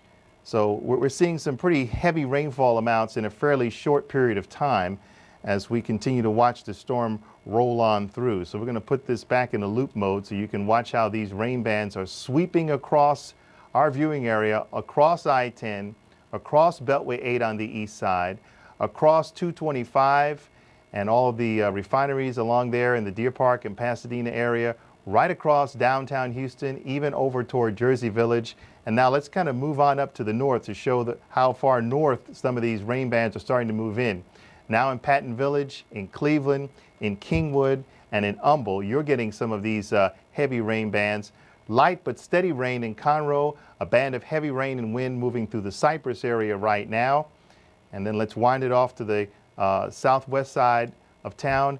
A break right now in Sugar Land, but heavy rain stretching from Katy back over to Fulshire, down to Needville, and into sections of Wharton County and down by Bay City and over toward Matagorda. So it's pretty impossible for anyone to escape this storm right now. And as I lapse this one more time, it looks to me like we're very, very close to seeing the eye cross the coast. We're probably another maybe 15, 20 minutes from that occurring. And pounding rain right now in Crystal Beach, pounding rain in Texas City, Tiki Island, and another band of heavy rain that stretches across Pearland, Friendswood, and over toward Alvin. Now let's talk about some of the winds. Thought I had that set. Let me see if I can get that back set. All right, here we go. All right, I'm going to show you a display of some of our WeatherBug network sites that are up.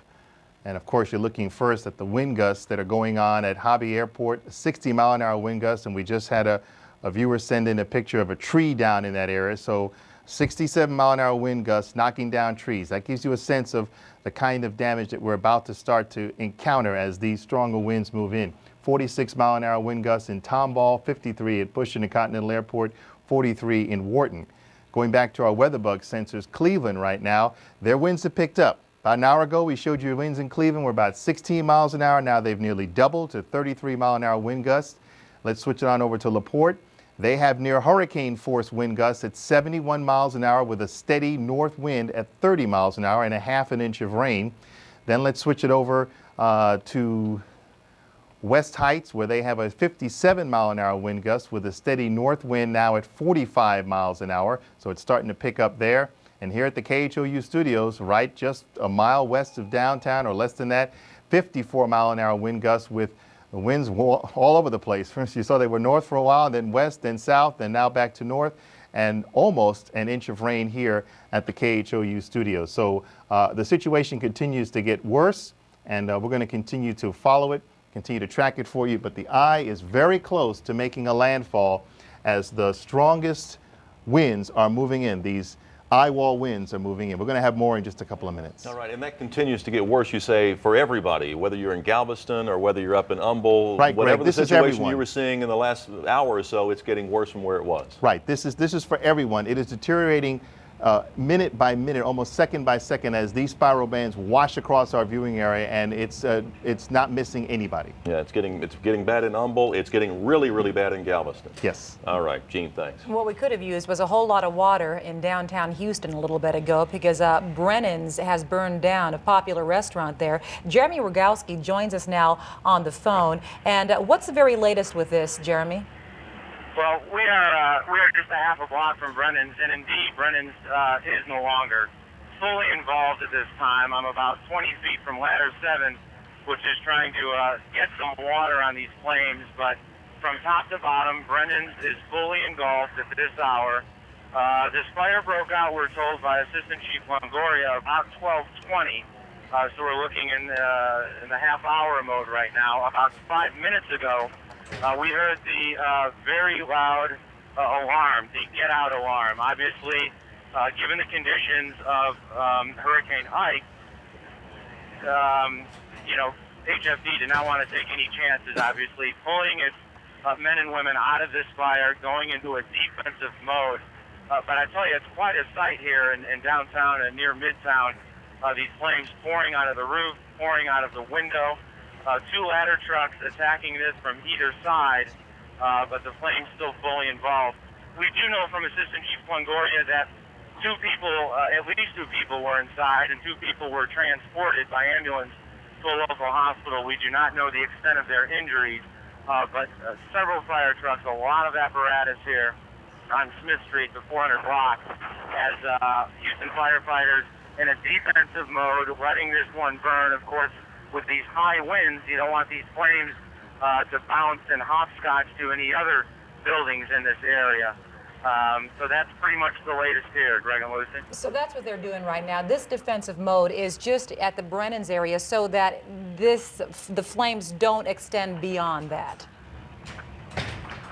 I didn't quite hear your question, Lucy. I know it's very, very loud where you are, and you've got all kinds of stuff happening. I'll try and rephrase it anyhow.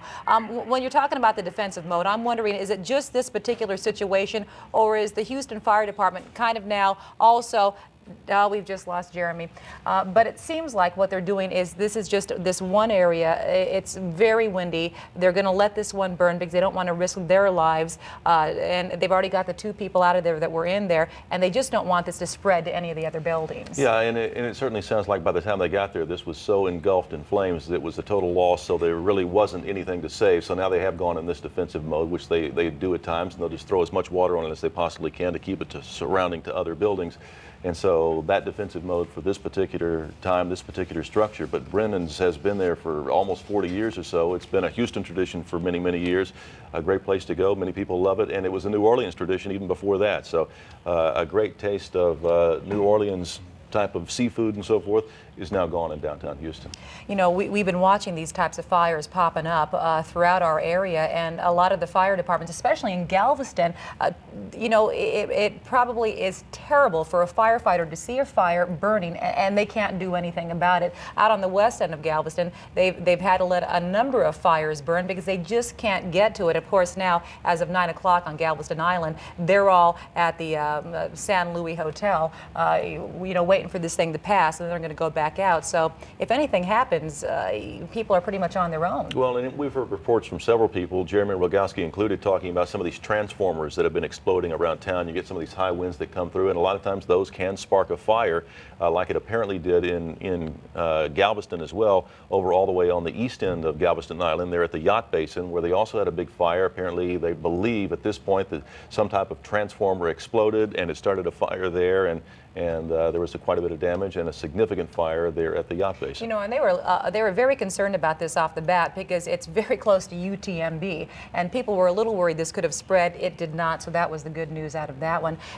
Greg, just a little bit ago, decided to take a peek outside around here to see what's going on here on Allen Parkway, and what did you see out there? Well, you never know how people are going to treat individual storms and what they're going to see. I mean, in Galveston, we saw a bear out there not long ago, a guy running around in a bear suit, and there's a guy out here on Allen Parkway trying to go out and fly a kite. But you know, you get out here and most people are treating the storm seriously like they should, and staying in their shelter in place, and because you never know, like Gene said, the storm just is getting worse and progressively worse, and the situation is turning dangerous. All right, it is now 1 o'clock. We want to get you up to date, the latest on Hurricane Ike. Now, we're giving you these updates at the top and bottom of every hour on what's going on right now. The eye. It is moving closer, 20 miles from Galveston's coast. Eye wall winds are hitting Galveston and the Bolivar Peninsula right now. What that means, the strongest part of that storm is hitting right now. It is still a Category 2 storm. And as you now know, we can tell you that a well-known restaurant near downtown has burned to the ground. It happened at Brennan's.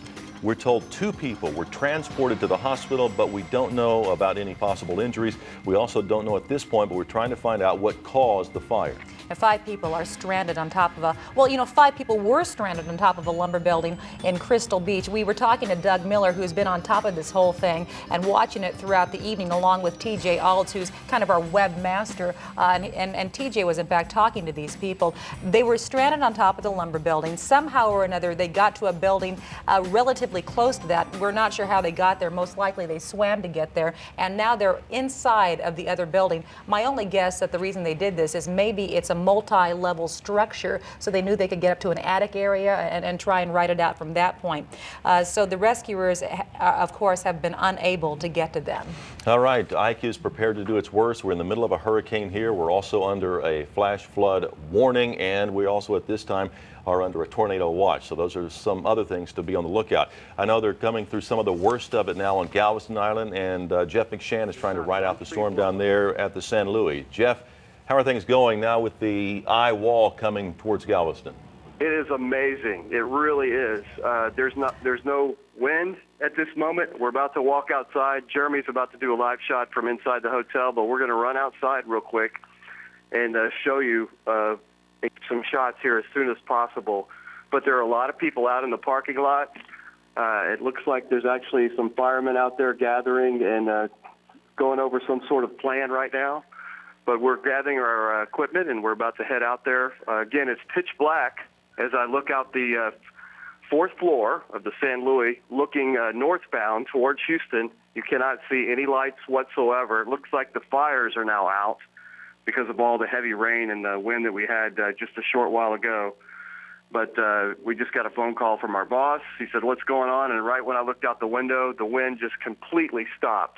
So the eye is definitely here. There's no trees blowing around, no nothing, and everybody's kind of scrambling outside right now just to kind of see what the damage is around the hotel at this time. And we're going to get back with you here in just a second and get some pictures for you outside and let you know what's going on. We've got a little bit of a window here. Yeah, keep in mind that is a very narrow window as well, so be safe out there, Jeff. Know you, and then Sergio and the guys are all together. You know, Gene Norman joining us now, our chief meteorologist. You heard Jeff McShann, Gene, just now say that all of a sudden that wind stopped, and he's right there at the San Luis Hotel on Galveston Island. Right, and if we look at HD Doppler for a second, you can see why that's happening. If Jeff is in Galveston, well, he doesn't have a whole lot going on at him right now, but just to the north of him, this bright red blob here, this is heading for the Lamarck area by 111, Hitchcock by 120, Alta Loma by 134, Arcadia by 143. A very intense band of wind and rain that stretches from High Island to just inside Galveston Bay is swinging back down along neighborhoods that are just east of I-45. So watch out, because this is coming your way. Let me switch it back over to the HD Doppler, this particular mode, and you can see where perhaps they're starting to get a bit of a clearing, like Jeff was saying, because the eye is about to cross the coast. But where you see these bright red areas, these are these heavy bands that continue to move in, pounding Texas City right now, just moving through the Pearland area, and another heavy rain band crossing near the San Luis Pass. Also, we want to let you know that in Freeport, they have just reported a wind gust of 83 miles an hour. At Hobby, a wind gust of 65 miles an hour. And we have some weather bugs ready to show? Yeah, just a second, we'll be sorry. Okay. We have a report of the Galveston Pier has now reached 12 feet. The height of the water at the Galveston Pier has now reached 12 feet. Let's switch on over to our weatherbug sensors, and they're indicating that now at Minute Maid Park, we're very close to hurricane force wind gusts at 69 miles an hour. Hurricane force gusts begin at 74, so we're very close to that. That's right in the heart of downtown. So we talked about how these winds would arrive after midnight, and here they come. Steady wind out of the northeast at 53 miles an hour, and so far, not a whole lot of rainfall. As we take a look at Cambridge Village, the Cambridge Village neighborhood, we've got northeast winds at 37 miles an hour, wind gusts up to 47. Let's take a look now at Pasadena. Their winds have shifted to the northwest at 36 miles an hour with a wind gust of 48. And now let's switch it over to our weatherbug sensor at the Denver Harbor area. Neighborhood, that is, winds out of the northeast at 30 miles an hour, gusting to 52. So we have a very dangerous situation as now the heart of these hurricane force winds are moving across a greater part of the Houston area. And it's becoming more and more dangerous outside. And we're hearing, of course, of all of the problems that are going on. Switching on up just to the north, I want to show you that heavy rain continues just west of Liberty, coming down across neighborhoods to the north and east of downtown. I'm going to pick off some of these neighborhoods so you can see what we're talking about. Dyersdale over toward Sheets and up toward Winter Valley Estates in Liberty County. Very heavy wind and rain there. Carter Settlement as well. Spring, you're getting some light rain right now, but some heavier showers are about to move through. And then on the southeast side of town, Hobby reporting that 60+ mile an hour wind gust. Let's zoom in on that area. Heavy rain in Pasadena, over in Hobby, over at Hobby Airport. The city of South Houston, all the areas that you see that are in orange showing very heavy wind and rain. That's Pasadena. So anything south of 225, anything north of Beltway 8. And now Bush Intercontinental Airport is reporting 60 mile an hour wind gusts. So they're very close to hurricane force as well. So I just got a call from a viewer in the Lamarck area, and she was telling me that the wind has been blowing since 7 o'clock where she is, and it just won't stop. She says she's wondering when is it going to stop because it just keeps blowing and blowing and blowing. Okay. JD, you're in the eye wall right now, or has the eye wall crossed you? Where are you? Yeah, absolutely. Check it out.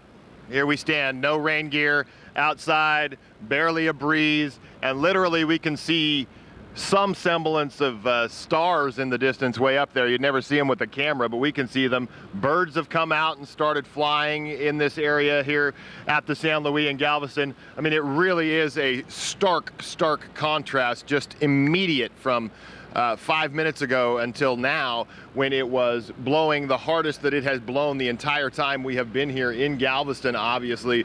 And then all of a sudden, here we are. It's no ripples in the swimming pool.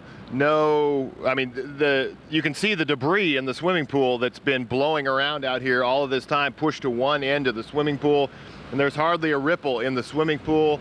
The palm trees that have been battered so hard for the last 6 hours have gotten a break and are just essentially still at this point. There are still breezes here. I mean, don't get me wrong, it's not as if it's gone completely still, but there's not a drop of rain, and it really does feel more like that breeze we were feeling at 1 o'clock this afternoon, as opposed to the high intensity hurricane force winds of the eye wall as it came across us. And it was really like it's been a couple of other times when I've experienced the eye wall coming over, it's nearly immediate. All of a sudden it goes from blowing incredibly hard to this, which is, to be perfectly honest, just a sort of comfortable evening, you'd think. Of course, we know that the rest of this storm is out there and still coming our way, and it's a short window of opportunity. And that's one of the reasons why we have one crew, Jeff McShann and Greg Hamilton, are trying to get out and see some things that we haven't been able to get to, that we know about, while we still have an opportunity before we know we have to get back in here, because literally you may have a better idea than we do how long we have of this kind of calm out here, but it really is just strikingly calm and comfortable here in Galveston. And I can tell you this, walking through the hotel, which I did just a few minutes ago, from the 15th floor of the hotel looking out, at one point the seawall was completely covered with storm surge waters, but it did not appear that the storm surge or those waters had advanced at all beyond the street, beyond Seawall Boulevard, toward the island. Now, we aren't sure, because we haven't been able to get out and about, what that may mean for the side streets as the water pushed across the boulevard down some of those side streets. But what's most worrisome now to both the police captain that we talked to not long ago and the mayor here and other emergency officials is what they think would be the backwash from all of the surge that has gone into the bay, essentially coming back across and re-hitting, but from the other side of Galveston. We know that the historic district and the Strand are already flooded, have been since afternoon, and the last thing they need is more water, but also more water coming from that direction toward that side of the island. Again, the West End, also same scenario. The last thing they need is more water, and more water coming from that direction. But again, this is clearly the eye of Hurricane Ike. If I can stand here and talk to you with no rain gear on for the first time in 6 or 7 hours and a clean, dry shirt, and feel comfortable standing outside talking to you guys, we certainly know that things have changed. Again, we also know that things will be changing again on the backside. Back to you guys. All right, let's bring in Dr. Neil Frank to talk just about that exact point, about what to expect on the backside of the storm as this eye passes through. About how long do they have? Yeah, well, my advice to people that go through the eye like this, you can go outside, that's no problem, but just don't venture away very far. And I'm a little concerned that Jeff may get in a car and they drive off someplace to see what they can see, and that wouldn't be a very good idea. They may stay in the eye there for an hour and a half, or something like that. They're kind of on the western edge of the eye itself, so as the eye continues to move north, they could move back in to the other side of the eye, and you just don't want to be caught out in it once that next side. So that's your really big point. Yeah. You don't know what part of the eye you're in, like whether you're in a little tiny corner or whether you're smack dab in the middle, and so it can just come up like that on you, and you don't want to get caught outside. Yeah, and the winds are going to go from zippo to bang, you know, they're there. It's that quick. I thought it was interesting, the comments he made, well, the wind may be blowing a little bit. First time I was in the eye, I thought, boy, this is dead calm. Then I went back and looked at the record. Well, the winds are still blowing 15, 20, 25 miles an hour. But it just, psychologically, you're hearing this pounding and noise and trees blowing and then all of a sudden, whoo, and you go outside and you can sit up and maybe see the stars at night, or you can see up and see the sun, the birds are flying around. But boy, when that when the other side hits, you have very few minutes to get back inside. So it's pretty much like turning on a faucet. Boy, it is. It's quick. And you just don't want to be out in your car several blocks away trying to get on back there. You know, very quickly, Doc, what we're looking at here is that Brennan's fire, Brennan's restaurant in downtown Houston, just fully engulfed and burning down. And Doc, you know, these winds have been just so rough and tough. The first responders, you know, it was already fully engulfed, and by the time they got there, the winds whipped it all up. This is not something they want to be able, you know, to get in there and fight it. And it doesn't look like it's going to be, you know, hurting the other buildings. 2 people were in it, and they've been transported.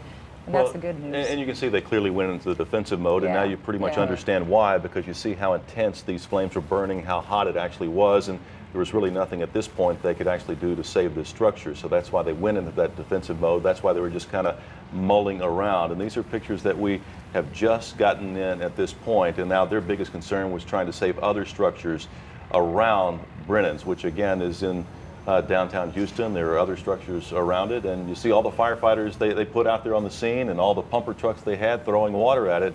But the objective at that point, and in fact they even, if you notice there, were extending the ladder, which under these conditions was pretty heroic in and of itself, just to try to do that. But again, they don't want to put their people at risk, especially if they're. And for those of you who are, listening on the radio and such, I mean, what we were looking at there is really huge, big flames. This wasn't just a little fire. The thing was fully engulfed with the winds whipping it up and all the emergency personnel out there. All right, and Doc, while we have the opportunity to have you here, we talk about this. Jeremy was there standing in the eye of this storm on Galveston. So from an historical standpoint, where do you think it will be documented that Ike made landfall?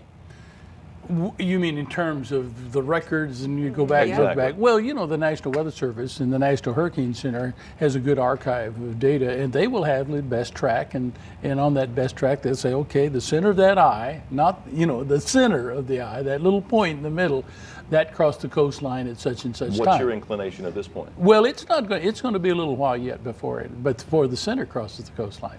Okay, so what that's what we're waiting for. Yeah, and they're just inside the north edge. So and you're thinking it's Galveston? You're thinking it's more closer to the Bolivar Peninsula? No, it's going to be right near the city of Galveston. I'm sorry, I misunderstood what your question is. Yeah, it's going to be right near the city of Galveston. It is moving a little bit more north now. Now, we were talking about how this eye originally was very large and unorganized, and then I heard Gene say the word, it's collapsing. Now, to me, because I'm not a meteorologist and I'm extremely untrained with these things, I thought, oh, good, it's collapsing, it's going away. Well, that isn't necessarily a good thing, right, this collapsing of it? Well, let's talk, we got to define terminology here. When you say collapsing, you mean that it is... Well, I don't know, that's what I was wondering. What does he mean when he says collapsing? Is it going away or is it tightening, which doesn't sound good? No, when he means it, when we talk about that in meteorology, well, the eye wall is collapsing. What we mean is that central core is collapsing outward, not inward. Okay, we tend to think collapsing, oh, it's collapsing inward. No, in our terminology, when it's collapsing, it spreads outward, and the ice skater spreads their wings. So it slows down at that point. It's closed down. Now it's collapsing. The center, the eye wall is collapsing, means that the ice skater is spreading the arms out, and it's going to spin a little slower. Now, when the eye wall is forming, it's reforming in a smaller radius. Now the arms are coming in, and so the hurricane tends to spin up at that time. Now, Doc, as we take a look, the eye was coming across there at Galveston, and we have Courtney Savowski, who is in Angleton in Brazoria County. They probably, I would guess, will not see the benefit of the calm of this storm. That's right. So let's go out to Courtney now, and let's see what is actually going on there in Brazoria.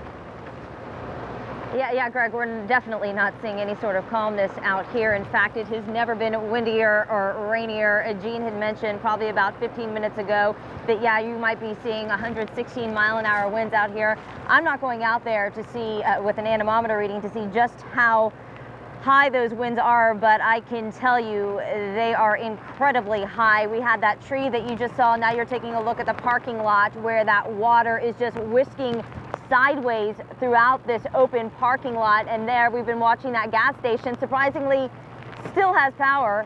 That power has flickered a little, but it is still on right now. Just wiping that camera because it is pretty raining out here. If we pan over, we've been watching a Blockbuster, and the Blockbuster has lost power, so that definitely has lost power. We have some video that we shot earlier, and there's a reason why where we were standing we're not blowing as much. We're actually sitting in that satellite truck you see right there. We're out here with our sister station from San Antonio, hunkered down behind a Walmart, so that wall was blocking us from the wind that you're seeing right now. Lots of wind, and that video was taken earlier, so the wind just intensifying out here. We really haven't seen anyone out here except for two guys who actually pulled up to our satellite truck a short time ago. We don't know what they were doing out here. They weren't with law enforcement. I think they were out checking the sites out. Obviously not smart at all. If you come back to us live, we've been watching a couple of things because we want to make sure that we're safe. And so if you want to take a look at that light pole right there, when we first got out here, we're shaking a little, but we've heard some glass breaking. And so I think that is the bulbs breaking out of the glass there, and that structure again swaying. It doesn't appear as if it's going to fall down, but it is definitely swaying in the wind there, and there's a flagpole. Flags obviously flying really hard right now, but that flagpole shaking as well. So a lot of action out here right now. We are not in the eye of this storm. Back to you guys. Right. Courtney, they're in Angleton, Brazoria County. Thanks so much. You know, a lot of action going on everywhere. In fact, even in the Heights here in the Houston area, power lines, trees down. We have video that's just come in. Let's take a look at what's going on here. And we were talking to CenterPoint Energy a little while ago. Now, my guess would be that these numbers have increased substantially since we talked to CenterPoint. But at last word, it was 725,000 customers without power. For you on the radio, right, listening on the radio right now, what we're looking at here are huge, big trees that have fallen over, and you can kind of delineate some of the power lines that have come down as well. And this kind of is understandable. We've got some big winds coming through right now. Well, and you know we're taking a hard hit, and there has been talk about this recovery, but the fact of the matter is this is going to be significant, perhaps even catastrophic damage to this system as far as CenterPoint Energy is concerned. The possibility of these extensive power outages. These line crews are going to have to go in there, and first of all, they're going to restore some of the top priority type facilities like hospitals, water treatment plants, sewage treatment facilities, then police and fire. Then they'll get to some of the major residential areas and so forth. So they're trying to work down that line, but it's going to take some time. And it was a little disheartening when you heard CenterPoint say weeks, not days. Oh, absolutely. And you know, people are thinking, I would be guessing, okay, recovery, but right now, I'm in the middle of all this. And Doc, you were saying for the folks, you know, to the north of this, you got to get ready. Well, absolutely. The strongest winds have yet to move on into our northern counties. And I think even here in the downtown area, we're going to see stronger winds than we've experienced right now. There's every reason to believe that we'll have hurricane force winds spread through the city, the rest of the city, as this eye approaches. Remember now, the strongest winds are right along the northern edge of what we're seeing there as an eye. And so when you get on up into Liberty County and you get on up towards Huntsville, Conroe, those winds are going to be picking up during the pre-dawn hours. Well, and just like south of Houston, north of Houston, and in Houston proper itself, there are a lot of trees, and it's heavily populated. And there's a likelihood that there are going to be a high number of power outages in those areas as well. So we have 720,000 customers now.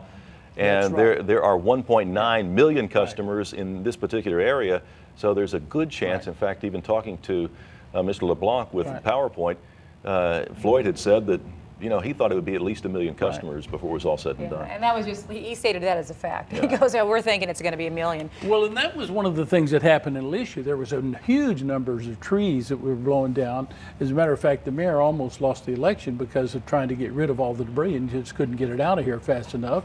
And of course, it had been, you know, go back to Carla, 1961, Alicia come along 22 years later. All these trees had grown up. So now we have another tree problem. So now we've been over 20 years since Alicia occurred, and all these trees have grown up again. We don't trim the big limbs back away from our homes and things like that. And so we're going to see a lot of trees around tomorrow. I tell you what, though, I mean, as opposed to what happened with Alicia and stuff, we've got tens of thousands of people mobilized to come into our area and to start helping us out to recover right away. And right now downtown we have Jeremy Rogalski. Jeremy, what's the latest on that Brennan's fire? Yeah, Lucy, we just came back from that scene. We're at the theater district again. We came back about 2 miles south from Midtown. And I tell you, we've been talking all night about kind of the on again, off again, intermittent gusts of wind. Well, the Houston Fire Department is rather lucky if we can that video from the fire we shot at Brennan's, because when we were there, the fire broke out about 12:20 or so. There was one of those sort of lulls in the wind gusts. And when we got there, there was some rain, but there wasn't those, you know, tropical storm force wind gusts that we've been seeing intermittently downtown. When we arrived, they were still in an offensive mode, but quickly, very quickly, within 3 or 4 minutes of us arriving on scene, did they sound that big alarm bell and pulled everybody out. I was kind of surprised. I heard you talking earlier that they actually put up their ladders. They put them up halfway to hit the roof with some water from each end. But clearly, Brennan's a Houston institution going back many years, is a total loss. When we got there again, flames through the windows, flames out the roof. All Houston Fire Department could do would be hope to contain it just to that building. And when we left about 8 or 10 minutes ago, it did appear that those flames were subsiding, that at least they had that under control. Again, they didn't want those flames and that fire to hopscotch to another building, which is very easy, of course, under these gusty wind conditions. Back here live in the theater district, you can see I'm getting pelted now. That rain is going from diagonal to more horizontal, again coming from the northeast, to the southwest. We also took a little tour of damage in the downtown area, and I can tell you that we saw broken windows as of yet, but a lot of trees down, a lot of splintered trees, a lot of trees uprooted. Of course, we're talking the 10-15 foot variety, maybe 4 to 6 inch diameter trunks. Not the big guys just yet, but certainly a fair share, I would say a dozen or so of the smaller to mid-sized trees down. That's the latest here in the Theater District. All right, thank you very much, Jeremy Rogalski. And just in from CenterPoint Energy, Floyd LeBlanc had predicted that they were going to hit 1 million out. And now we've got a million customers of CenterPoint that are without power. And as Greg has, reminded you in the past, when we say a customer can be an entire apartment complex, and that can be considered one customer. So you can have hundreds of people considered one customer. Well, and I hate to say it, but it looks like Floyd LeBlanc is going to be wrong because the bulk of the storm has yet to reach I-10. So if we're at 1 million customers now, you can expect many more are going to be losing power. And so, which you even see from this picture, some of the lights going off in downtown as we sit here and we talk about it. And one place where they're at least getting a little bit of relief from the storm has been down on Galveston Island as the eye passes across, and that's where Jeremy Diesel is. It was almost tranquil the last time we saw Jeremy. Well, yeah, it's still tranquil weather-wise, but it's a striking change from 20 minutes ago when there were a lot of very nervous faces and nervous folks, howling winds outside, everybody inside trying to sneak a peek through frosted, foggy glass of what was actually happening outside, and now it is a hub of activity just like this. One of the things that needs to happen is give these dogs a break. The police dogs have been inside. People with their pets have been inside, not been able to get outside. You know what that means. They need to get outside and take advantage of the eye. They're not going far, but it's literally dozens of folks that have made their way out of the hotel, kind of like, looks like fireflies, all these folks with flashlights kind of morphing on down, getting down to the seawall to check it out. And what they see when they get down to the seawall is that the waters from the Gulf have literally made it across the seawall and started to approach and encroach on the driveways here at the San Luis Hotel. It hasn't gone up any higher than that, and at this point, it appears to have receded some. I know that will ebb and flow and come and go, but it appears to have receded back to a point that we were used to seeing where the waters are generally on the opposite side of the seawall as opposed to coming across the seawall, or worse, advancing even farther up the island. But we're not alone out here trying to kind of check out the scene and see what's going on. This gentleman lived in Galveston quite a while. You ever seen anything quite like this? I've been here 45 years, born and raised. I have never seen the water that high on the seawall and coming over the seawall. I've never seen the water come from the bay as far as it did. It came more than halfway across the island. Tell me your name. Mike Carnes. So Mike, how did you know to come outside? I could tell. I've been through hurricanes before, and the howling stopped, and I looked outside and I can see the calm, so I came outside to see what it was like. And tell me what you've seen. Tell me what you think. What's your impression?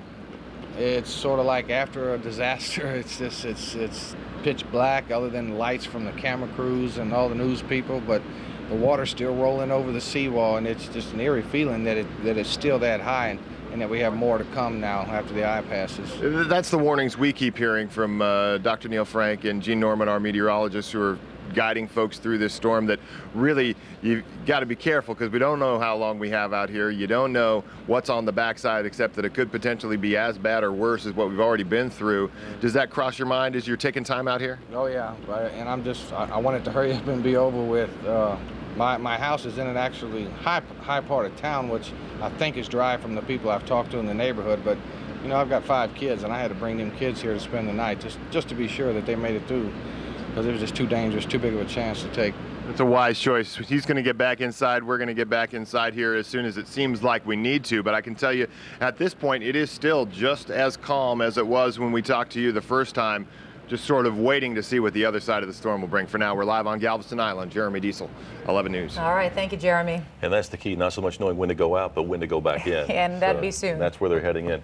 We're going to go now to Manuel Gallegos, who is still out in the storm. Well, I don't think, do we have him yet, or are we going to?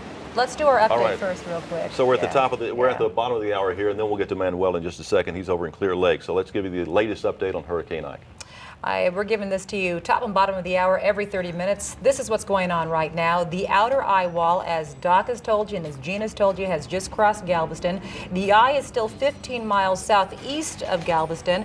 The eye is expected to reach the coast within the hour. Here in the Houston area, dealing with a couple of problems: the hurricane, the wind, the rain. Also, a fire continues to burn at the popular restaurant Brennan's near downtown.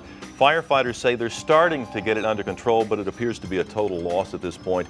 We're told that 2 people were transported in an ambulance after they were rescued.